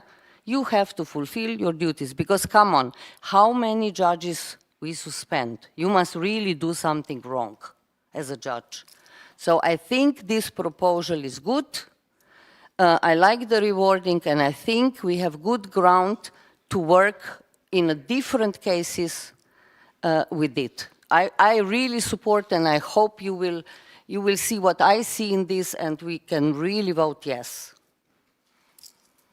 Thank you. Judges and Standard Commission, Francesco, please.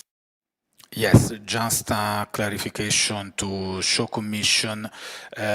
We use that sentence for the resigned judges because it has already happened. We already have a resigned judge that to come back had to make again all the training. So we have to be consistent and equal with everybody. We cannot make differences until the board decides for an exceptions for specific circumstances. That's why we want this rule together, the same for everybody. Thank you. Thank you. I have on the list Belgium, Finland, and Mundicat, and after that we will go. Sorry, Carl, please. Yeah. A very short question, just when reading this, not to say I'm against it or something. In case of a suspension, the reactivation process can just start when the suspension is ended. Got it.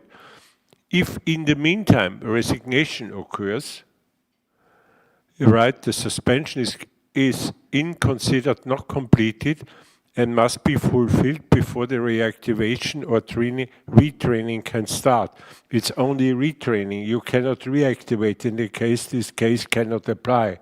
So you can, in fact, delete, must be fulfilled before the retraining can start. Retraining can start because he must repeat all the exams before. Just a little thing, but just to be clear. Thank you.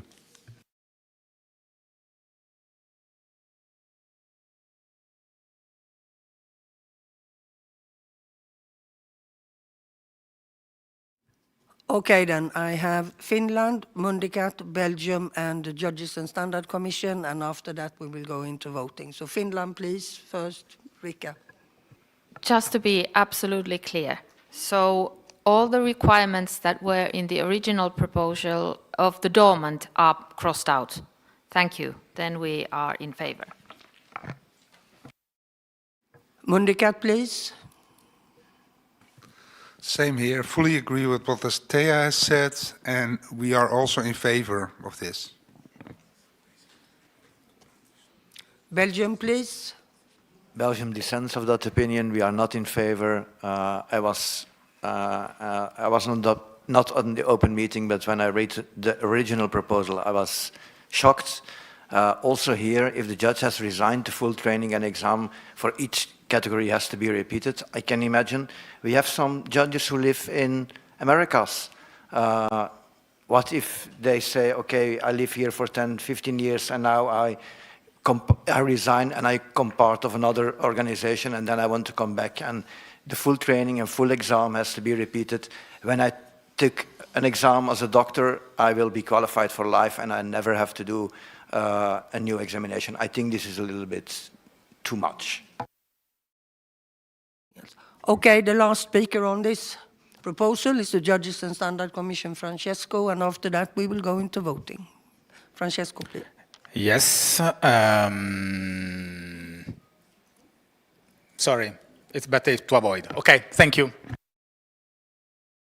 Carl, please.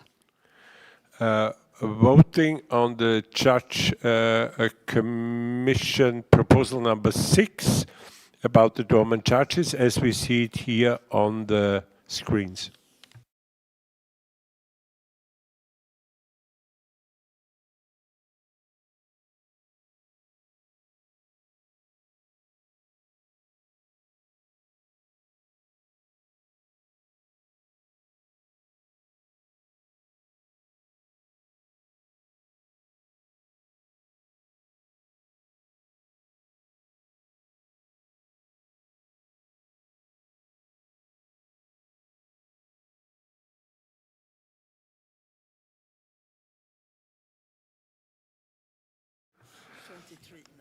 Okay, please stop voting. The proposal accepted with 24 yes votes, 14 no votes, and 2 abstentions.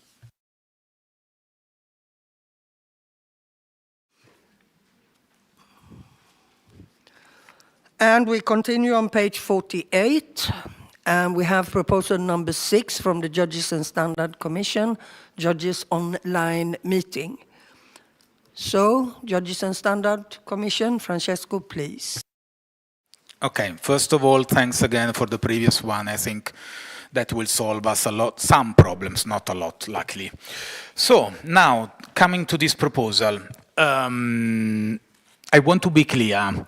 This is just a try to find a way to have a direct contact with our judges. Many of you could think that Judges and Standard Commission talks for the judges, but as already in the past was said, we don't, because we cannot, according to our rules for the moment, be in direct touch with the judges. To do that, we had 2 possibilities: going through the statute, and we didn't want to, or finding a place inside our rules where we could have made something to be in touch with with the judges. So we decided to add some sentences in the Article 3.12 established last year for the judges' updating sessions. No, that is the 7, but I have the 6 first. It's on the paper. Okay. Last year, the GA established the judges' updated sessions for the judges, and we added this year also the judges' online meeting. That are 2 different things. Updating sessions are meant to update the judges on the change that this assembly does. Online meetings is an activity of the Judges and Standard Commission to join together all the judges and talk about judges-related matters. That will help us to share opinions, ideas, and to share, maybe in the future, also proposals for this assembly. The only thing that I can see that maybe is problematic, but we, for that, ask also the opinion of the board, and that sincerely we would have liked to have a bit earlier, but however we ask it, is the direct contact with the judges for these activities, just for the online meetings. Because today, what happens? I have to ask to the board gives us the permission, then I have to send the mail to Charles send it to the judges, and maybe later, but just because Charles was in China, I was able to talk directly to the judges. As you can imagine, this is a bit too complicated. That's all. We just would like to have a direct contact with the judges. Thank you. Any speakers? How about the disciplinary commission? Did you discuss this? Because this Judges and Standard Commission is entitled to be in direct contact with judges for its activities. That is actually in conflict with our statutes and general rules.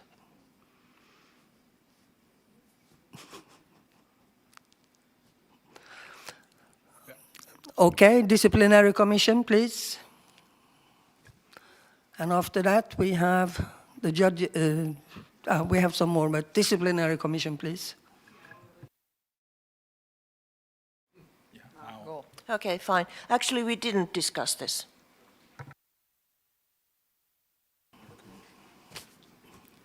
Slovenia, please. Tia. Yes, I see the absolutely same problem, as you said, Annette, with conflict with the statutes and the general rules, with this direct contact, because it's just saying with its activities, for its activities. It's not saying that it's only for these judges updating and online meetings. Its activities are also changing standards, doing requirements, doing this, doing that. This is the activities of the Commission in general, because it's not specified what activities. Second, which I would make now a comment to this practice, which was first time now executed this year, with direct communicating with judges. Everybody got email with some Google link that you had to apply and to give your ideas already in advance written, but that is okay. But then comes the second part. For Judge Standard Commission, they wanted to have or create statistic. I hope that judges on this table opened this link, because I got really upset. They were asking me how many times I was judging, where, how many shows, how much categories, how much this, how much that. Sorry, me as a judge, to be active, I send my activity to General Secretary once per year, and what I need to fulfill there is just name my 3 times to stay active. We had in the past, why this changed in FIFe, everybody forgot. We changed this because when I became judge, I have to give the full list, really full list to General Secretary, where I all have been judging the whole year. And some people did abuse this, and we know that there were some reports to financial police, tax offices, and so on. That's why we said, no, we just need to ask to prove your 3 activities, what is to be active judge. And I'm very sorry, guys, but you have no right to ask any of us judges for your statistic such questions. That is can be very, very problematic topic. And I don't know even if it's okay with the data protection to ask this. And who has then control of your statistic? Because that can go everywhere out. That's why we have General Secretary who collects this paper. And when I saw the second part, I exploded at home. And I said, no, I'm not fulfilling this. So, because I didn't fulfill it, I did not get a link. So you already, as a judge commission, divided us judges. Who is allowed to participate in the meeting? on ground of this questionnaire and who is not. And I find this a little bit, to be honest, discriminatory, because I don't need to fulfill zillion of your questions to be able to express myself as a judge, if you want to hear me. But if you don't want, then fine, then it's okay. I think it's not so good to go this direction. This is what I want to say. Find another way, invite everybody. I am sure not everybody will come. Because also some didn't even fulfill the questionnaire, but they got probably link from friends, and then they were participating, and they didn't fulfill like me. I mean, we talk with each other, judges, please. Don't treat us like we are children in the whatever. And we talk and we see the things which are not okay. And not everybody will comply with this. So maybe if you want to have this contact, there is a ground why board should first look into matter and then it goes then you get permission to have direct contact. Because, as I said, you might ask questions which are really none of your business. Sorry. Thank you. Judges and Standard Commission, Francesco, please. Now I need a couple of minutes to answer to Thea. I'm sorry, but she was quite long.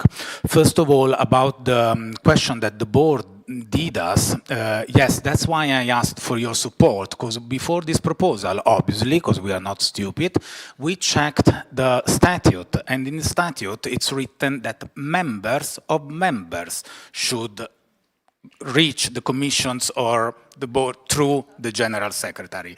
But I remind you that when we are appointed judges, we are allowed to be in direct touch with the general secretary. That's why we came with this proposal. That was thought a while.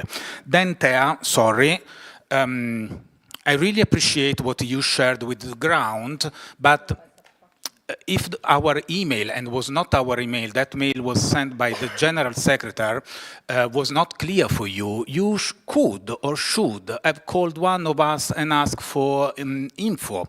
That mail was really clear. There was the intent of making this judges meeting. There was a first form, and that form was to collect ideas and subjects for the meeting. And we chose the subjects from those lists to share in the first meeting we had. And yes, we said that filling that form, you could take part to the meeting. That's why, guys, because we have requests by judges who want to be involved, who want to have a place, who want to have a life, and then they disappear. So the reason why we made this form and we asked people to fill that form was to show their interest in participate actively in the meeting. And however, to that meeting, we also allowed people not filling the form, because we can understand that you don't want to fill it, you were late or whatever. The second form, Thea, was different. If you would have read it, would have been clear. That was a request, not mandatory, to collect data for the other proposal, the number 7, that we have here. If you would have liked to share your data, you could. Otherwise, not. And we are not sharing data anywhere. We are not so stupid. We were just preparing the proposal number 7 that maybe we will see later. So nothing mandatory. We don't want to know where you are, what you do in your weekends. We just wanted to collect how many cats you saw during a weekend. I think that there was nothing, no privacy or nothing in that information, isn't it? Just please, take your time to read that email and everything will be really clear. Thank you.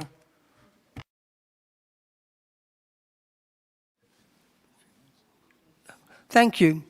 Well, it is actually easy to solve this when we go to the formal matters, because if we treat this like a statute change, it requires a qualified majority, and that can easily, then we can go on voting. Yes. But also remember, a judge is also an individual member of a member, not only a judge. But this could be a solution, and we can continue. So what does the Judges and Standard Commission say about that?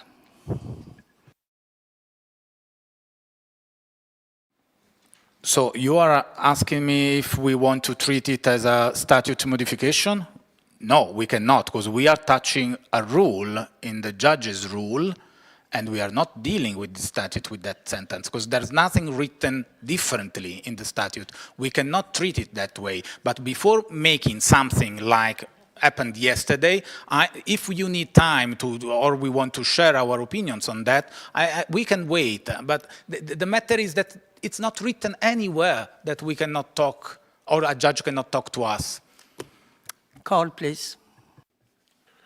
Yeah, this is a bit formal now. You ask us for help, and we discussed this issue here. And in fact, you cannot put in any rule something which is overruling the statutes. That if it stands somewhere or not, it's irrelevant. If you put something in the rule which we put in the judge rule, the member fee is just 200, it doesn't work like that. So you cannot just put something in. If you want to have this, and that's the solution for that, this proposal needs the 3/4 majority. And if it has the 3/4, it is carried and it will happen. And if not, not. So it's very simple. Thank you. Thank you, Carl. Mundikat, please. Yes. I'm just a general comment because I'm a little bit lost. This is now maybe the second or third time. When a proposal is dealt with and it is not in the right place in the agenda, isn't it not possible to discuss these things on beforehand? We received the agenda a long time ahead of times. And I think if this was a statute change, we could have maybe in a small contact decided that this is not the right place in the agenda for that. Same thing happened before with the proposal and also with the proposal from Finland. So I'm just trying to be, because we have a lot, we have on all these 3 proposals, we had a long discussion, and then it was decided that it was not in the right place of the agenda. Is there a way we can avoid this in the future? Absolutely. And to be honest, personally, I am a bit ashamed that we missed this. I am, and I apologize for that. But from the board side of view, we offered a solution. Romania, please. But just a suggestion regarding the collecting of data, only on that point. Wouldn't it be much easy to ask organizer to send the color division? If it's easy, then correspondence with 8 judges or 4 judges, just get one table with the number of the judge, get judged by this during the show. Judges and Standard Commission, Francesco, please. Yeah, the form was just a first try, so we don't want to go in the collecting data. So I hope that we are not collecting data any second week, because that would be impossible. No, okay. But thank you, Adrian, for that, for the suggestion. Now, I have a question for you, for the board. If we reword in a way that sentence, the aim is that we want to be in direct touch with the judges. So if we reward it in a way where it's written, the board will allow the commission to be in direct touch with the judges for the online meetings, can it work? No. Carl, please. This is already the existing practice. So when you just ask, you will get the allowance. So we don't need to write this in any rules here.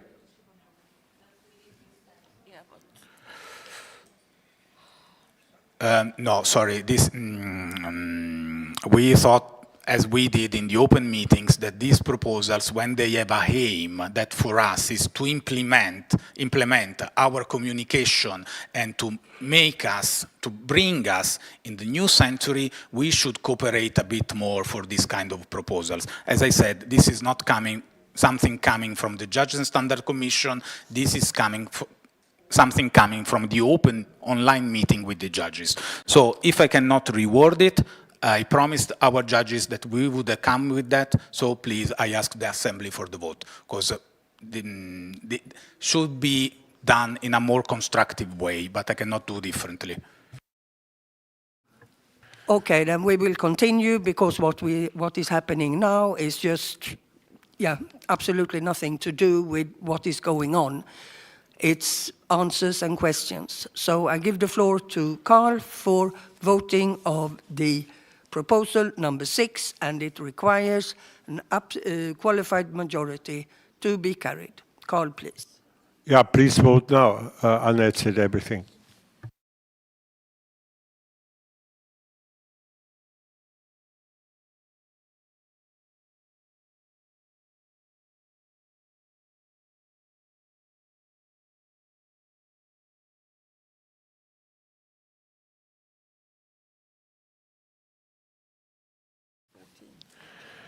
Okay, please stop voting. We have the proposal is not carried with 14 yes votes, 19 no votes, and 7 abstentions.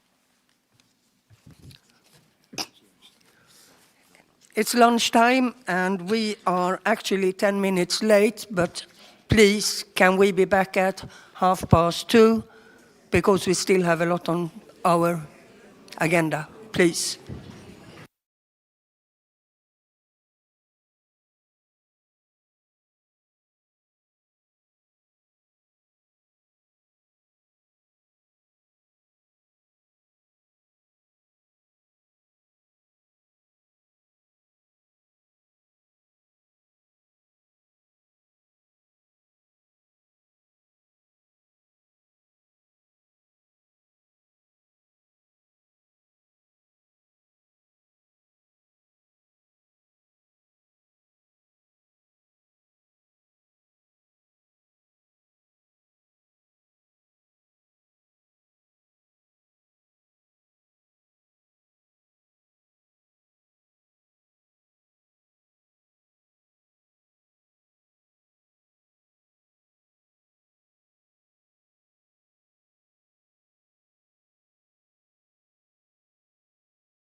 Ladies and gentlemen, we move on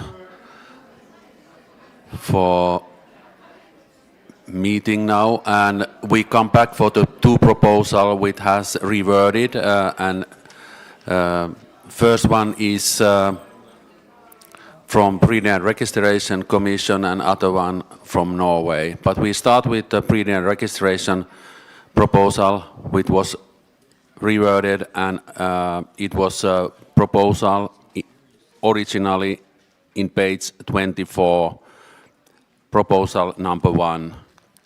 Madalena, please. Okay, thank you. So the reworded version is only the FIFe titles, according to the Breeding Registrations Rules 5.3, can be registered in the pedigree.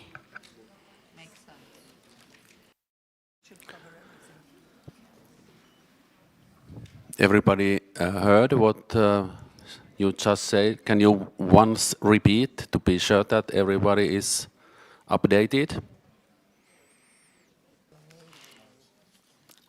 Only the FIFe titles, according to British and Registration Rules 5.3, can be registered in the pedigree. Yes. Do we have any comments about it, or can we go right away for the voting? Indonesia, please. Understand correct? The proposal was national titles cannot be a part of the cat's name. So now I can call my cat Blue Velvet's national winner again, because this sentence is totally different. So for me, it's a totally different proposal. Because now you change the pedigree, and here, the titles in the pedigree, and here's about the name of the cat. Thank you, Laura. Finland next, please. It's exactly the same proposal, it's just reworded, because the name of the cat we put on the pedigree, but we can attach to the name the titles. So if you read the motivation, we are looking at exactly the same thing. Now we just phrase it so that it cannot be misunderstood. Thank you, Riikka. Belgium, Christoph, please. Belgium has the same opinion in this as Indonesia, and I would even like to add that when this proposal is carried, we also are not able to register CFA titles and TICA titles for our cats anymore. Felikat, please. Okay, but at the moment we take over titles from other federations with the little star. With this proposal, that ends as well, am I correct?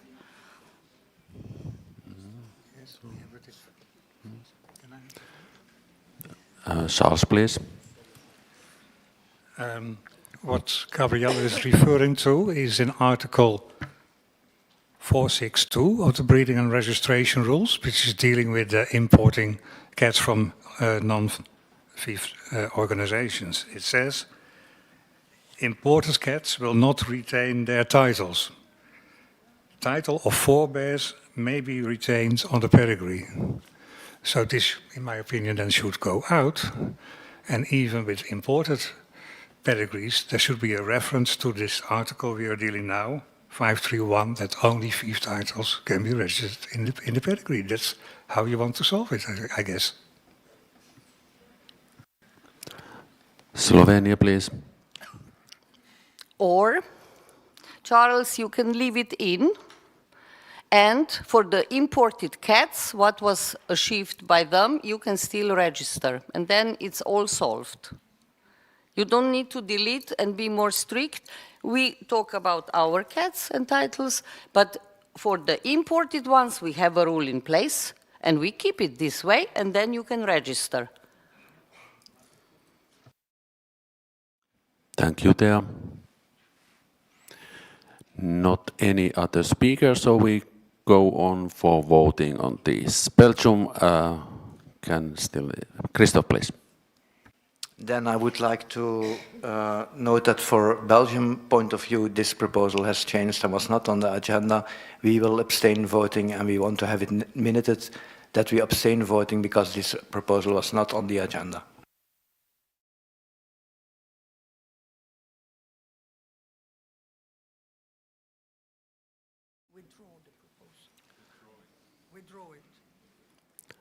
Breeding and Registration Commission, would you like to come with a new proposal next year, or?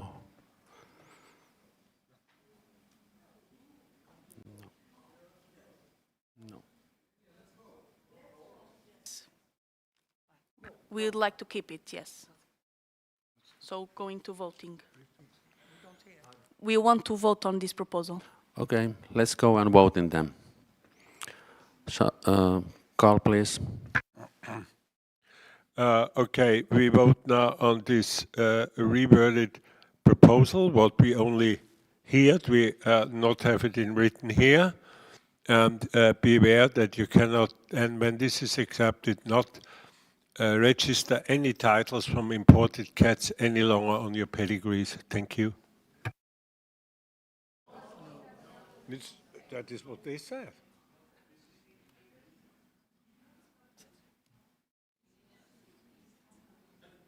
I mean,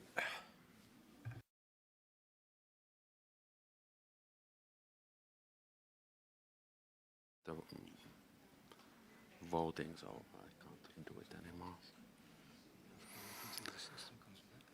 anymore. We have heard a discussion and we are already for voting, so let's vote. Okay, now we have back in the normal business. Indonesia and then Breeding and Registration Commission. Thank you, because I wanted to note in the minutes as well that I'm against this proposal because it's a different one than the one was original there. Breeding and Registration Commission, please. We want to keep the important cats have their titles from another federations, but new titles, we only register the FIFe titles. That's the idea of this proposal.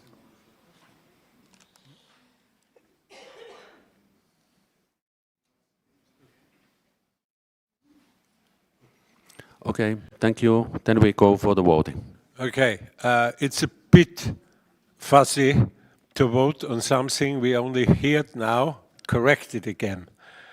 So please, I try to make it, I don't know if I'm right, before we go in voting, we can, when we import the pedigree, write everything in, maybe in brackets or whatever you want, and only new titles, only FIFe titles could be registered. So when the cat is imported or born within FIFe, only FIFe titles can be registered. I hope I'm now more or less explained what is in the proposal. We can unfortunately not see, and we can vote about it. Thank you.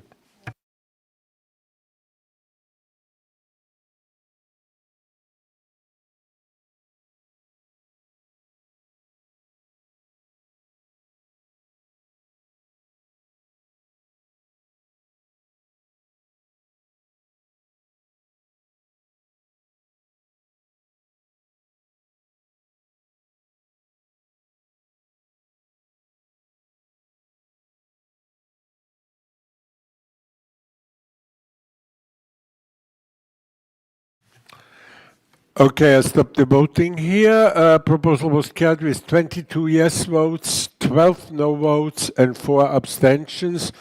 And mathematically, 2 must be absent.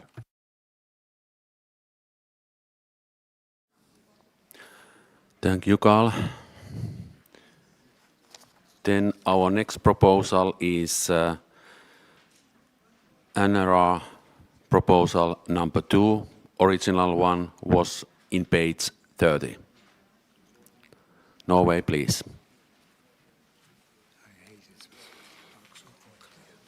Thank you, Vico.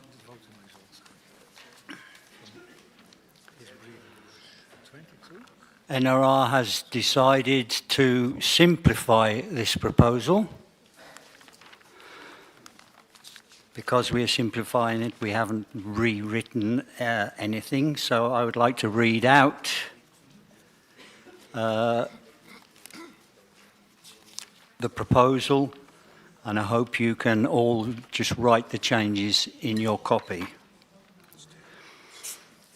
The new proposal states, all Sphinx breeding cats and not animals, must have at least one ultrasound examination of the heart without remarks from a heart specialist. Delete the word approved, and also delete veterinary cardiologist from the brackets before first used in breeding. That is the proposal. We also would like to remove the first remark. So just delete the remark.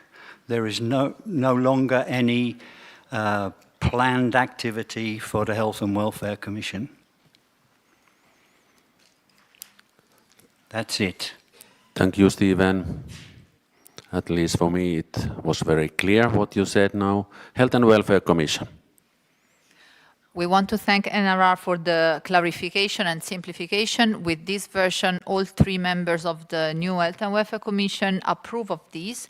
It's a request from the breeder. It only impacts 6.26 of the breeding and registration rules. The Health and Welfare Commission remains open and available to the breeders, specifically to the Breed Council, to develop a protocol, if they need it, which will be based on the international guidelines, and it will not be a FIFe requirement for the appendix, because the professionalism stays with the vet. We totally second this version. Thank you, Sarah. Breeding and Registration Commission, please. Breeding and Registration Commission is in favor of this proposal. Thank you, Madalena. Belgium, please.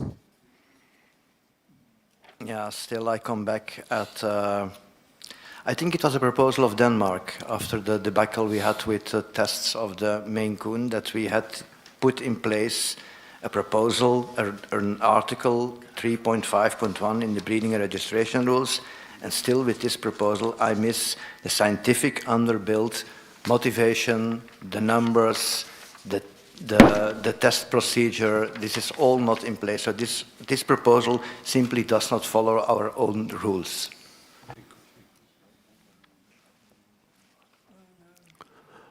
Health and Welfare Commission, please. It took me a little bit to let me be clear with Stephen, who is a British mother tongue. So I hope it will be clear, because I understand for non-native it's a little bit hard.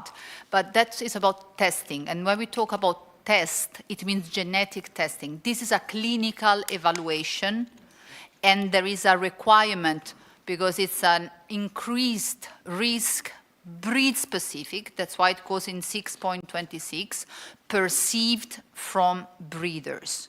So they ask only for their own breed to implement something. We don't give a specific timeline. We don't say how often, we don't say what to do. We just recommend, basically, it's a must, at least once before the first breeding. It's just slightly stronger than a guideline. But when we go to test, it means a genetic test. This is a clinical examination, not a test. Belgium, please.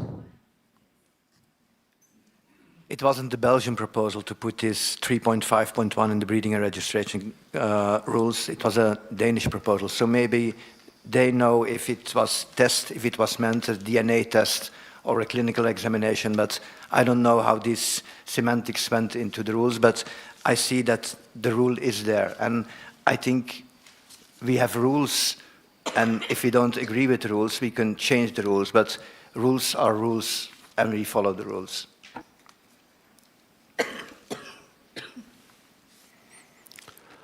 Thank you. We don't have any other speakers, so we can go on for the voting. Carl, please. So we vote on NIS proposal number 2, ultrasound examination of the heart. There's now cats instead of animals, and the approved is deleted, and the veterinary cardiologist is also deleted out of the one you have on your paper. Please vote now.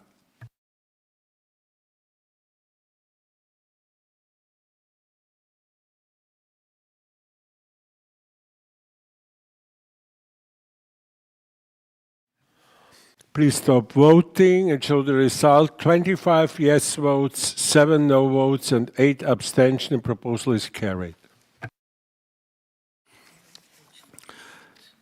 Next one, we ask Technic to put Norway's new proposal number 3 in the screen. And it's a new one.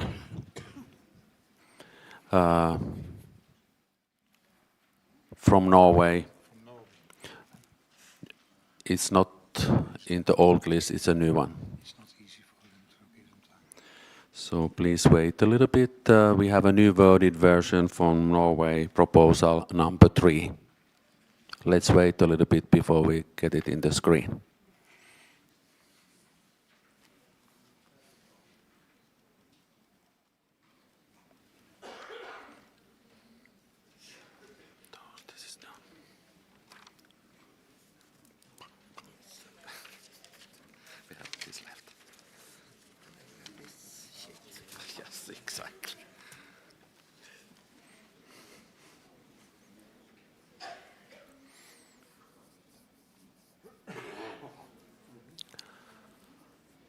So you can read the text, and then we give a floor for... Yeah, it's a new version. So we give delegates time to read this 1 minute. This is not the new one. No, he's there already.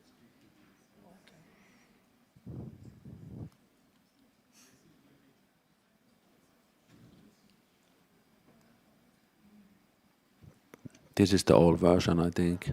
Yeah.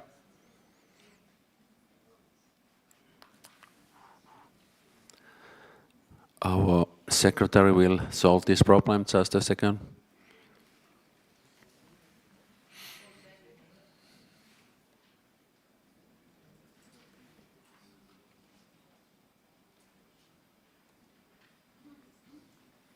I think we better go on with the next. I need to resend it again. It's not available. I need to resend again. So let's go on with the next. Okay.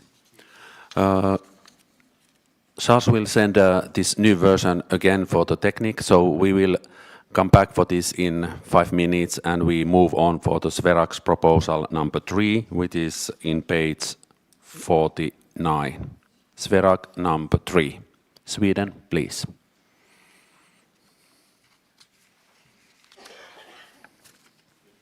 Just a short comment in addition to the proposal, that there is research, publications, and practical branch rules, for example, Theory and others, PubMed and RSPCA, stating that boosters should be given annually to at-risk cats, which would imply to our show cats, as well as cats living together with several other cats.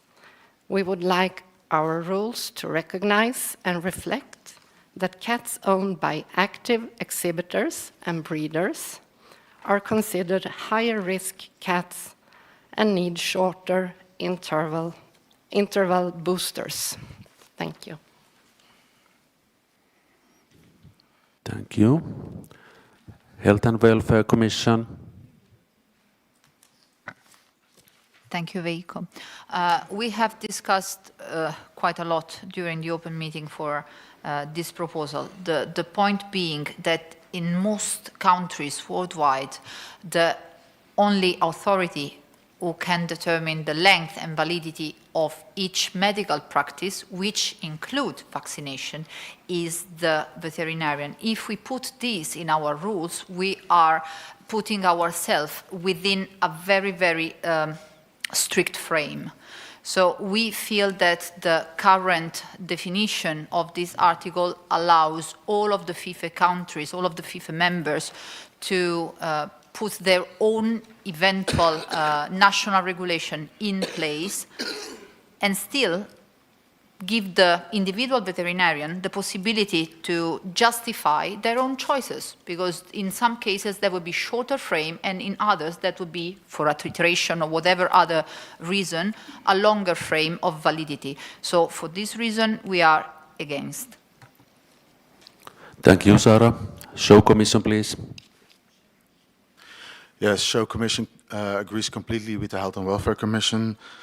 We believe that the current wording is clear, is simple, and is sufficient. So we would like to keep the current wording, and we don't see the need in this proposal. Thank you, Juri. Finland, Riikka, please.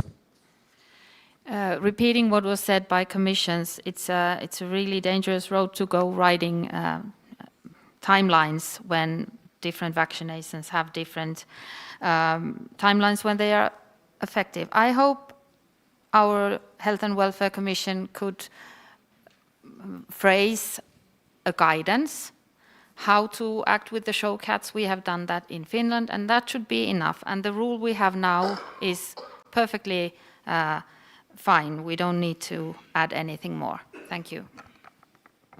Thank you, Riikka. Breed councils, Natalie, please.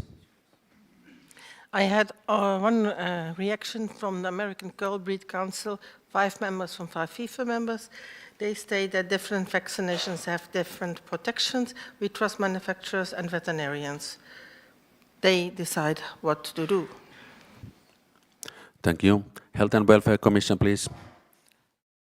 Replying to Riikka, to Finland, actually, during the last term, we have been supporting some national members to develop their own guidelines about vaccination because, yes, they are also related to the national legislation.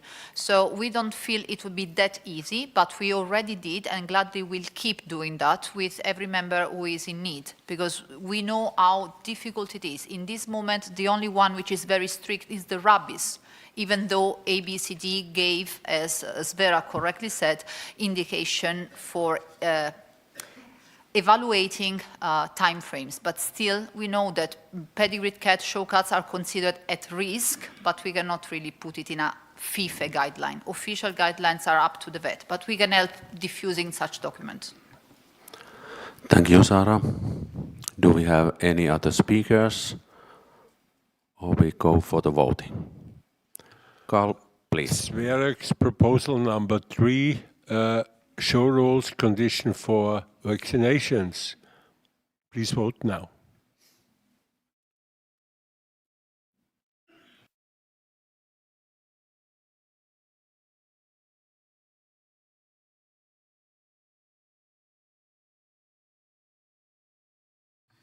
Please stop voting. The proposal was not accepted. 3 yes votes, 32 no votes, and 4 abstentions. And 1 is missing.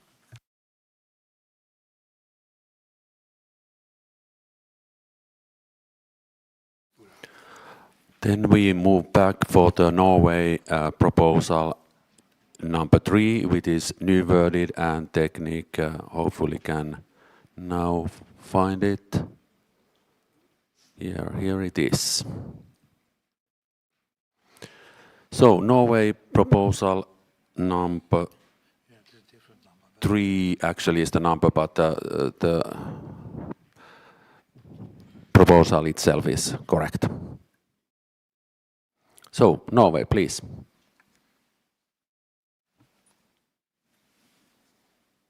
Yeah, thank you, Veikko. And thank you to the General Secretary for giving us the chance to have this written here over on the screen. It's a bit softened since we saw it on the open hearing. However, I just want to say that I present this proposal as the President of Norway, and I take ownership and responsibility this way. I'm not presenting it as a judge. However, I would like to say that it was carried out with a majority, and minimum 1,000 members was behind that. So I think it absolutely have a right to be here and to be discussed also. I'm proud of all of our members, every single one, the one which is behind this and the one which not thought it was such a good idea. Just to tell you, we had in 2025 43 shows in Norway. We handled around 300 different judges, among them Stephen Jones and Anne Veland in the judge groups. So I think absolutely that when our people want to bring a proposal like we see now, they are absolutely entitled to do that. Thank you. Thank you, Anne. Show Commission first. Yes, Show Commission, indeed, Anna, we agree that this reworded proposal is much softer and much less negative than the initial one, but still it approaches the way that our judges are handling the cats and are going together with the exhibitors in a quite negative way. So we really don't want to take our hobby in that direction, and we believe this is going way too far. Thank you, Yuri. Judge and Standard Commission, please. Yes, as a Show Commission, thanks Anne for rewarding it. Obviously, as you said, it's nothing personal, and then I understand that if the members want something to be brought in this assembly, it's their right and you have to bring it. As we said, for us, it's quite sad to read something like this in our agenda, and as Judge and Standard Commission, we have to keep a strong position on that, and for us, it's 6 no. There's a way how the message that we get from this proposal is really wrong, and so we cannot support it. Thank you. Thank you, Francesco. Peer Commission, Donatella, please. Thank you, Veikko. And yeah, as far as the message is concerned, PR Commission also has comments on this proposal, and we also ask it to be minuted. So I will send it later to Charles. PR Commission considers the NRR proposal inappropriate and offensive towards exhibitors and judges, and therefore is very strongly against it. We believe the moment the proposal was published in the agenda and went out to the general public, it created great damage to the reputation of our federation, of our breeders and our judges that, for instance, are now widely considered corruptible and shall not have a regular social activity at shows. Especially in these difficult and challenging times, we must be extremely careful with the wording we use and the message we channel to the world. And for us, this was a really big PR failure. Thank you. Thank you very much, Donatella. Do we have any speakers on this? Finland. Riikka, please. Sorry, you're already getting tired of me, but I have to say this.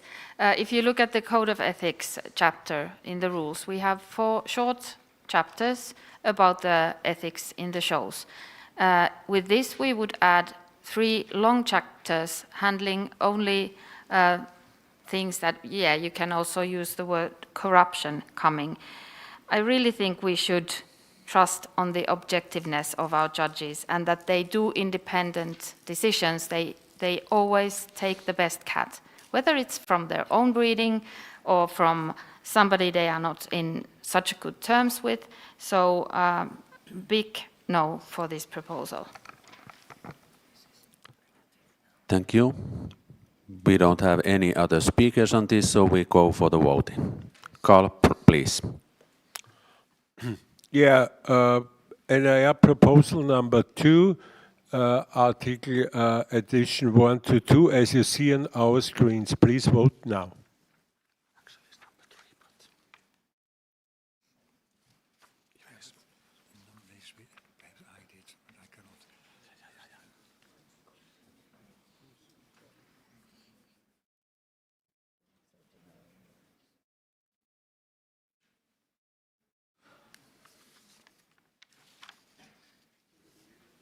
Okay, please stop voting. We have 3 yes votes, 36 no votes, and 1 missing. Proposal was not carried.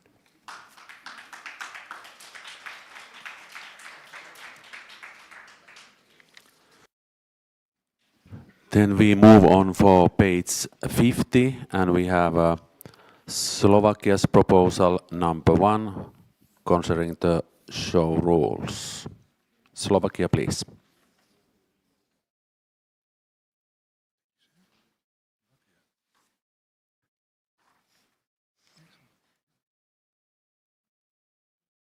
Thank you.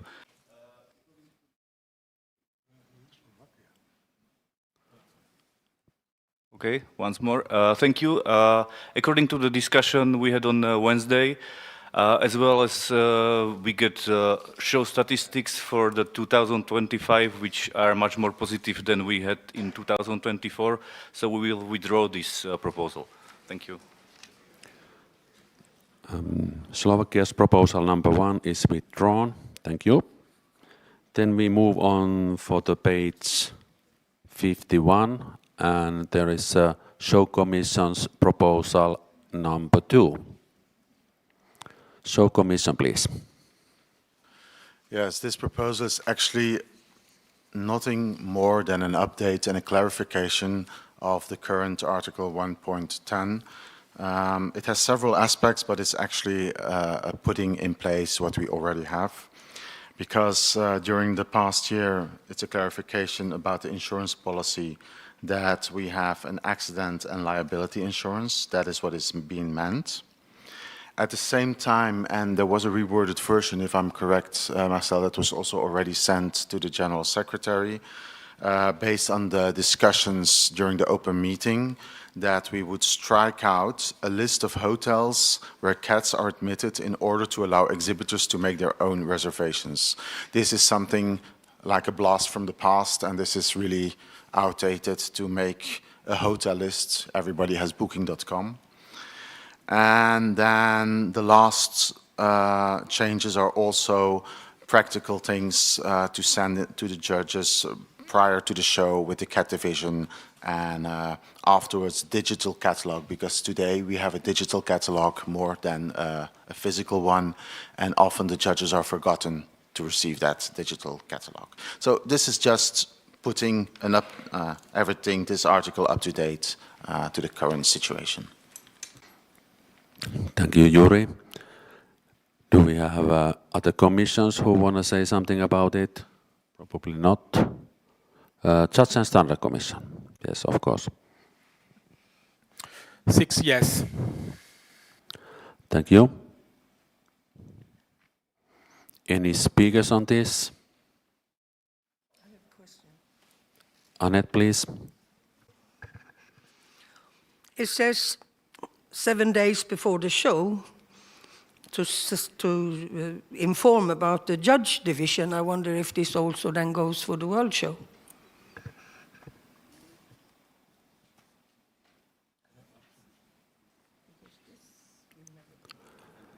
Show commission, please. No, you have misread this because it says send the name and address of the hotel 7 days before the show, and then prior to the show, that can also be in the morning of the show, the judges must have been informed on the transfer to the hotel and the cats to the judge division. So judge division can be also for the World Show. We covered that with this because it can still be given the evening before or the morning.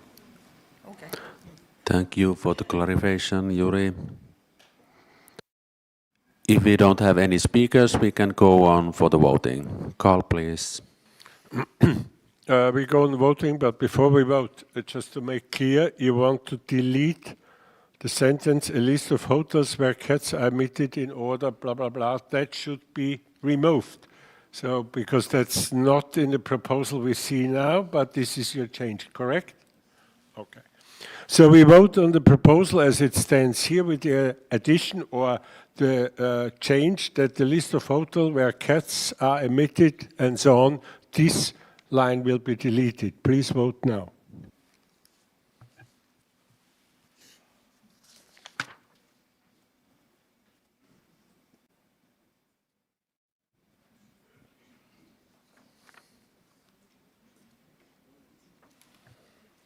Please stop voting. 30 yes, 5 no, 5 abstention. Proposal carried. Thank you. Then we move on to page 52, and we have a Brazilian proposal number 2. We should first deal with show commission. And when we have approval the agenda yesterday, we have dealt already that show commission proposal first in page 53. So show commission proposal number 3 first. Page 53. I can go? Okay. Show commission, please. Yes, okay, thank you. No, the reason for it is that we want to have our proposal dealt with first is because it's the most comprehensive of the 3 proposals we see in front of us.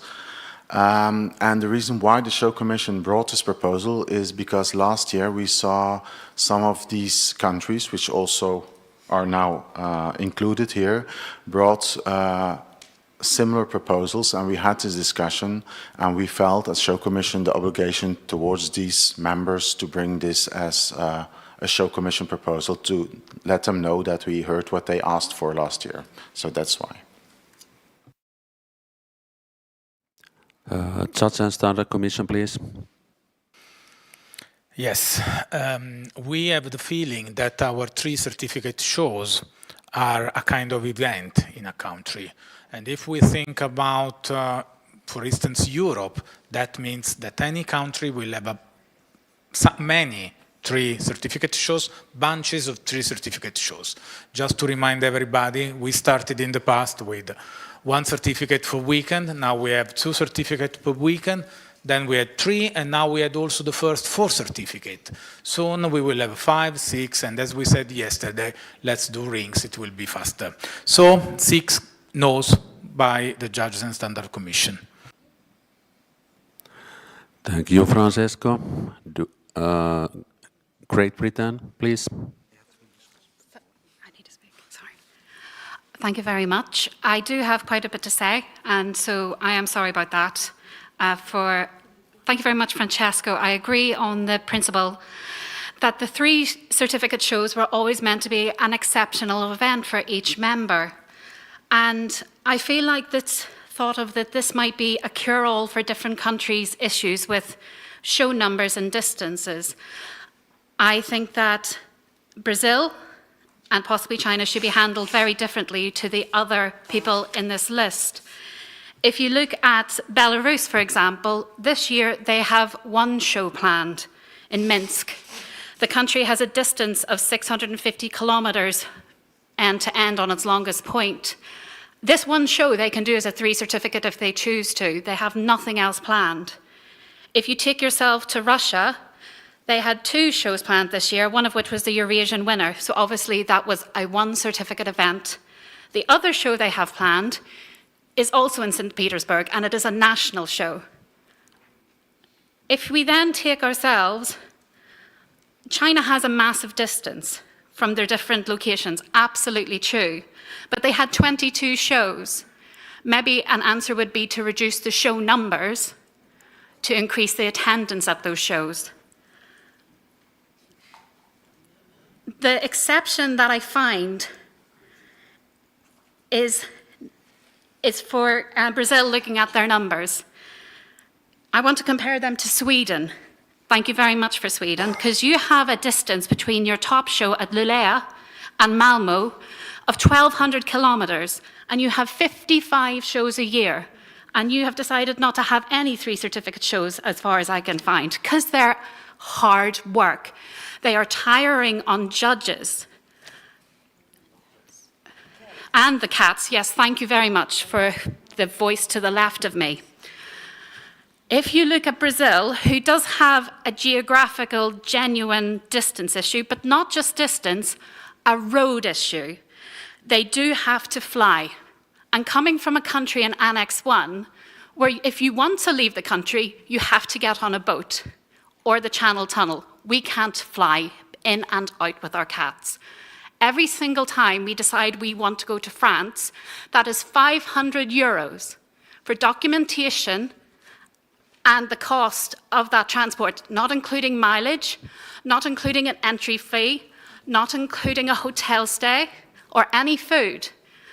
Brazil has a genuine case for exceptional costs and have a case for increasing their amount of possible 3 certificate shows, looking just at the distance that they have between their shows. Currently listed, and I have a map if anybody would like to see the map. Between Balneário Camboriú, and I apologize for the pronunciation, the distance to Rio de Janeiro is 10,050 kilometers as the crow flies. Between Salvador and Bahia, the distance to that show at the very bottom of the map is 19,000 kilometers. I repeat, Swedish distance between their top and bottom show is 1,200 kilometers. That is bigger distance between them, and they don't have the road infrastructure. I also go to Norway. Their distances between their top and bottom show, between Kristiansand and Harstad, is 1,250 kilometers. Yes, I did a lot of math.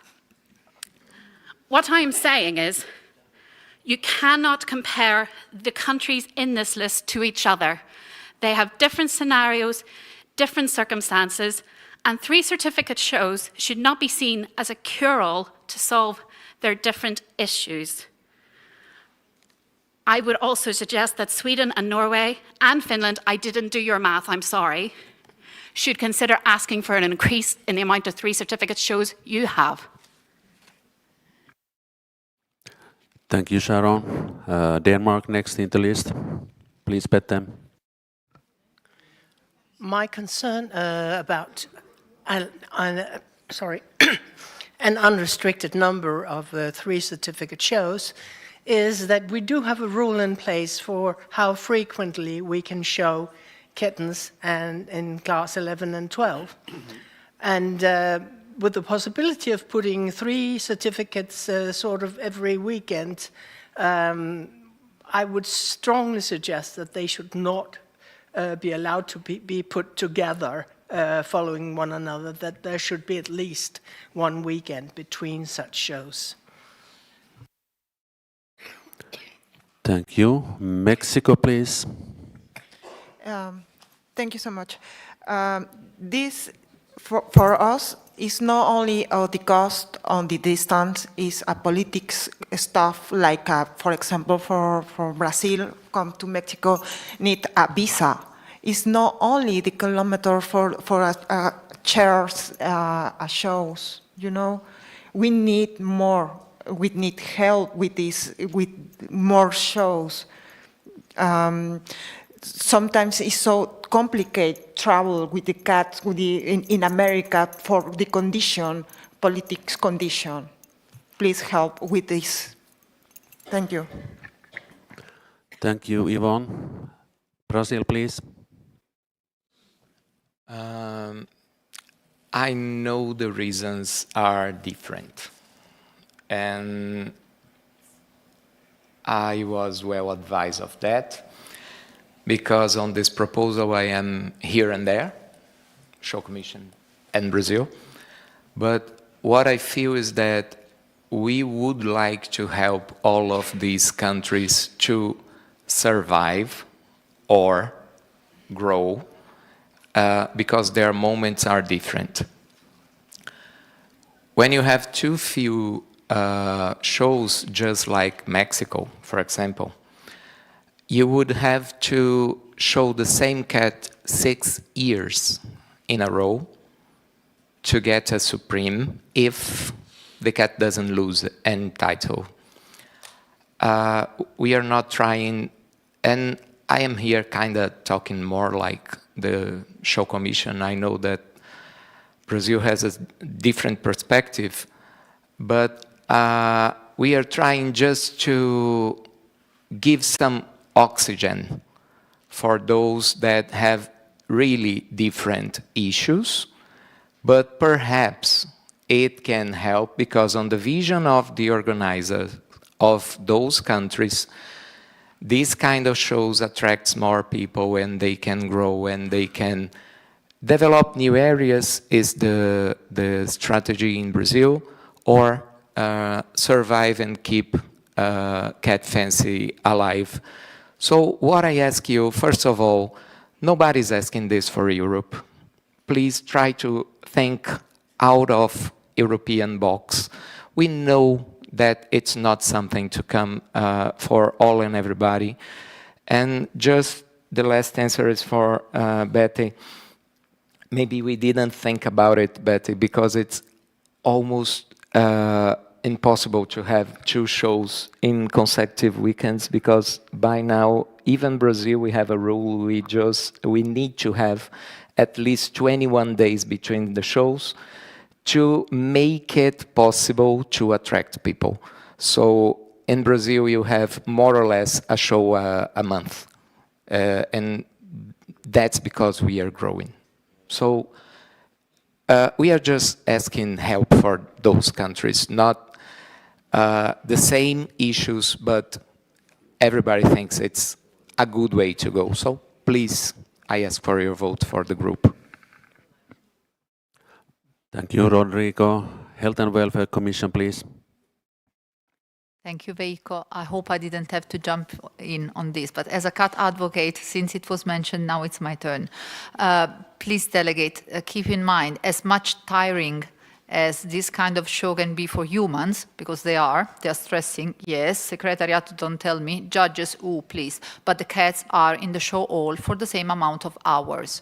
So don't consider 3 certificate more stressing for the health of the cat. On the other hand, I have to second the suggestion from Felice Danica that a small addition, a small line would be beneficial, because what is now in place in Brazil not necessarily will be in place in the future, whilst we build a structure. We strongly second what Felice Danica said, to be consistent with the existing rules in class 11 and 12, not to have 2 consecutive weekends. We just put it in. One added rule doesn't change the meaning of the overall proposal. Thank you. Thank you, Sarah. Belgium is next in the list. Yeah, well, the proposal asks for an exception for the countries listed in Annex 8. It's an exception, and we can always turn around exceptions. Also, what I would like to say to Sharon, we can do magical things with distance and etc. And with maths, we can do very amazing things, but let's be honest that we live in different political, economical situations, and that every of our members have different needs. So when I speak for my country, we don't need this, but I can see in the countries listed here in this annex, Belgium will vote in favor of this proposal. Thank you, Christoph. Romania, please. We are here exactly for not applying some patterns, some rules for everybody, because the world is a large place and each country has its own individual particularity. For example, in our area, we never ask for an exception of certificates, something less, because we want to support all our friends from around us, like Moldova, Bulgaria, Greece, and we travel to contribute with our breeders to their shows.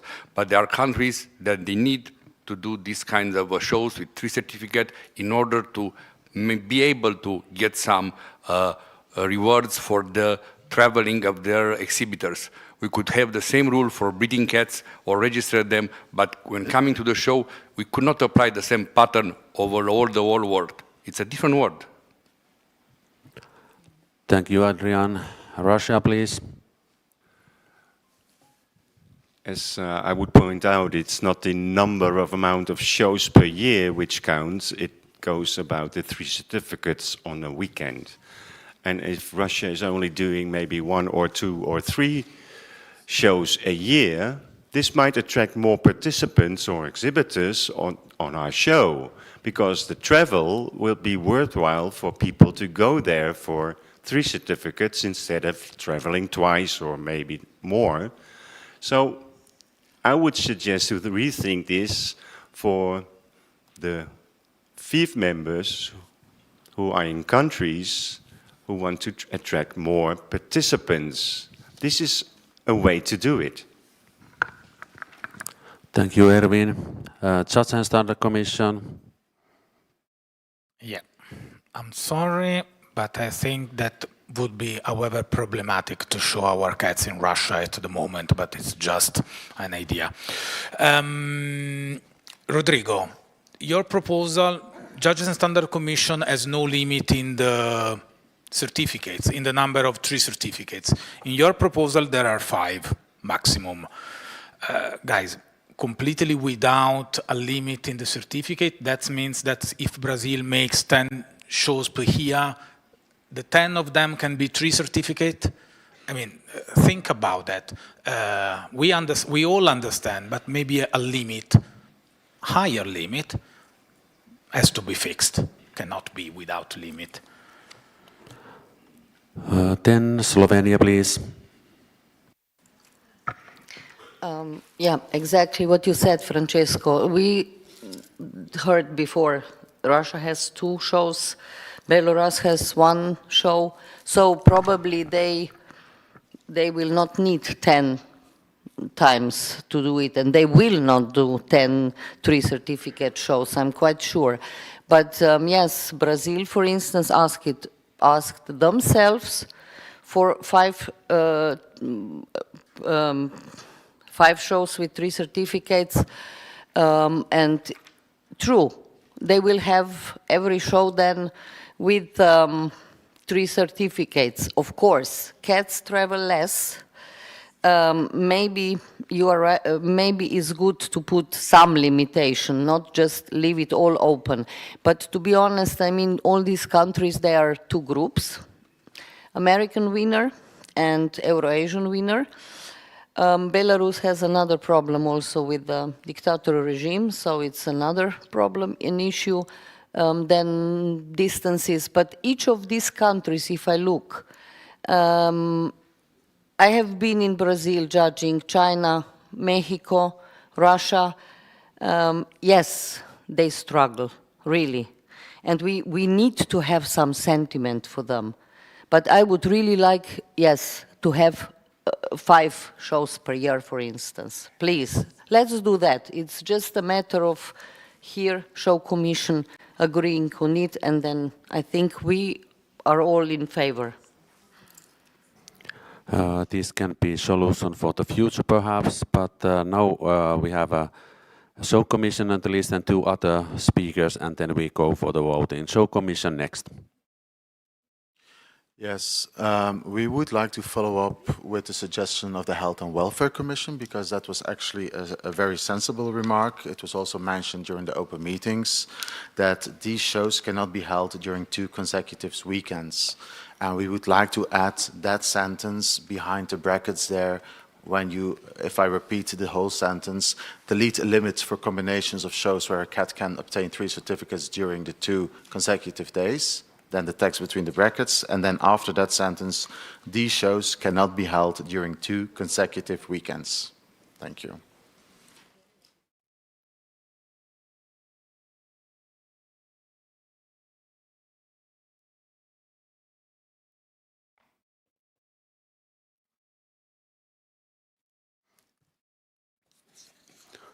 Yeah, that was a good addition, I think. Last speaker, Great Britain, and then we go for the voting. Thank you, Taya, for the limitation. That, I think, is what is the biggest concern, unlimited. As we say, Brazil is growing, so if we get to 20 shows a year, which would be amazing for them, and I hope one day it is, does that mean 60 certificates, 3 shows? I don't know, but we can't see what the future is going to bring. For Mexico, how about you look at the consideration that Iceland has asked for, a relaxation on the amount of certificates required for titles so that cats can achieve those high titles within that period of time? When you say that it's going to take you 6 years to get those titles for the cats, just an alternative to think of. Thank you, and we promise to go to the voting, and we will go for the voting with the addition for the show commission. Carl, please. Thank you. Yeah, so we vote on proposal number 3 from the show commission, and it is an addition that these shows cannot be on 2 consecutive weekends. So please vote as it stands there with this addition. Thank you.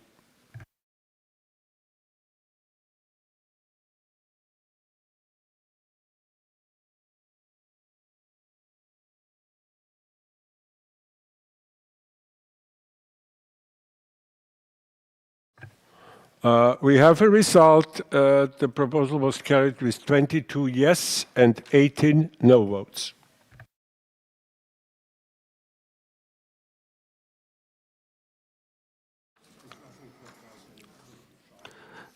Then we move on for page 52, and we have a Brazilian's proposal number 2. It was withdrawn, if I understood. First, Veiko, please, if I can talk please. about the last one. Thank you so much. I knew that Brazil would have a more comprehensive proposal. I was afraid that our proposal could make a mess on the bigger group one. You can trust Brazil will not have all the shows. I would show you a map that we are developing new areas. That's why we need the extra shows. We have 3 new clubs releasing this year, beginning this year. So we do really need this, but we are not having more shows or unlimited shows.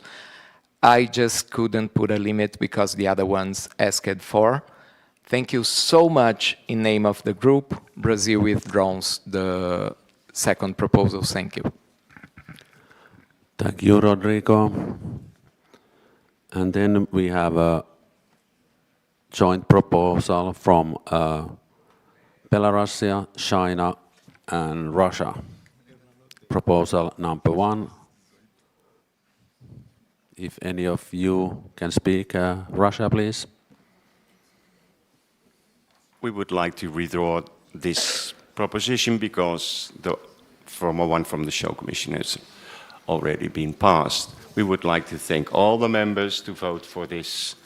It gives Russia the opportunity to at least organize a show where 3 certificates can be drawn, and to remind Francesco, not all exhibitors are coming from Europe. We've got a lot of Russian people.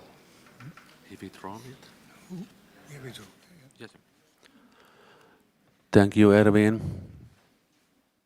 This was withdrawn, if I understand correctly. And Slovenia, there, please. Actually, I'm talking now for China. China cannot vote, but can still talk. They also are very much thanking you all for the sentiment, because really the distances in China are huge, and probably they will be very happy that they don't need to run so much around. I'm sure they will still organize a lot of shows, but it will be easier. Thank you. Thank you, Thea. Then we move on for page 53, board proposal number 3. Charles, please. Our third proposal is about show rules, Article 2.1, dealing with the organization of the World Show. And actually, like I said in the open meeting, it's a pretty straightforward proposal. We want to add one sentence. World shows may only be organized by members whose countries or regions are not listed in Annex 1. And the reason for that is that we really want to safeguard the FIFe World Show as the major and largest cat event of the year. Show Commission, please.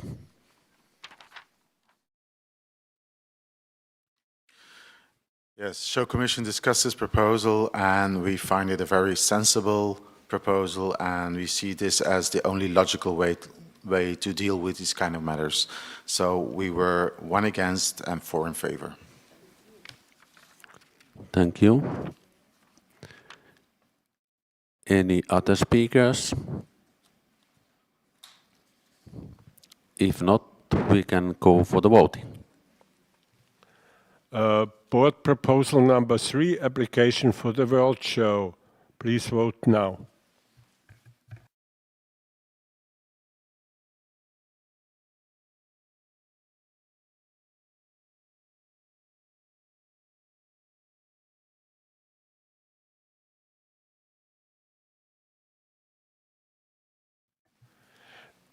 Stop voting. The proposal was carried with 31 yes votes, 6 no votes, and 3 abstentions.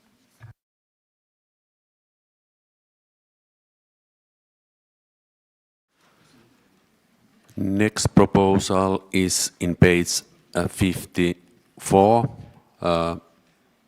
Show Commission's proposal number 4. Yuri, please. Yes, this proposal comes from the discussions there were the past year and also last year at the General Assembly that some winner titles have no value because the shows are so small.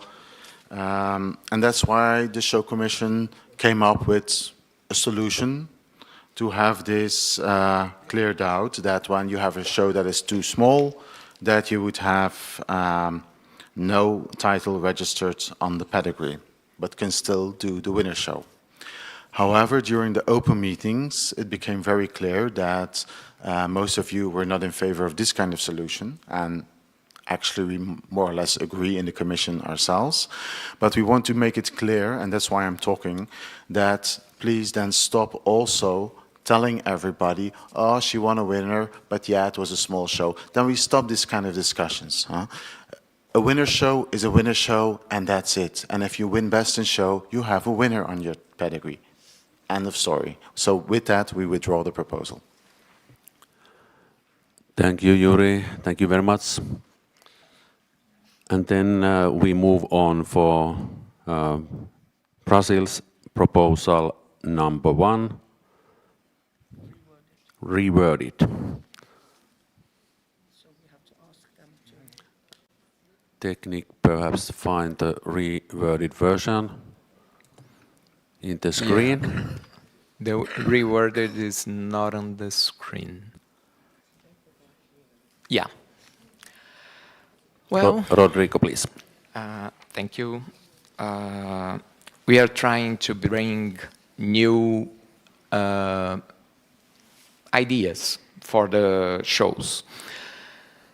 So we thought that at least on the winner shows and the world shows, we could have a podium instead of just one winner if we could ask our judges to choose the first, second, and third, in their opinion, for each panel.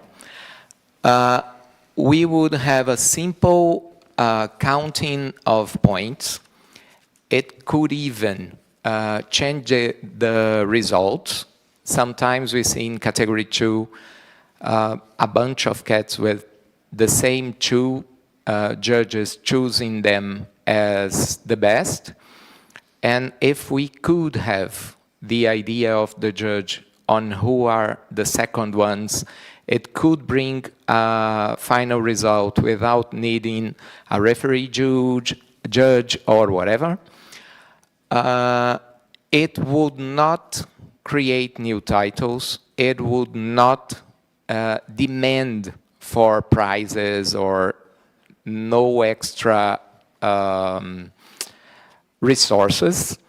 The only thing we added here, as Poland suggested, and we kept it, is the second and third place are to be mentioned on the certificates. So this is the only thing that we changed from the one that you have on the original agenda to this one, reworded one. So this sentence, second and third places are to be mentioned on the certificate. We think that the breeders will be really interested on those second and third places. There are really important titles that we give for our cats, and I hope you like the idea. It's something that we bring for your appreciation.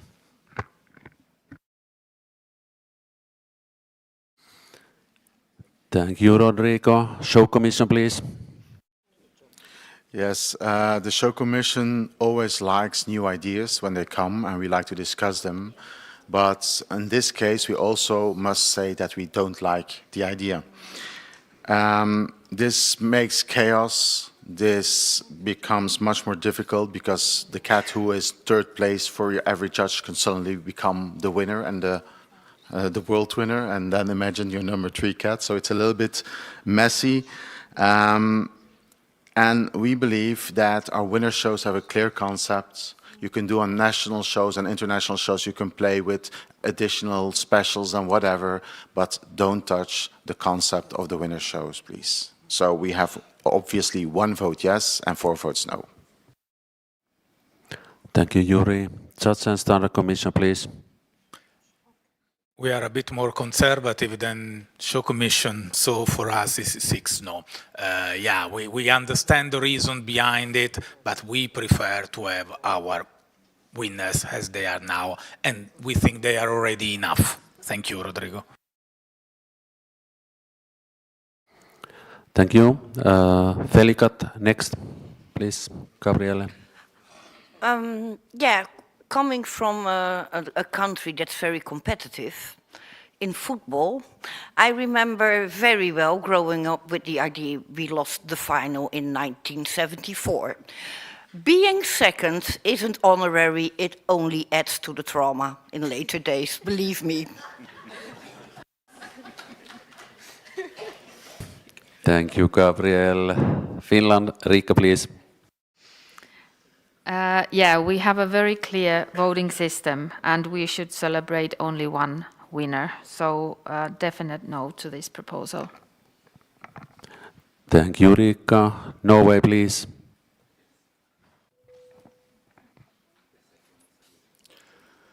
This is my personal opinion and not the opinion necessarily of the boss who sits next to me. I think that this is an excellent proposal.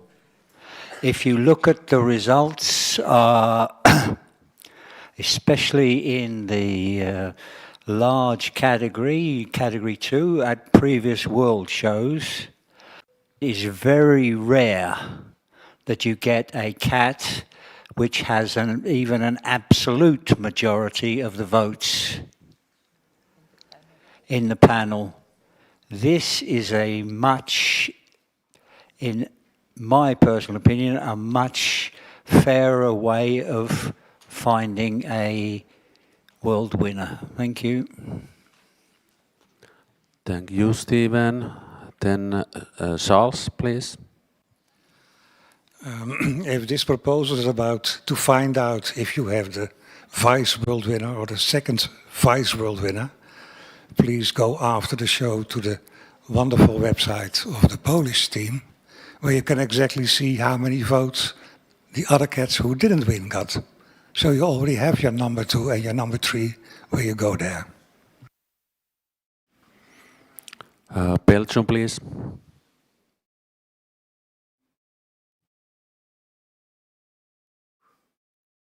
Yeah, and another concern I have in this counting of the points, how many days will the Bosnia show take?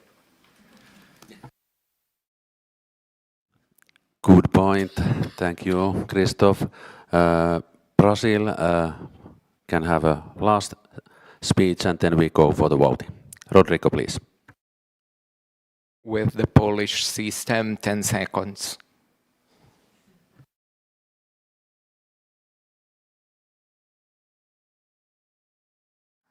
I'm sorry, I said it too fast. With the Polish system, 10 seconds more to have the result.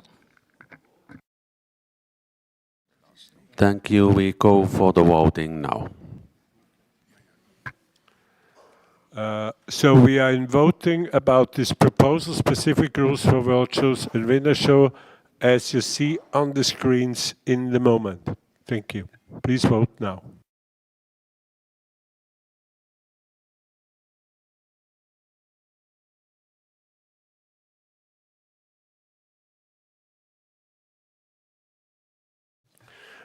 Please stop voting. We have 7 yes, 32 no, 0 abstention, 1 missing. Proposal is not carried.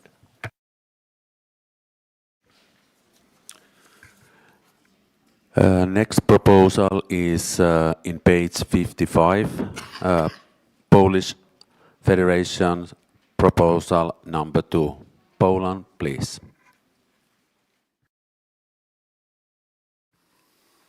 Yes, thank you, Veiko. The proposal regarding the winner shows, which is also very straightforward, and we are facing now the locations with some restrictions that not all the cats can be shown, and that's why the General Assembly of Felis Polonia recently decided to come up with this proposal. So we would love to not to make shows in the countries where some breeds are banned, and we also know that that's a wish also of some members in other countries, because we also got very positive feedback from many breeders from many countries, also from the judges.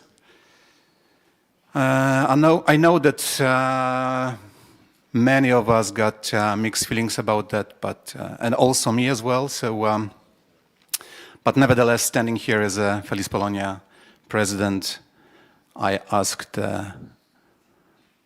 you, the GA, to vote for it. Thank you. Thank you, Sebastian. Show Commission first. Yes, thank you. Yeah, we understand the sentiment, really, we do. If I would have a Sphinx or be a Sphinx breeder and now the World Show in the Netherlands where Sphinxes are not allowed, I would also be emotional. I really would be. So we do understand, but we also have to face reality. And how far do you want to go in this story?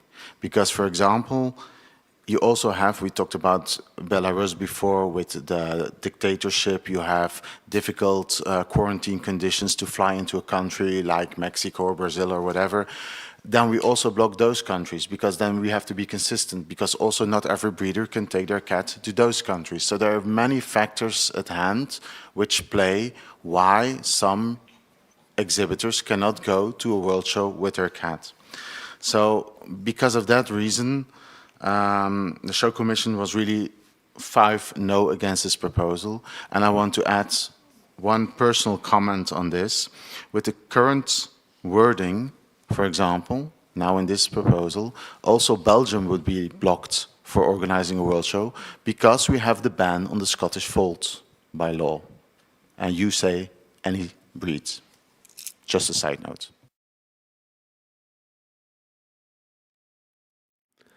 Thank you, Yuri. Judge and Standard Commission, Francesco, please. Yes. As judges, but first of all, as cat lovers, obviously we would like to have all the breeds in the world show. And we really think that all the breeds should be in the world shows. But we know that this is not possible at the moment, and at the same time we think that we shouldn't prevent some members to organize the World Show, even because the current situation is so fluid that we don't know what will happen tomorrow or tomorrow the others.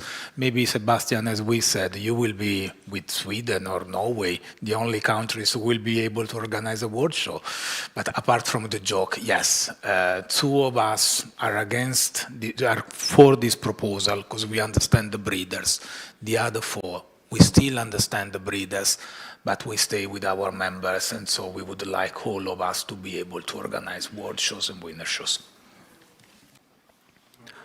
Thank you, Francesco. Breed councils, Natalie, please. I had two reactions from the Breed Council. American Girl was in favor. They have 5 members in 5 countries. And the Persian Exotic Breed Council, 70 members from 12 FIFe members. They voted 5 persons in favor. The rest did not vote. Thank you, Natalie. Annette Schöring, please. Well, I have to throw something on you again. In the statutes we have in Article 1.3, I'm not the only one, the Federation shall not make any decisions which might be detrimental to the national character and individuality of any member. So, in a way, we also have to refer to this. Sorry to say. Thank you.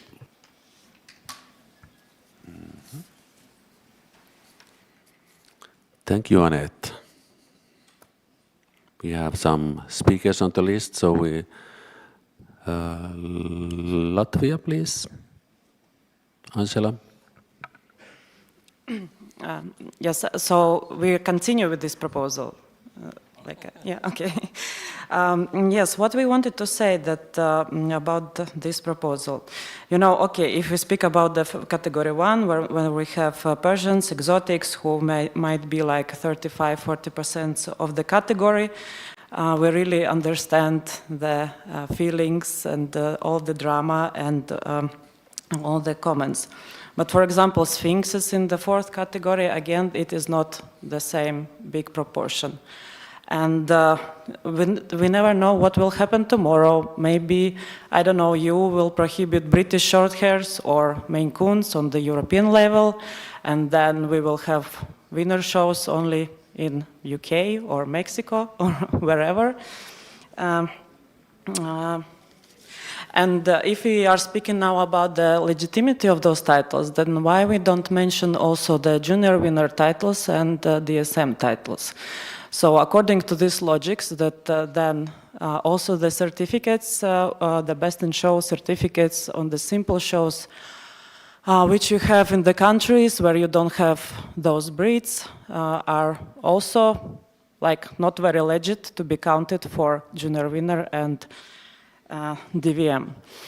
But really, if we see what was in a social media after all the for example, Central European winner show, it more looked like some breeders offending other breeders. It was not about like how fair it is or whatever else, or about cats or about health. It was like to say some other breeders. We know the cases when really one breeder told to another breeders in their face that what are you being happy about if you won not in a fair fight. So I think we, according to this, we have much more problems. This is how the breeders actually behave and how we treat each other. When we asked, for example, our Sphinx breeder what she thinks about this, because she always participates also in the World Show, she said, of course, I'm very sad that I cannot do this this year, but let's just be happy about what we have today and tomorrow. Let's not prohibit anything anywhere, and because we never know what the next steps will be. So we are very much against of this proposal. Thank you, Angela. Health and Welfare Commission is next in the list. Sorry, I was not looking. There was a long list before. Now they took the hands down. I was not ready. Just a comment to Angela. I don't want to be the bad girl in the room. We are in a live streaming. I don't want to pass the message that in this room we take decisions based on numbers, and I am a math teacher. We here work for cats and principles. We don't care about numbers. We have been working with Jurgita and some of other people by my side for hours and hours of our free time, not retributed, for something which was not even carried or agreed, for monks, Kumrik, Bombay, breeds which are not even yet recognized. And we spent hours on papers for them. I don't think it's fair to mention low numbers or big numbers or breeds. We are here for principles. We should be here because we are elected by our members, because we should be the primus inter pares, the best among others. So please do not relate to small numbers or big numbers. Thank you, Sarah. We have 4 speakers on the list, and then we go for the vote in Finland. Riikka is the next one. Yeah, the same opinion on all breeds. We have to be equal, whether they are big in numbers or small. But a question, Annette referred to the statutes. So just a question, when we go to voting, this means qualified majority. Yes. Pierre, Commission, please. Thank you. Yes, just want to support what Sarah said. I don't think this was a great statement about the number of the cats that are, the breeds. They should be treated all with the same dignity, also from a PR point of view. Thank you. Thank you, Donatella. Romania, please. And in the line of the same as my previous, I want to say that we just banned the winner shows in Latin America just because of the distance and thinking that they are traveling each our winner shows on a war show with 20 cats, for example. If some of our members will come to support them, probably they will fulfill 500 cats from Europe and the rest will complete until 1,000. So I don't think it was, we show now that are judging righteousness. Thank you, Adrian. And the last speaker is Judge and Standard Commission, and then we go for the voting. Yes, sorry if I let you waste time, but I did it yesterday for the Manx, and I have to do it already now. All the breeds, same dignity, please. Then we go for the voting. Call, please. Voting Felis Polonia. Proposal number 2, specific rules for world shows and winner shows, and it is a qualified majority required that this proposal pass.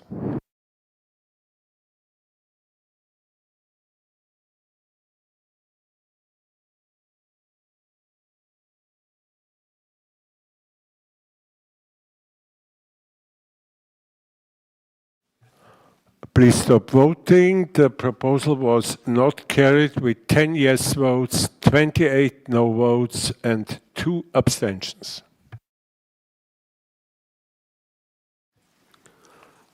Then we move on for page 55, Show Commission Proposal number 5. This we have already did, yeah. So, thanks, Charles. And the next one is Show Commission number 6, page 56. Show Commission, please. Yes, I'm getting tired of my own voice sometimes, but you probably as well. No, this proposal we brought because in 25 we had the same proposal for the year before when it was in Norway, I think. 24, 25, I don't remember, but anyway, it was carried at this General Assembly for world shows only. So we had this situation that we could do it the first time, I think, in Norway at the World Show. Now, we like uniformity and consistency in the Commission, so we find it only logical that we pull the line for everything the same, and we feel for very large shows where you would have these kind of numbers, it would be only logical that you could deal with it in the same way. So we just want to bring this consistency to the rules. Thank you, Yuri. Judge and Standard Commission, please.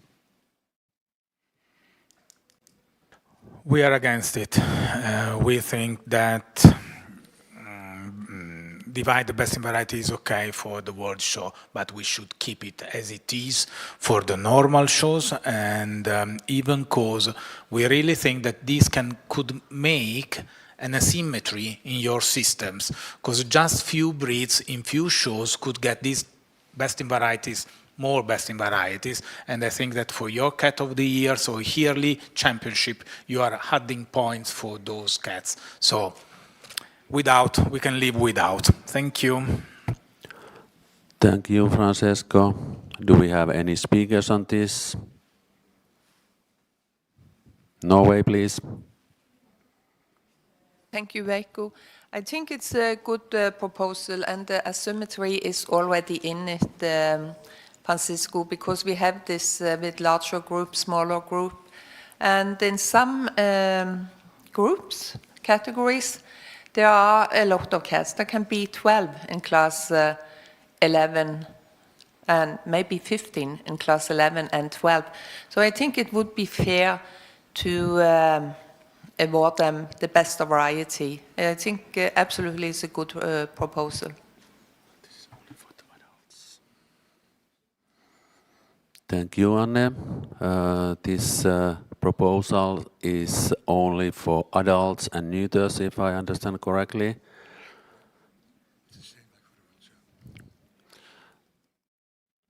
Any other speakers? Judge and Standard Commission.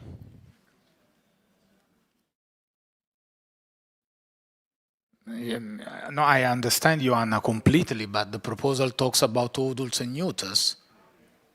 So the kittens were not listed in the...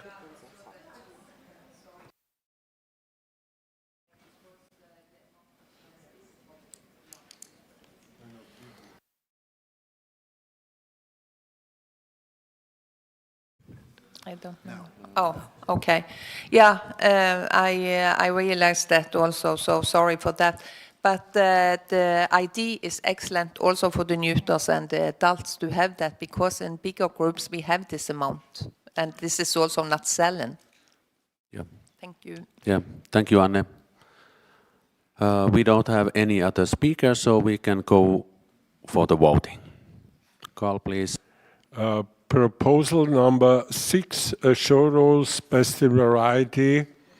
Please vote now.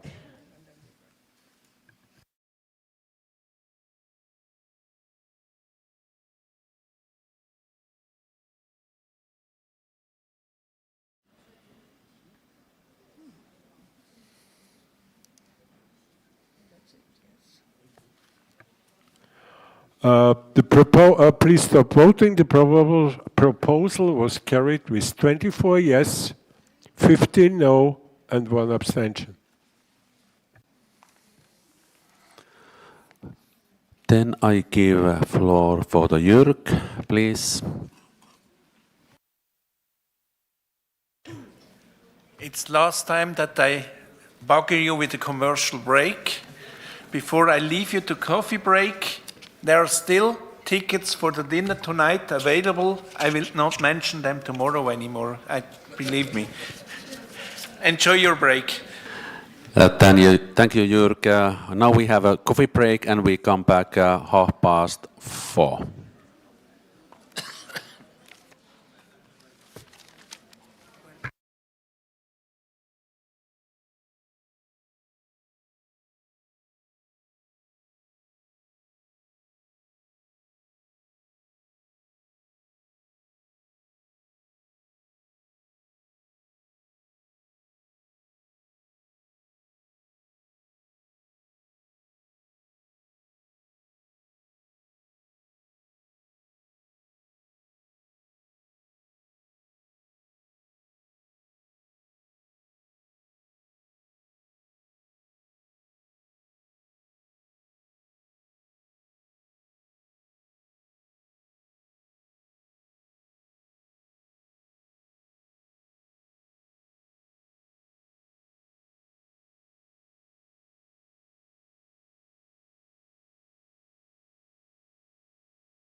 Okay, then let's continue. We still have some pages in the agenda and some proposals left.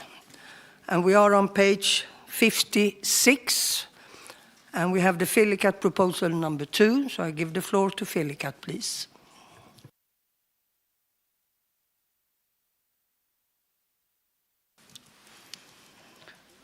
Yes, I think this is a very straightforward proposal.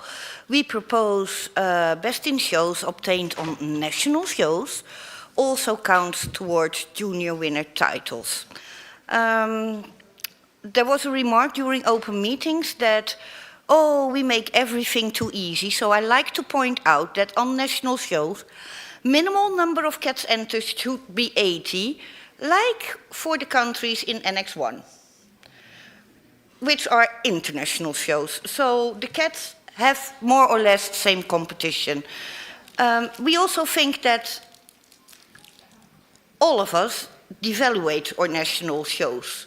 And in fact, they can be a really nice tool to have a low-level show that's attractive to new owners of kittens. We tried it ourselves. We had 150 kittens juniors and some cats in open class. It was really huge success. And, but yes, all the kittens and juniors obtaining best in shows on that show, they couldn't count it towards junior winner. And we felt that was a bit of an injustice, since their colleague kittens in Annex A countries can do it with even less competition. Thank you, Show Commission, and after that, the Judges and Standard Commission. And I hope that we can be a little bit short in our comments, because we still have some pages, some proposals to deal with. Show Commission, please, Yuri. Very short, we like it. 4 in favor, 1 against. Judges and Standard Commission, Francesco, please. 3 in favor, 3 against. Any other speaker? Carl, I give the floor to you for the voting. Proposal Filicat number 2, junior winner title also on national show, so it counts for the junior winner, the best in show. Please vote now.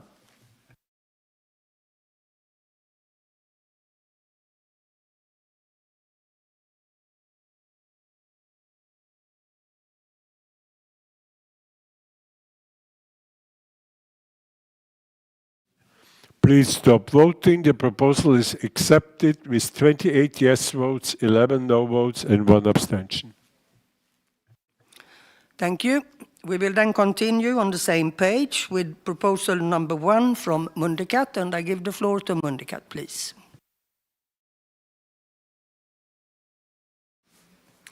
Yeah, thank you. This proposal deals with a small change in the International winner article, and we would like to bring it back to what this new title was actually meant for and was approved in during the GA of 2024. The motivation, a new title related to the participation in shows outside their country, contributing to the increase of numbers of international participants in the shows. This is the motivation of Romania in 2024, and to achieve that, we suggest this update. Thank you. Show Commission, Yuri, please. Show Commission understands the need of some members if you have a lot of foreign members, and we voted 4 in favor, 1 against. Any other comments, speakers? Denmark, please. We are against this proposal because it will give us a headache with our foreign members. They can only use shows in Denmark towards the national winner title because that's how the national winner title works. And we can only use shows outside of Denmark as for the international winner. But if you then have this rule, our Swedish members or our members in Germany or wherever, they cannot show in their own country and use their certificates for anything. because they won't count towards the national winner and they won't count towards the international winner, and we don't think that's fair. Thank you. Switzerland, please. Ali. Yes, the Swiss Federation has also members who live outside Switzerland. Most of them live very close to the border and exhibit the cats mainly in Switzerland. Therefore, these exhibitors would be privileged to the international winner title in Switzerland. However, we want all our members to be treated equally and therefore reject this proposal. Thank you. Féline, please. Gabrielle. Well, actually, we also have a lot of members from foreign countries, a lot of people from neighboring countries close to us who mainly show with us. And you know what? When this proposal gets accepted, they have the upper hand because they compete both for national winner on our own shows, because they're my member and they show with their member, and for international winner when they leave their country and travel towards, I don't know, France, Denmark. But they still have to travel like our Dutch members.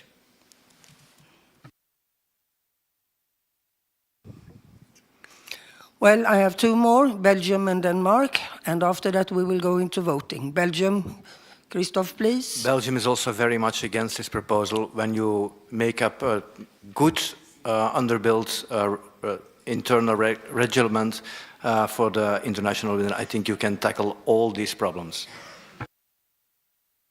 Denmark, please. Better. I think you could probably use this if you live in a country where you have many neighbors. But when you don't, if we look towards Sweden, they don't have many places to go unless they have to travel very far. So for them it would be very unfair. I really do not like this proposal. The rules as they are, they work perfectly fine. As I said before, we will now go into voting. Carl, please. Proposal number 1 from Mundicat, show rules about international winner. Please vote now.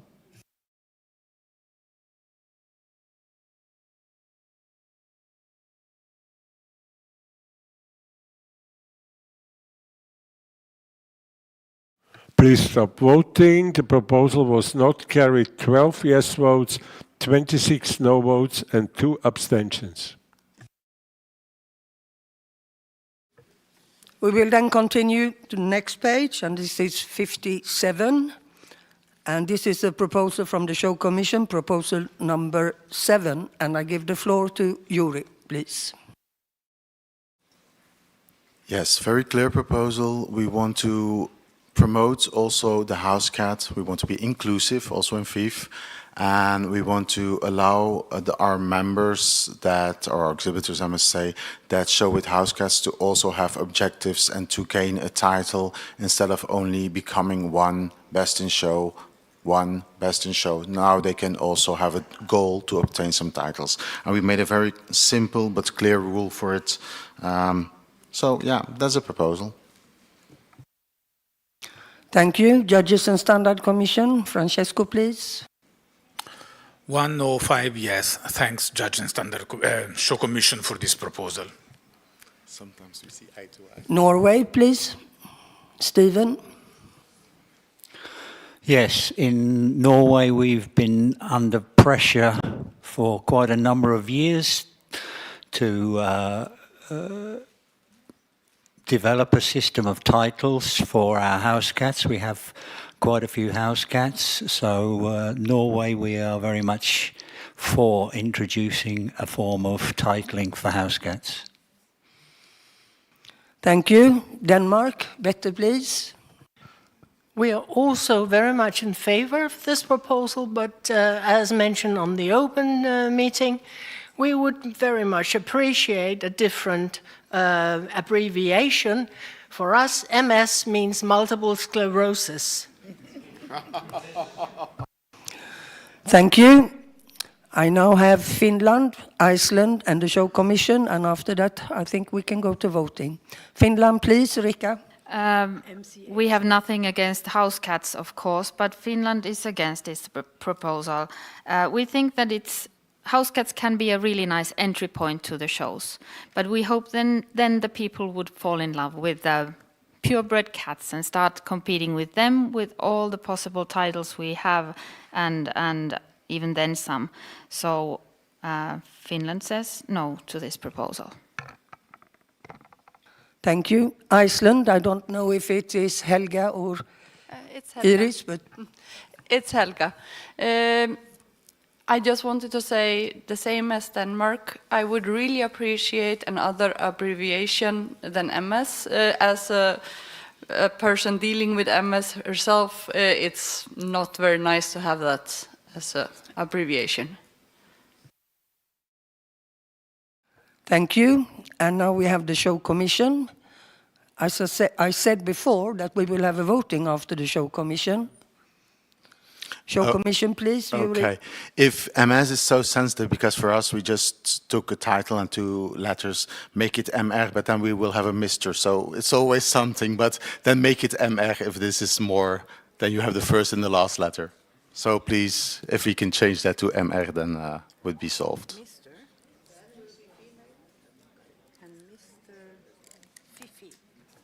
What was it? MA or ME or? Whatever. Whatever.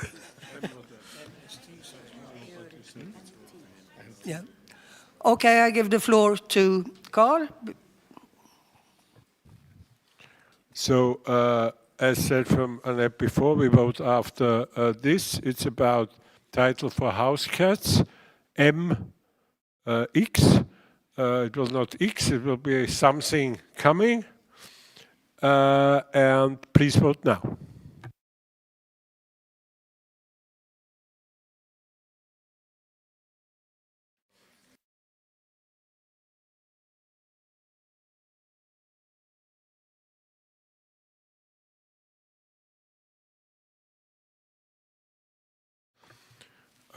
So we have soon some M whatever, 30 yes votes, 7 no votes, and 2 abstention and 1 missing. Thank you. On the same page, we have proposal number 7 from the Judges and Standard Commission. Francesco, please. Has been rewarded, so I kindly ask to put on the screen the rewarded version. While we have the rewarded version, and I thank Portugal for the advices on that, as we discussed in the open meetings, this proposal wants to be a compromise between the needs of the clubs and the needs of the judges.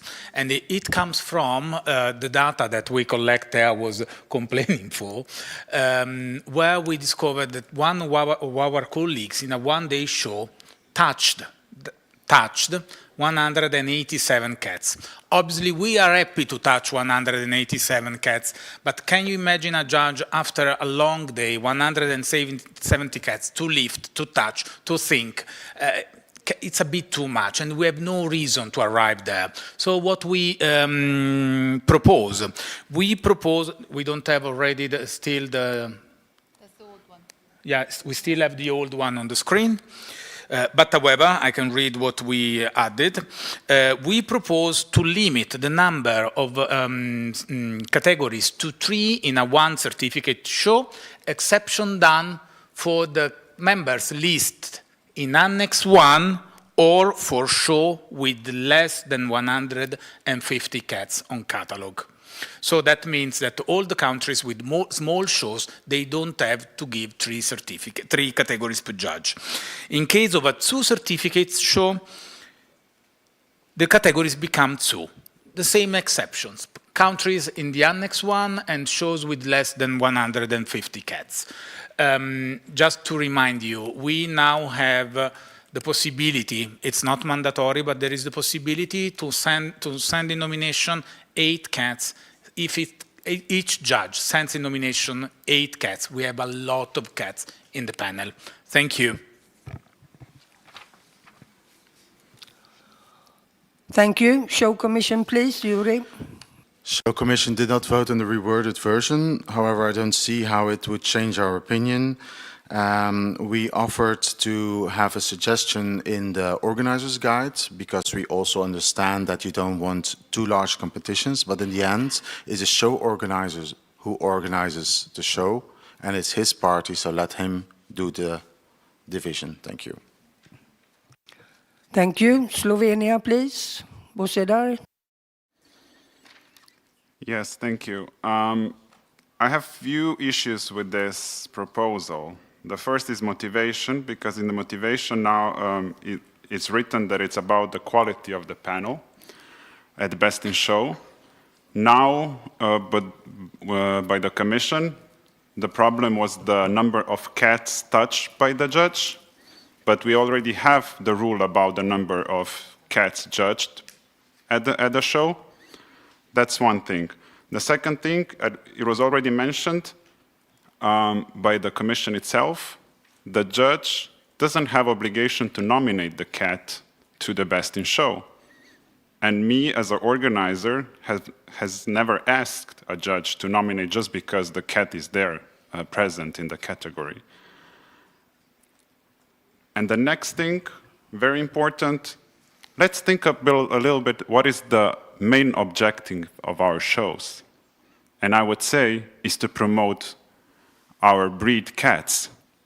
And what better promotion to have as many cats as possible at the panel of the Best in Show, where during the judging, the speakers or presenters or moderators of Best in Show are actually presenting the breeds to the audience, presenting why they are like they are, what we are doing, how we are breeding, and everything. So lowering the number, we are actually not doing the promotion. And we are going against our slogan, Cats First. And the second thing, with that, you will be killing already shows that already struggle to attract the exhibitors, to attract the cats.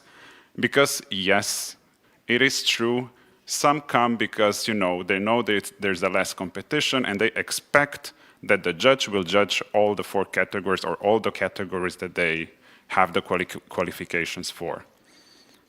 So please, in the name of the cats, in the name of our federation, let's work on promotion together and vote against this proposal. Thank you. Poland, please. Sebastian. Yeah, thank you, Annette.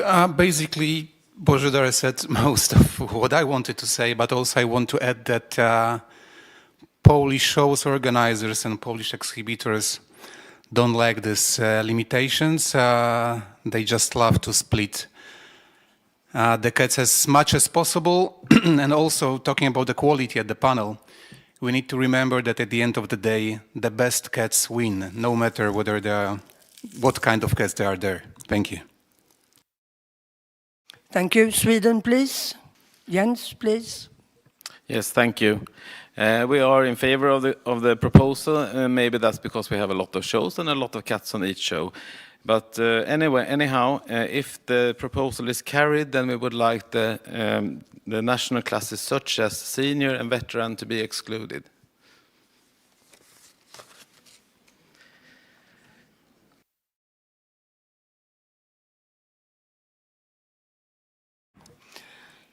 I have 2 more speakers, Judges and Standard Commission and Romania, and after that we will go into voting. Judges and Standard Commission, please, and an answer to Sweden. When it comes to national classes, you can actually do whatever you want. Yes, that was what I was going to say. We didn't add. We heard your suggestion, Jens, yesterday, but we didn't add it because you can do whatever they are, and they are not counted in the number. Božidar, we tried to answer to your request last year when you asked us to come here with some data, and what we did. This proposal is the same that we brought last year, and the motivation has been always the same. We have a problem with the number, and we have a problem with the quality of the cats that are sent in nomination. Yes, it's true. We are not obliged to send the cat in nomination. But then you asked us last year, to me directly, for the numbers, and today I came to you with the numbers that you asked me for. Thank you, and please remember we are not voting on the motivation of a proposal. We vote for the proposal. Romania, please, and after that, Adrian, and after that we will go into voting.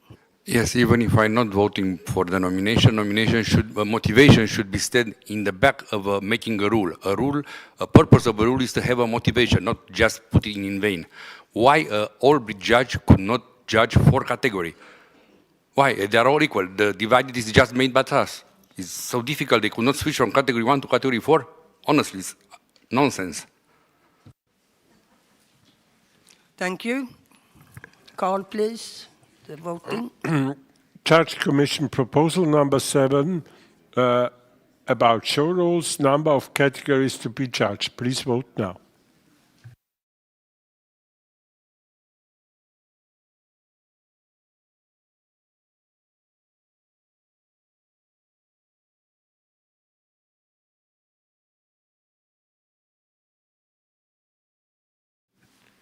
Please stop voting. The proposal is not carried with 7 yes votes, 32 no votes, and 1 abstention.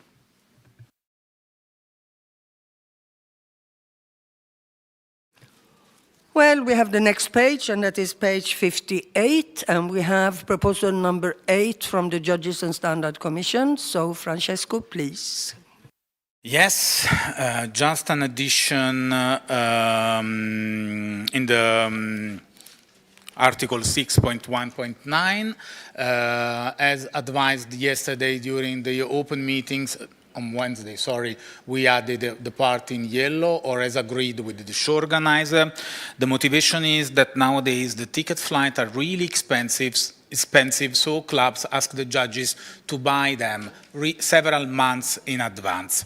When it's possible, we would like those tickets to be bought directly by the clubs or to be reimbursed just few weeks after the judges buy them, or if there is a different agreement with the judge, they can be reimbursed during the show weekend. It's just a way to avoid some judges to be out of pocket of 3,000–4,000 euros. That's all. Thank you. Show Commission Yuri, please. Yes, we can be very short on this. We understand, but we feel that this is not needed in the rules. This is a little bit micromanagement. Our judges are perfectly able to discuss with the show organizer that they can book their flights before.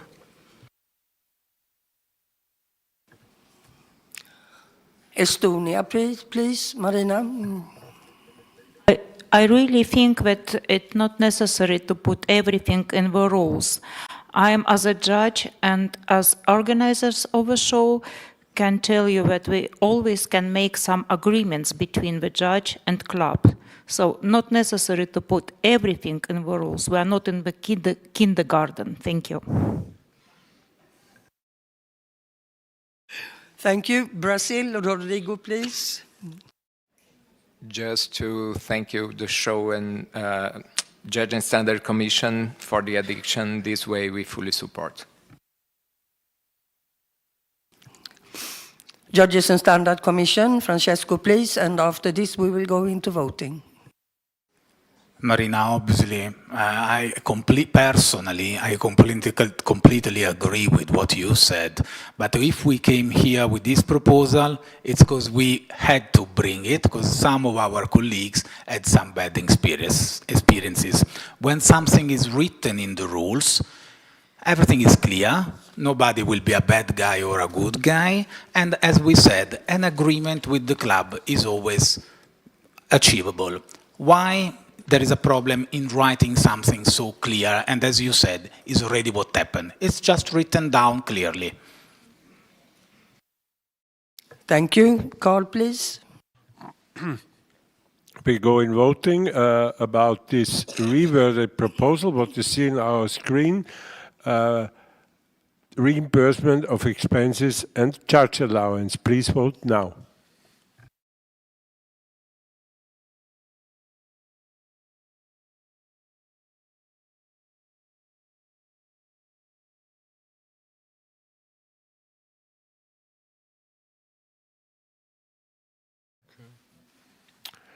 The proposal was not accepted with 11 yes, 26 no votes, and 3 abstentions.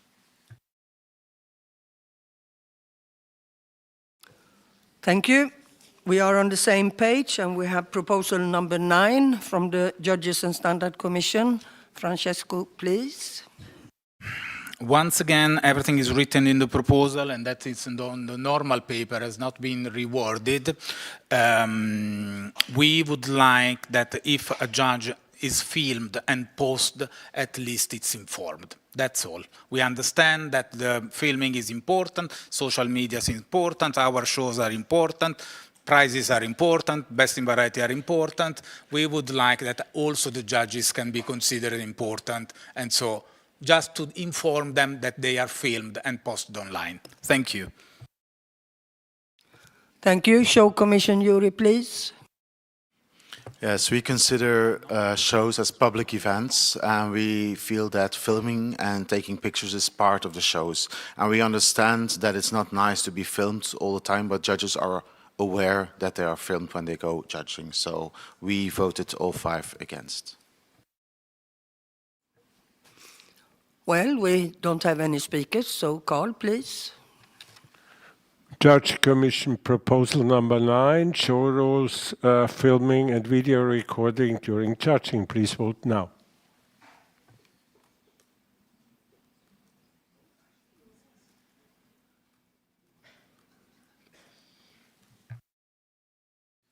Please stop voting. The proposal was not carried with 7 yes votes, 32 no votes, and 1 abstention.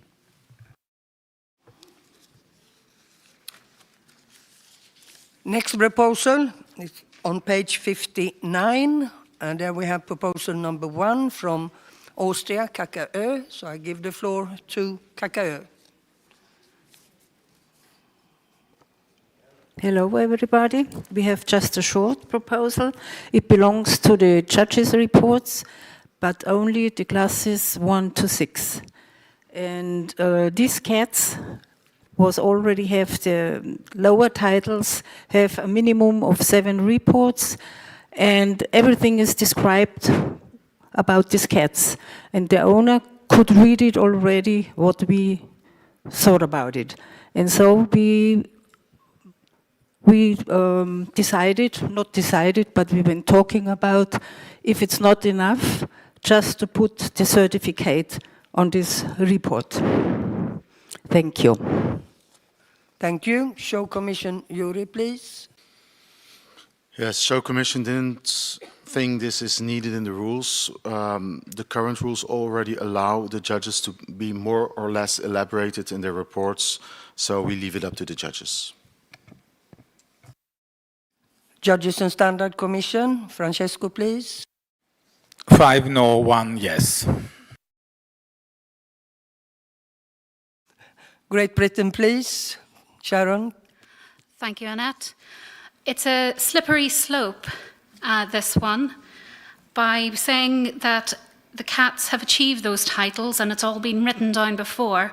That presumes the cats being the same from class 10 to class 2. As we know, coats change and judges see different things. People pay their entry fee for the judge's opinion, and I very much appreciate seeing what a judge has written down. I might have a judgment from Charles on the same cat 4 times, but that was my choice. And I very much do read those reports and compare them. What's to stop us saying, we can just get the certificate and that's all I want? No need for the written report in class 9 and 10. This is a dangerous proposal in what it could bring. Thank you. Estonia, please. Marina.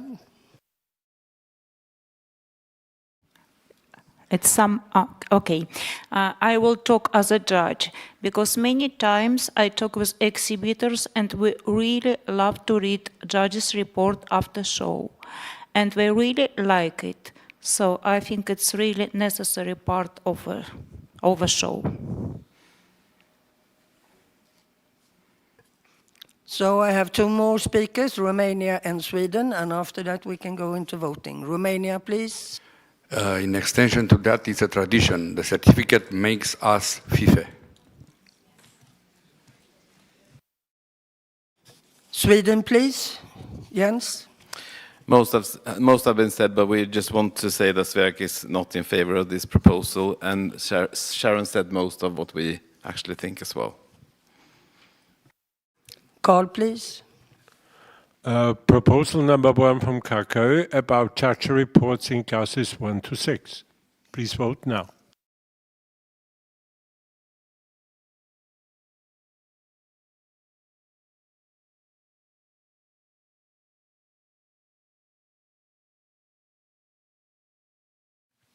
Please stop voting. The proposal was not carried with 2 yes and 38 no votes.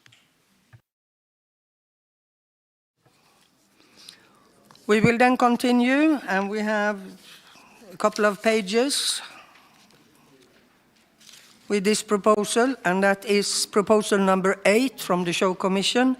So, Yuri, please.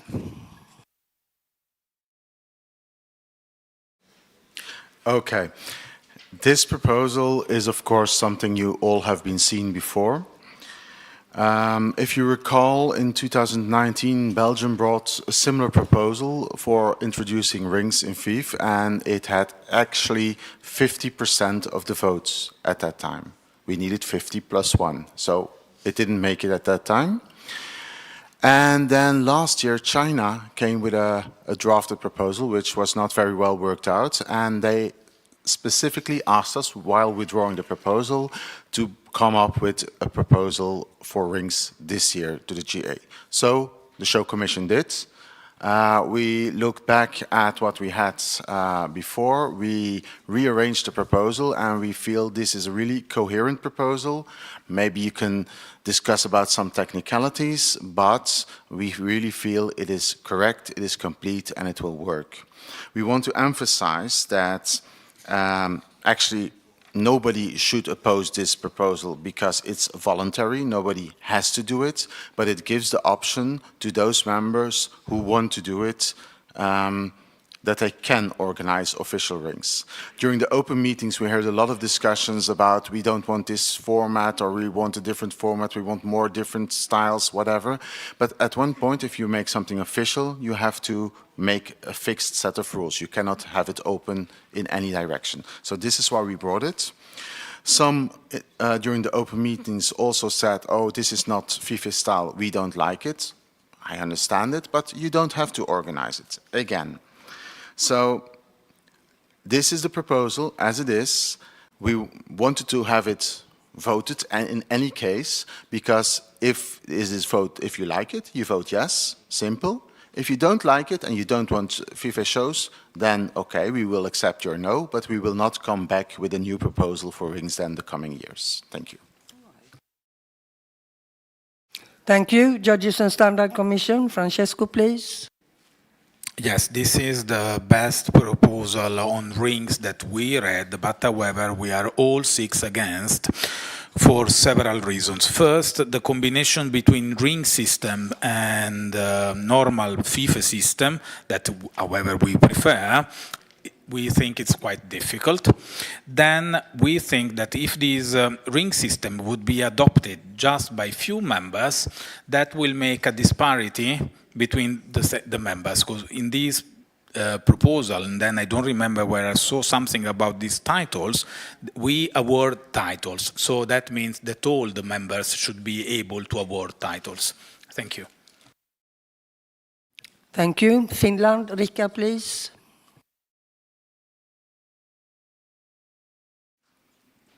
Yeah, being a proud Show Commission member of the job we did, but as a Finnish representative, I'm also very proud of the FIFE show system we have. That is one major reason why Finland votes no. The other thing is for more titles, because we think that we have enough titles already. Thank you. Thank you. Public Relations Commission, Donatella, please. Thank you.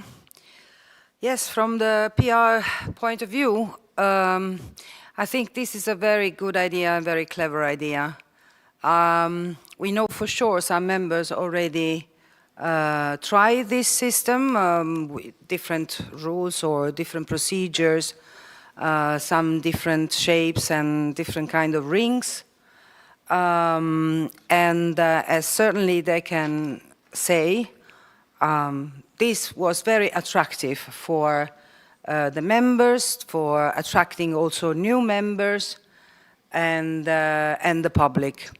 So from this point of view, giving it a try is certainly a good idea, in our opinion, and it would make a really good PR for our federation. So I would really like that you think about it in a positive way, especially considering that this is not obligatory, but this is an option. So you can do it or you can't. It doesn't make any difference. Thank you. Thank you. Next is Sweden. Jens, please. Thank you. We are not in favor, but that doesn't mean we're not happy about all the work that the show commission has done. We also think it's a good proposal for what it is, and we do like that it's not mandatory. But we would like to put another perspective on, because we are quite split ourselves. If we in this room, we are not new beginners, but if you are a beginner to the cat world, the system we have is fairly complicated. To put another one on would make it even worse. So that's our point, and then we agree with Finland on the titles. Thank you. Great Britain, please. Sharon. Thank you very much. I agree strongly with Finland and Sweden, and thank you for your very many points. There are an awful lot of ring systems already out there, and our system is one of the beautiful things that we do have. And it's a detriment to the bigger members who mightn't be able to put on these, and as you say, people chasing titles wanting them. And Sweden does have those lovely massive shows that we are quite envious of. If there are individual members who have these events as national shows, such as Spain, we would encourage that strongly. If it is the local flavour that works for you, keep it as this. But this feels an awful lot like coming for your McJudgment with your McHappy meal when you turn up to get your McRibbon. This is, yes. Thank you. I have one more speaker on the list, and after that we will go into voting. And the speaker on the list is Mundikat, please. Marcel. Yeah, of course we also discussed this with our members, and our members are actually very interested to see how this will work, because there are a lot of members that I can understand if you're new to it, it might be complicated, but there are also a lot of members that are not new to it. And if they are done in the morning and have to sit the whole day, it's nice to have something extra. It is also nice, to my opinion, that it is possible to do it. It is also you can also not do it. It's a choice, and I think it's also good to see it in practice, because if I look at the remarks, I see that, and that was also something our members mentioned, that the show commission will assist or give feedback on improvements, so considers this as a base to work from to a even better system maybe. So good work in respect to my members. Thank you. Carl, please. Proposal from the show commission about ring shows in FIFe. Please vote now.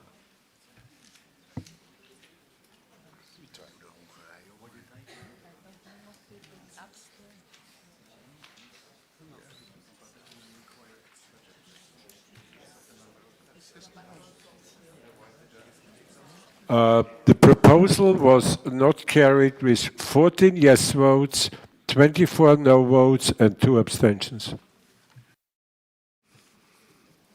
Thank you. And now we have a proposal from on page 61 from Switzerland, proposal number 3. And I give the floor to Switzerland. Ali, please, or no? As you can read we have a major problem in Switzerland with breeds who are not admitted at shows, and therefore we reach nearly never the number of 150 cats. So we would be very pleased to be an annex of the countries like UK, etc., to have the opportunity to have it with 120 cats. In Annex 1 of the exceptions in the show rules. Thank you. Did the show commission? Please, Yuri.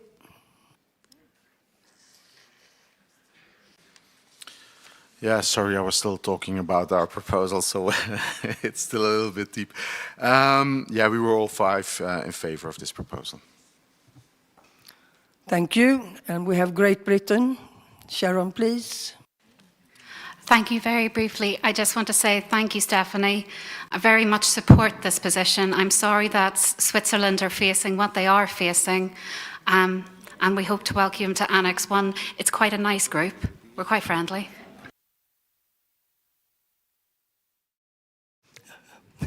I give the floor to Carl for voting, please.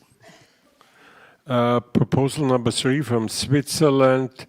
FIFe move Switzerland to Annex 1 in the show rules.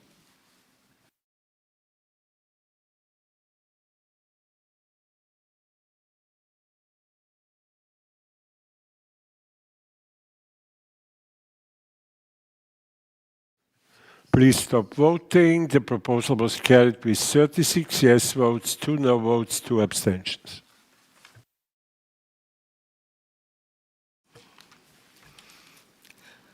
And then, ladies and gentlemen, the last proposal of this General Assembly, and that is from Iceland, and that is proposal number 1 from Iceland. And I give the floor to Helga, please. Yes, we are looking to move from Annex 3 to Annex 4A. It's twofold, the reason why we are having, of course, trouble and taking long time to get, we can't travel abroad to show due to our quarantine rules, which are very strict. And then the number of shows. Kinjakatter has, for financial and membership reason, just holding 2 shows per year, two cert shows. We are looking maybe to 3 cert, who knows? But financial only can handle 2 shows right now.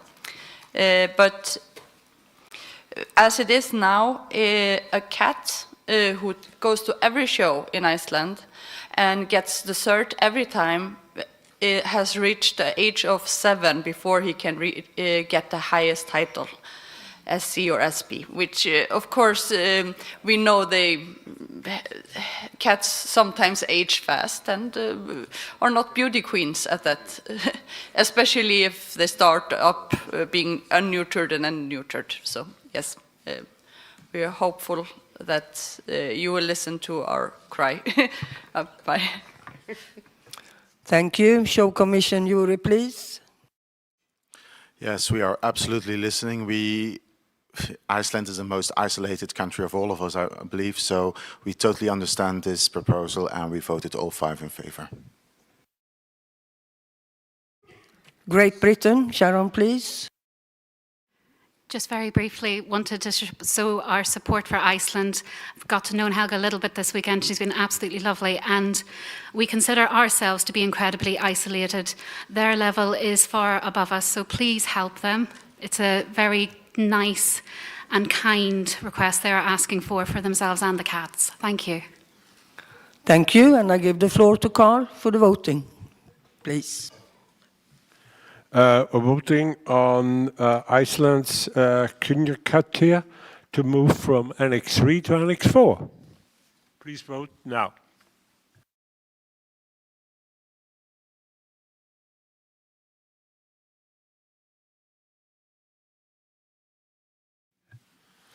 Please stop voting.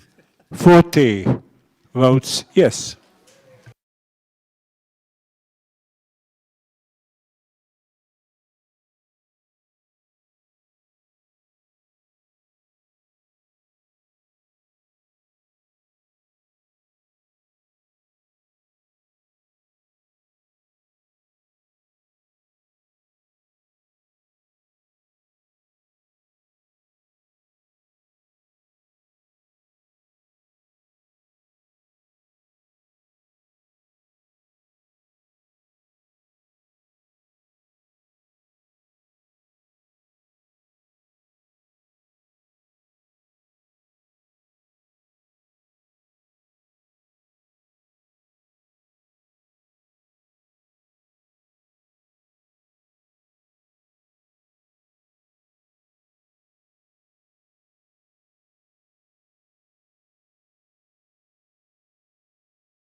Okay, then, we are on one of the last items on the agenda, and that is the information on the World Cat Congress. And I will give the floor to Carl, please. Yeah, thank you. This time, no voting, don't worry. It's about the World Cat Congress, and I'll just try to give you a very short report about it. You will find then later on the website a more comprehensive, more full report about it. The World Cat Congress was recently, it was in Liverpool, it was organized by GCCF in connection with their Supreme Show. They provided a very interesting seminar, which was even streamed. And then we had the meeting with the WCC, so with all the members of the WCC, which you know are the more or less cat federations around the world. And to give you a short from the content side, there were 2 points to report. One was that the Federation Louvre, French Federation Louvre, asked for membership in the WCC, and this membership was denied. So Louvre is not member of the WCC. And the other thing, and that is for the first time, we tried to include you in this WCC, because it was always a bit discoupled between the members and the WCC. So in February, we all got the mail, if you have maybe some points to bring up there. And we got feedback. I was a little bit, saying it, disappointed that we only got 4 feedbacks from 40 members. So 36 members not answered. And this is a bit sad. And I think when I remember to the General Assembly in Pandorf, you were only very, very much in favor for the WCC. But you must also feed it. To have just something in the air there and do nothing for it, it not works together. So maybe next year you find a little bit more, if there is something to do.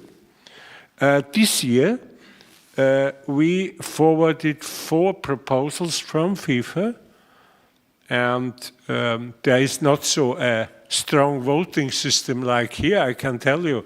Already now, all 4 were accepted. And the point with the exception in the WCC is always like that. When you bring a proposal which is accepted, you have to do it. This is the way the WCC is working. We must also see the WCC is not the executive committee. This is maybe a misconception. The people there have no executive power. They cannot say, we do that. They can just say, yes, it's a good idea, and give it back to you.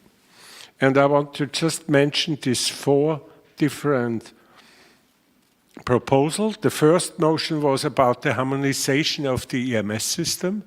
The EMS system is, going a bit wild over the last years. So there are so many new abbreviations in. And this proposal came, in fact, from a single judge, and that was Stephen Jones. And I guess, as I said before, when you ask something, you get the job. He also volunteered for the job. And I know why. The Corin stuff is done. Now he needs a new challenge. Wish you all the best, Stephen, to coordinate the EMS codes. The second was, and that was also discussed today, it's about parentage testing and pedigree documentation. Also this is a point we want to have uniform in all the pedigrees, not only FIFe, and this task was given towards the health and welfare group within the WCC, which is led by Sarah. And they work together to have a common coding system.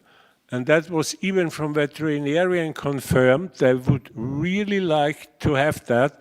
And they also offered to work with us about that.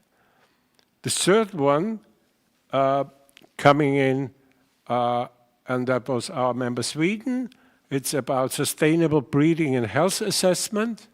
Also, this proposal was very much appreciated, and it will also be tackled by the Health and Welfare Commission in the WCC, which then will come, of course, also to us and to all of our members to bring in data.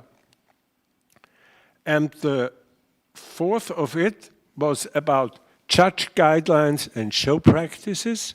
And this is to uniform how the different organization judges a cap. I know this is not an easy task. We have different standards, we have different opinions, but to align our judgment to the principle of animal welfare, that all federations does it the same way, and we decided also here on the board to give this task to our judge commission. I know Francesco even not looks here, but you got some new work to do about that. It's not an easy task, but I think it's a very important task to do. I would finally say thank you also to Sarah, which was with me there in the World Cat Congress in Liverpool. And I hope, Sarah, you want to say something now? Sarah, please.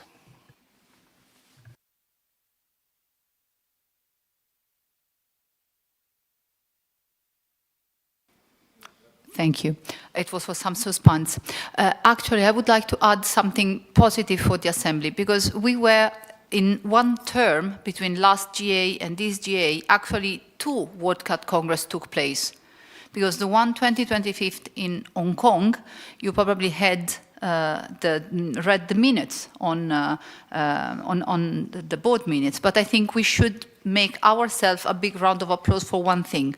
Last year, this same assembly in Parndorf asked to propose a motion, and it was the first time that one member of WCC was asking to set up a working group related on health. And I think it is very important, since we are still live streamed, that our breeders know that FIFe voice and the relevance of taking care of our cats' health is now relevant at World Cat Congress level. So FIFe now, me, but whoever in the future, is the chair of a health and welfare committee. And we are really considered globally as the leaders in taking care of cat health. We are now part of a very relevant group of stakeholders named the Choose Health Coalition. We are heard at European community level. We will go to the European Parliament twice in a month. This is FIFe. It is an idea which was born within us, Commission, but was voted by you, members. So please give ourselves a big round of applause.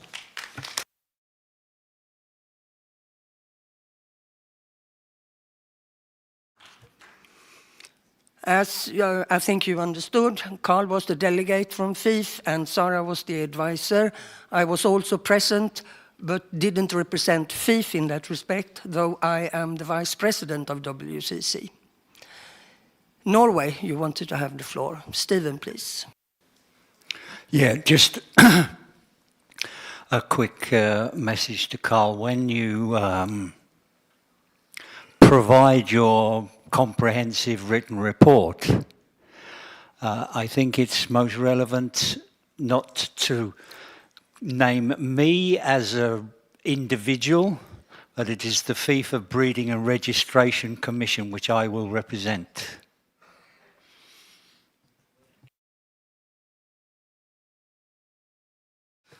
Okay. Carl, please. Yeah, it was rather silent. I know the evening, the end of the meeting comes close. Is there any questions regarding the WCC?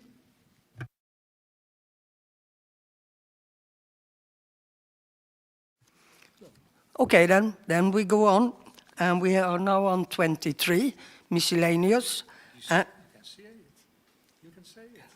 Any other business then? You could do it the first time. And I give Carl the floor because you have some questions, please. I have only a small questions. It's not about voting, don't worry. It's a question to our judge commission.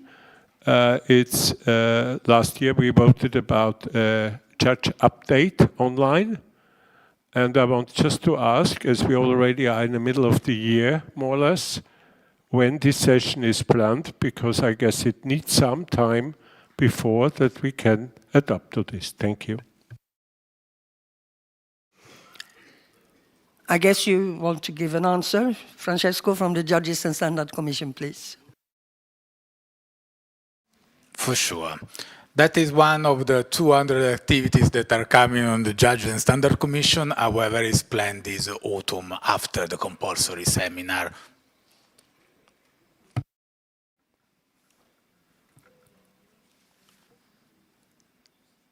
Charles, please. May I suggest it could be a good idea to combine this Judges Update session at the beginning of 2027, also to include, to ask the judges if they have ideas for the GA for next year.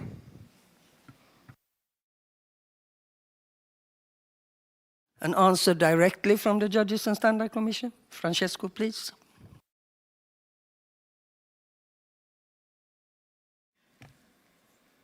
Yeah, okay. We can obviously arrange it, no problem at all. Thank you. Sweden, please. Jens. Thank you. I have two things to say, one on a positive note and one is more a reflection slash question. First of all, we would like to thank the board and the commissions and everyone that's worked hard for a nice GA that we have really appreciated, and foremost maybe all the work that you do during the year for all of us. So that's a big thank you from Sverak at least, and maybe the whole hall.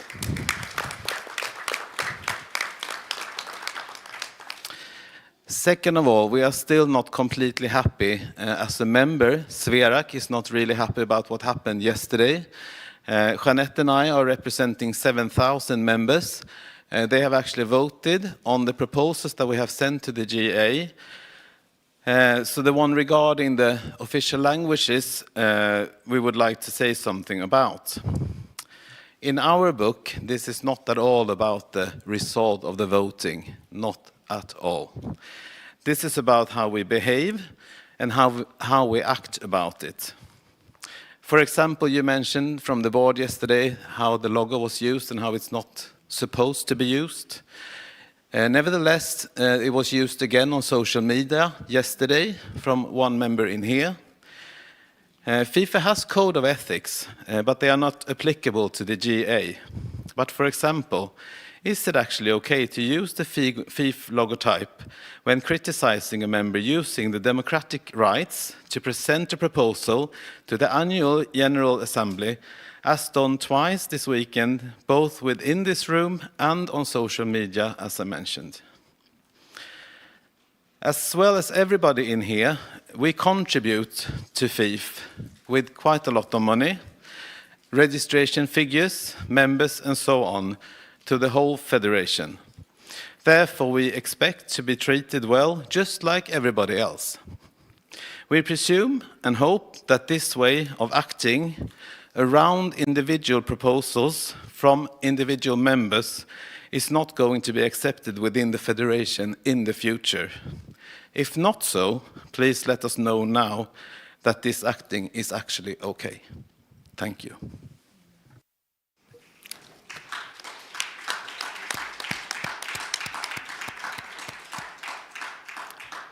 Thank you, Sverak, and I can assure you that the FIFe board also think in this way. Thank you. Romania, please. Sorry. Beside my legal background acquired during the pandemic, my first one is economic, more than 30 years. And a certain chart presented at the beginning of the GA was concerned me a lot. Is the category registration number. And if we follow the same pattern, in 4 years, we will have 0 category registration. If you could please show the figures. It's easy to multiply, to make a, if we continue the same descending trend, in 4 years we'll have no new category registration in FIFE. I think we should discuss all this GA, now it's too late, but for the future, how could keep members inside, why they are leaving, also regarding the new countries to be bringing into FIFE. I think we should pay attention. Our development is going on the descending trend and we should be alarmed. Carl, please. We brought the first time this statistic out. And to Romania, I'm sorry, I cannot see it. I see in the last 3 years, 1678, 1529, 1600.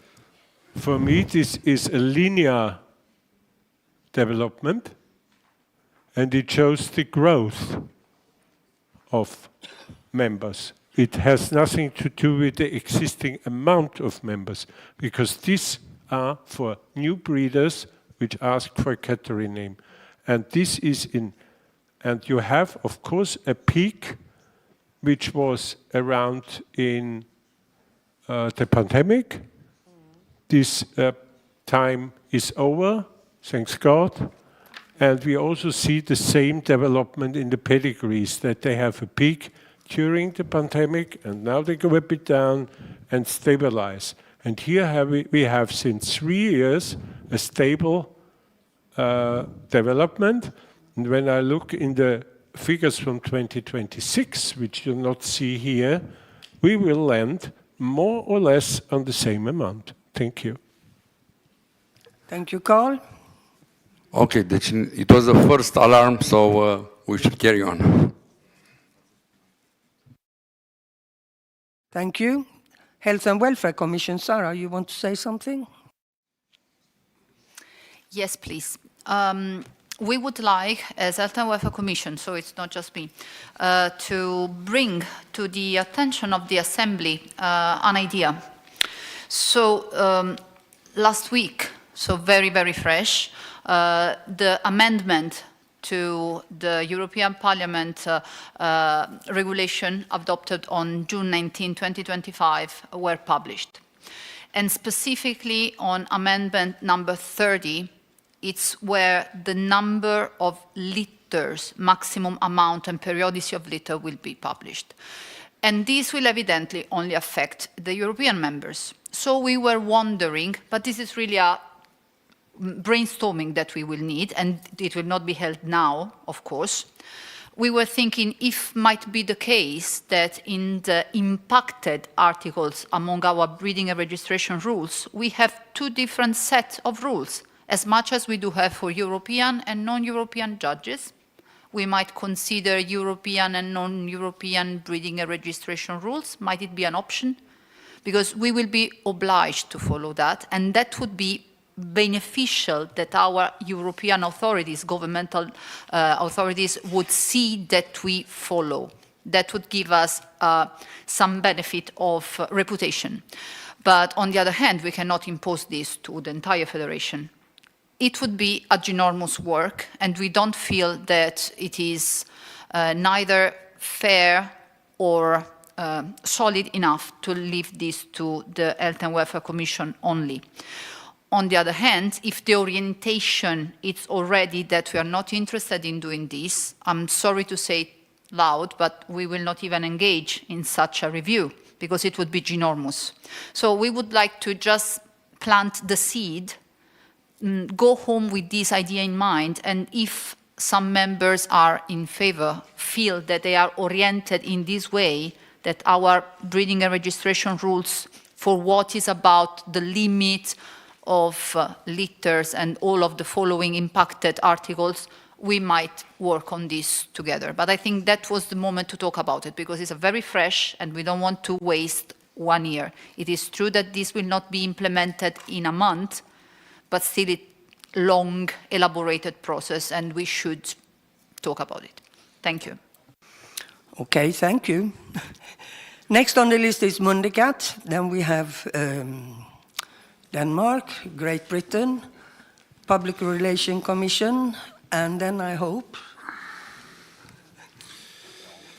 Okay. ... Thank you. I think that I mentioned this also in the open meeting, but we would like to have this minuted. I will send the text to you, Charles. 2 weeks ago, FIFe posted a message on social media in relation to the newly approved first ever regulation on the welfare of cats and dogs. In line with the message in this post, time to make our voice heard.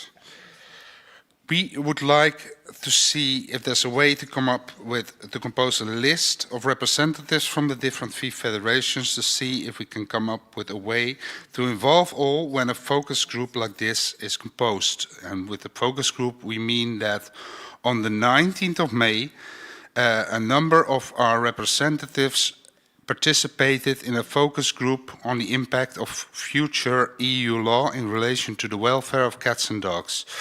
This focus group was set up on behalf of a consortium led by Arcadia in collaboration with FIFe and commissioned by the European Commission, DG Sante.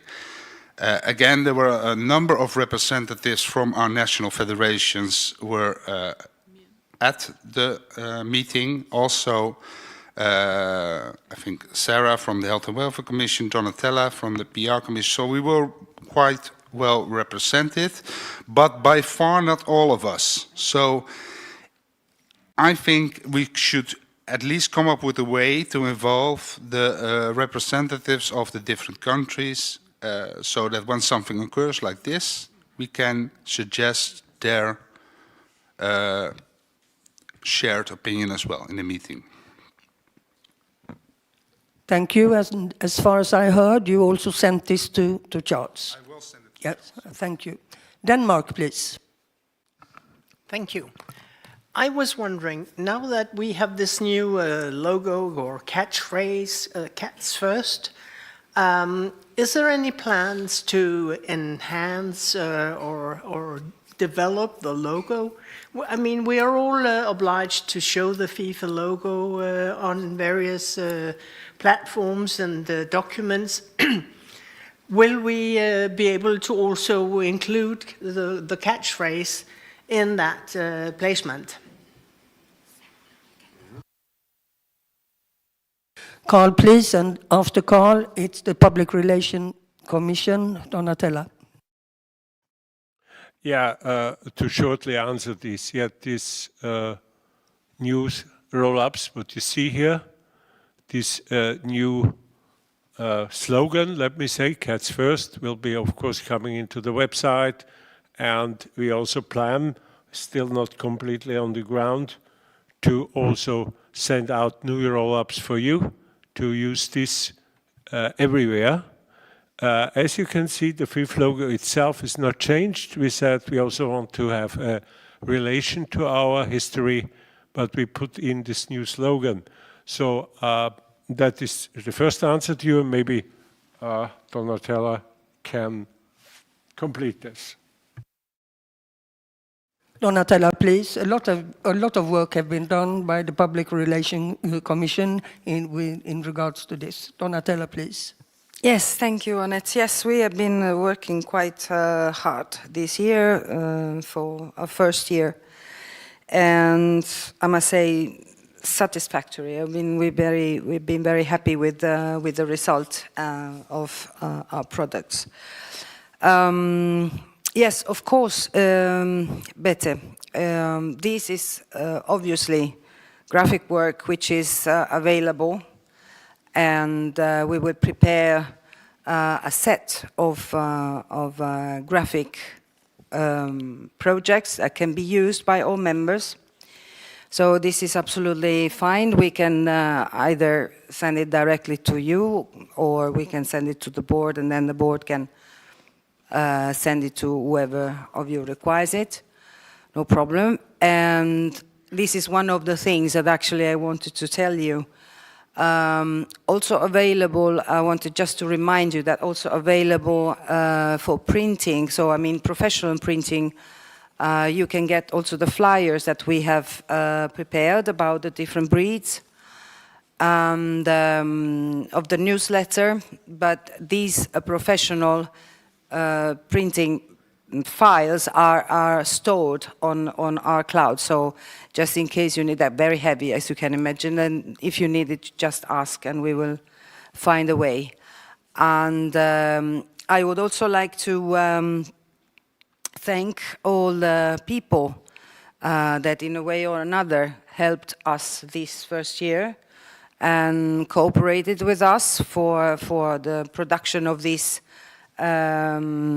products that we did, and the collaboration with the members of some breed clubs as well. That was really really excellent. And the breed councils, by the way, I want to thank the breed councils very much for their support. And I ask you to encourage your members that belong to breed council to keep in touch with us, because we still need to have 20 plus flyers to prepare for some important breeds, by the way. I mean, the breeds with the big numbers in FIFe. So we really hope that we get contact with these breed council members and breeders to get the necessary information. I also want to inform you that we will hopefully soon work a little bit, at least this is our intention, and I hope that we can cooperate with the board for working on a website and social media situation, and we also are very happy, we would be very happy to continue the cooperation for the next years with all commissions, so to keep going with the commission meetings the way we had until now, as we found it extremely productive. And even if not all the joint proposal went through, but at least we have been exchanging a lot of ideas, and this is, fighting as well. But still, fighting can be very healthy at times. So we really would like to keep on like this. And for this, I thank you, everybody. Thanks the board, and thanks to the delegates. Thanks you. Thank you.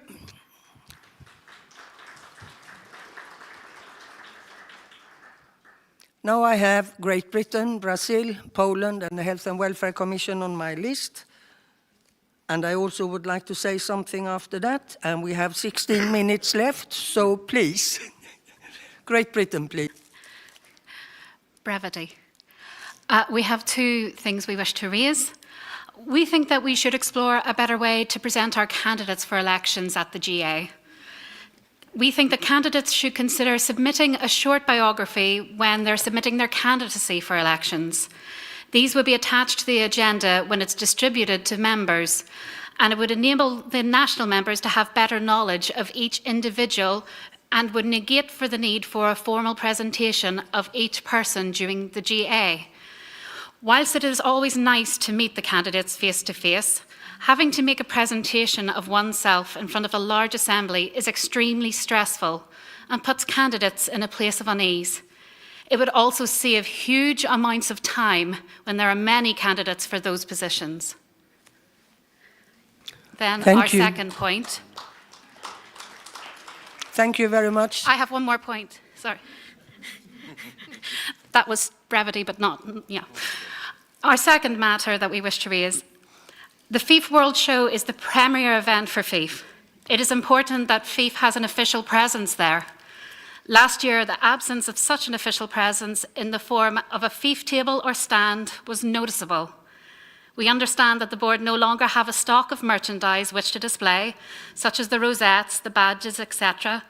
However, we still think that there could be a central place for information for both our members, exhibitors, and also importantly, the general public, in order to obtain information about our organisation.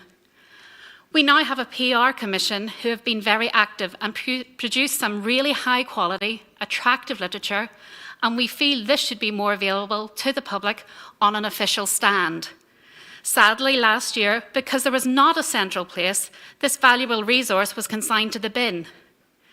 We would like to suggest that we do have an official stand which can be manned throughout the event by willing volunteers, not necessarily board members, as we understand that this can be difficult.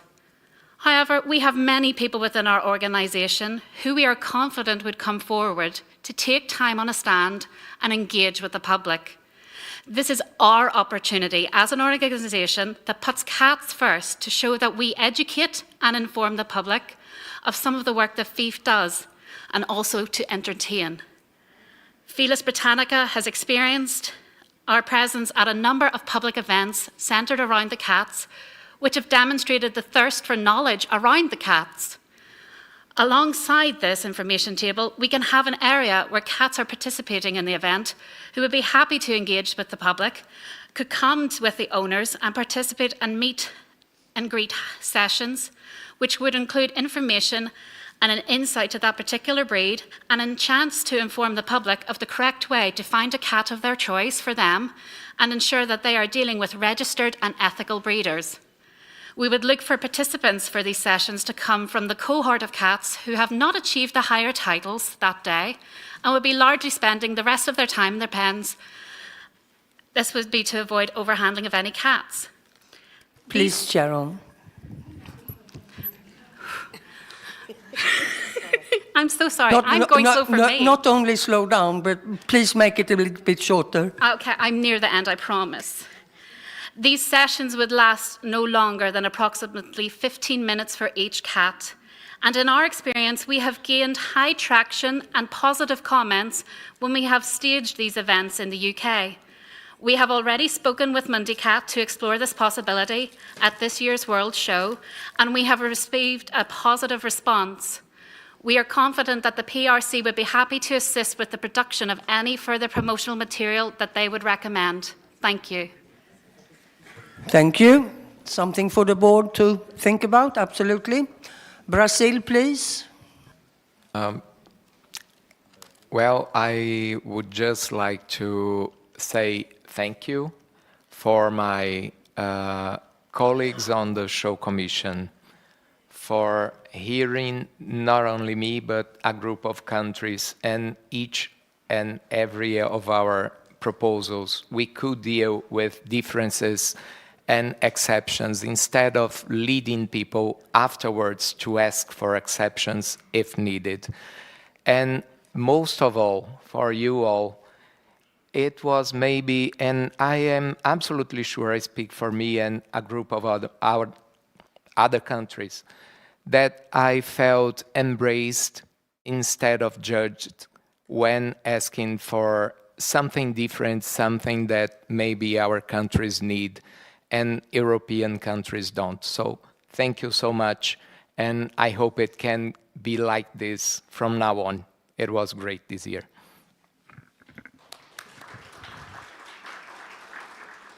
Thank you. Poland, Sebastian, please.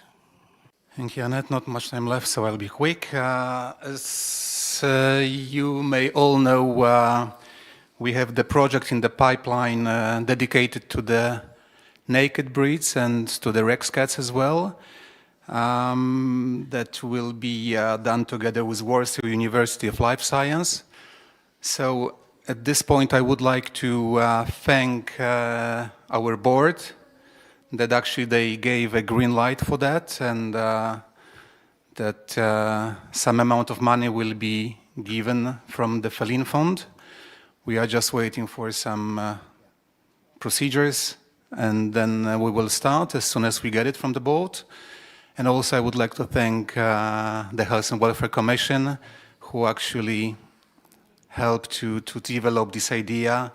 But also I would like to thank Caroline Starr, who actually motivated me a lot and pushed me a lot to do it. So thank you very much.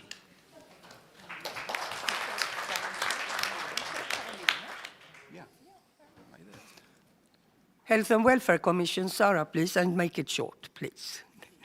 Very short. I just promised in the open meeting to second Marcel because I went through my papers. In 2024, March 2024, we sent out on that specific topic of harmonizing our position towards EU. Health and Welfare Commission sent out a survey to the members. Only 13 replied, and I have to say that a group was supposedly born. Carl, as a project manager with this experience, was leading it. And of those 13, 9 people are in this room. What I propose, if Mundicat agrees and if the room sends a thumb up, we can send up a similar survey, a very easy one. It's a Google form, it's some clicks. And what Marcel is proposing might be easily put in place, because anyways, it will be half of the room and only people in here. No new faces. We got this experience, it's a feedback. We would be happy to be, surprised differently. Thank you. As I said earlier, this was the last on the list before I was going on. And I would like to say that for next year, we haven't really decided yet. We have some options, and we will, of course, inform you about this as soon as we know, probably within some very short time, as Carl said. We had a question from our Mexican member to appoint a judge as an honorary judge, and that was Miguel Sierra Bernal. And the FIFe board decided to do that appointment, of course.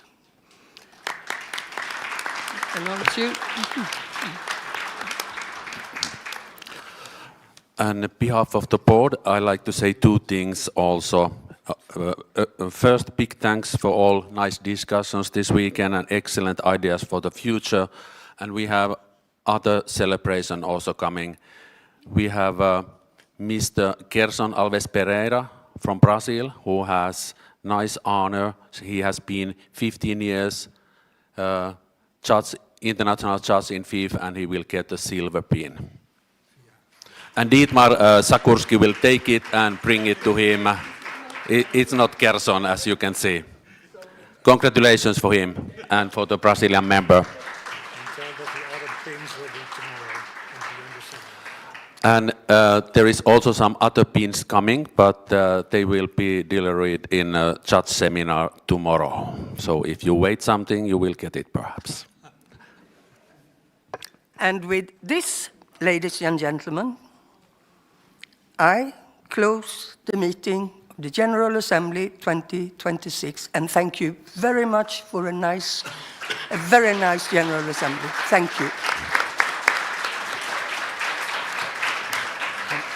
Can I have the word quick?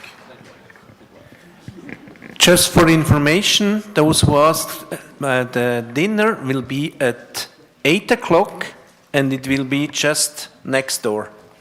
8 o'clock for those who have a dinner ticket.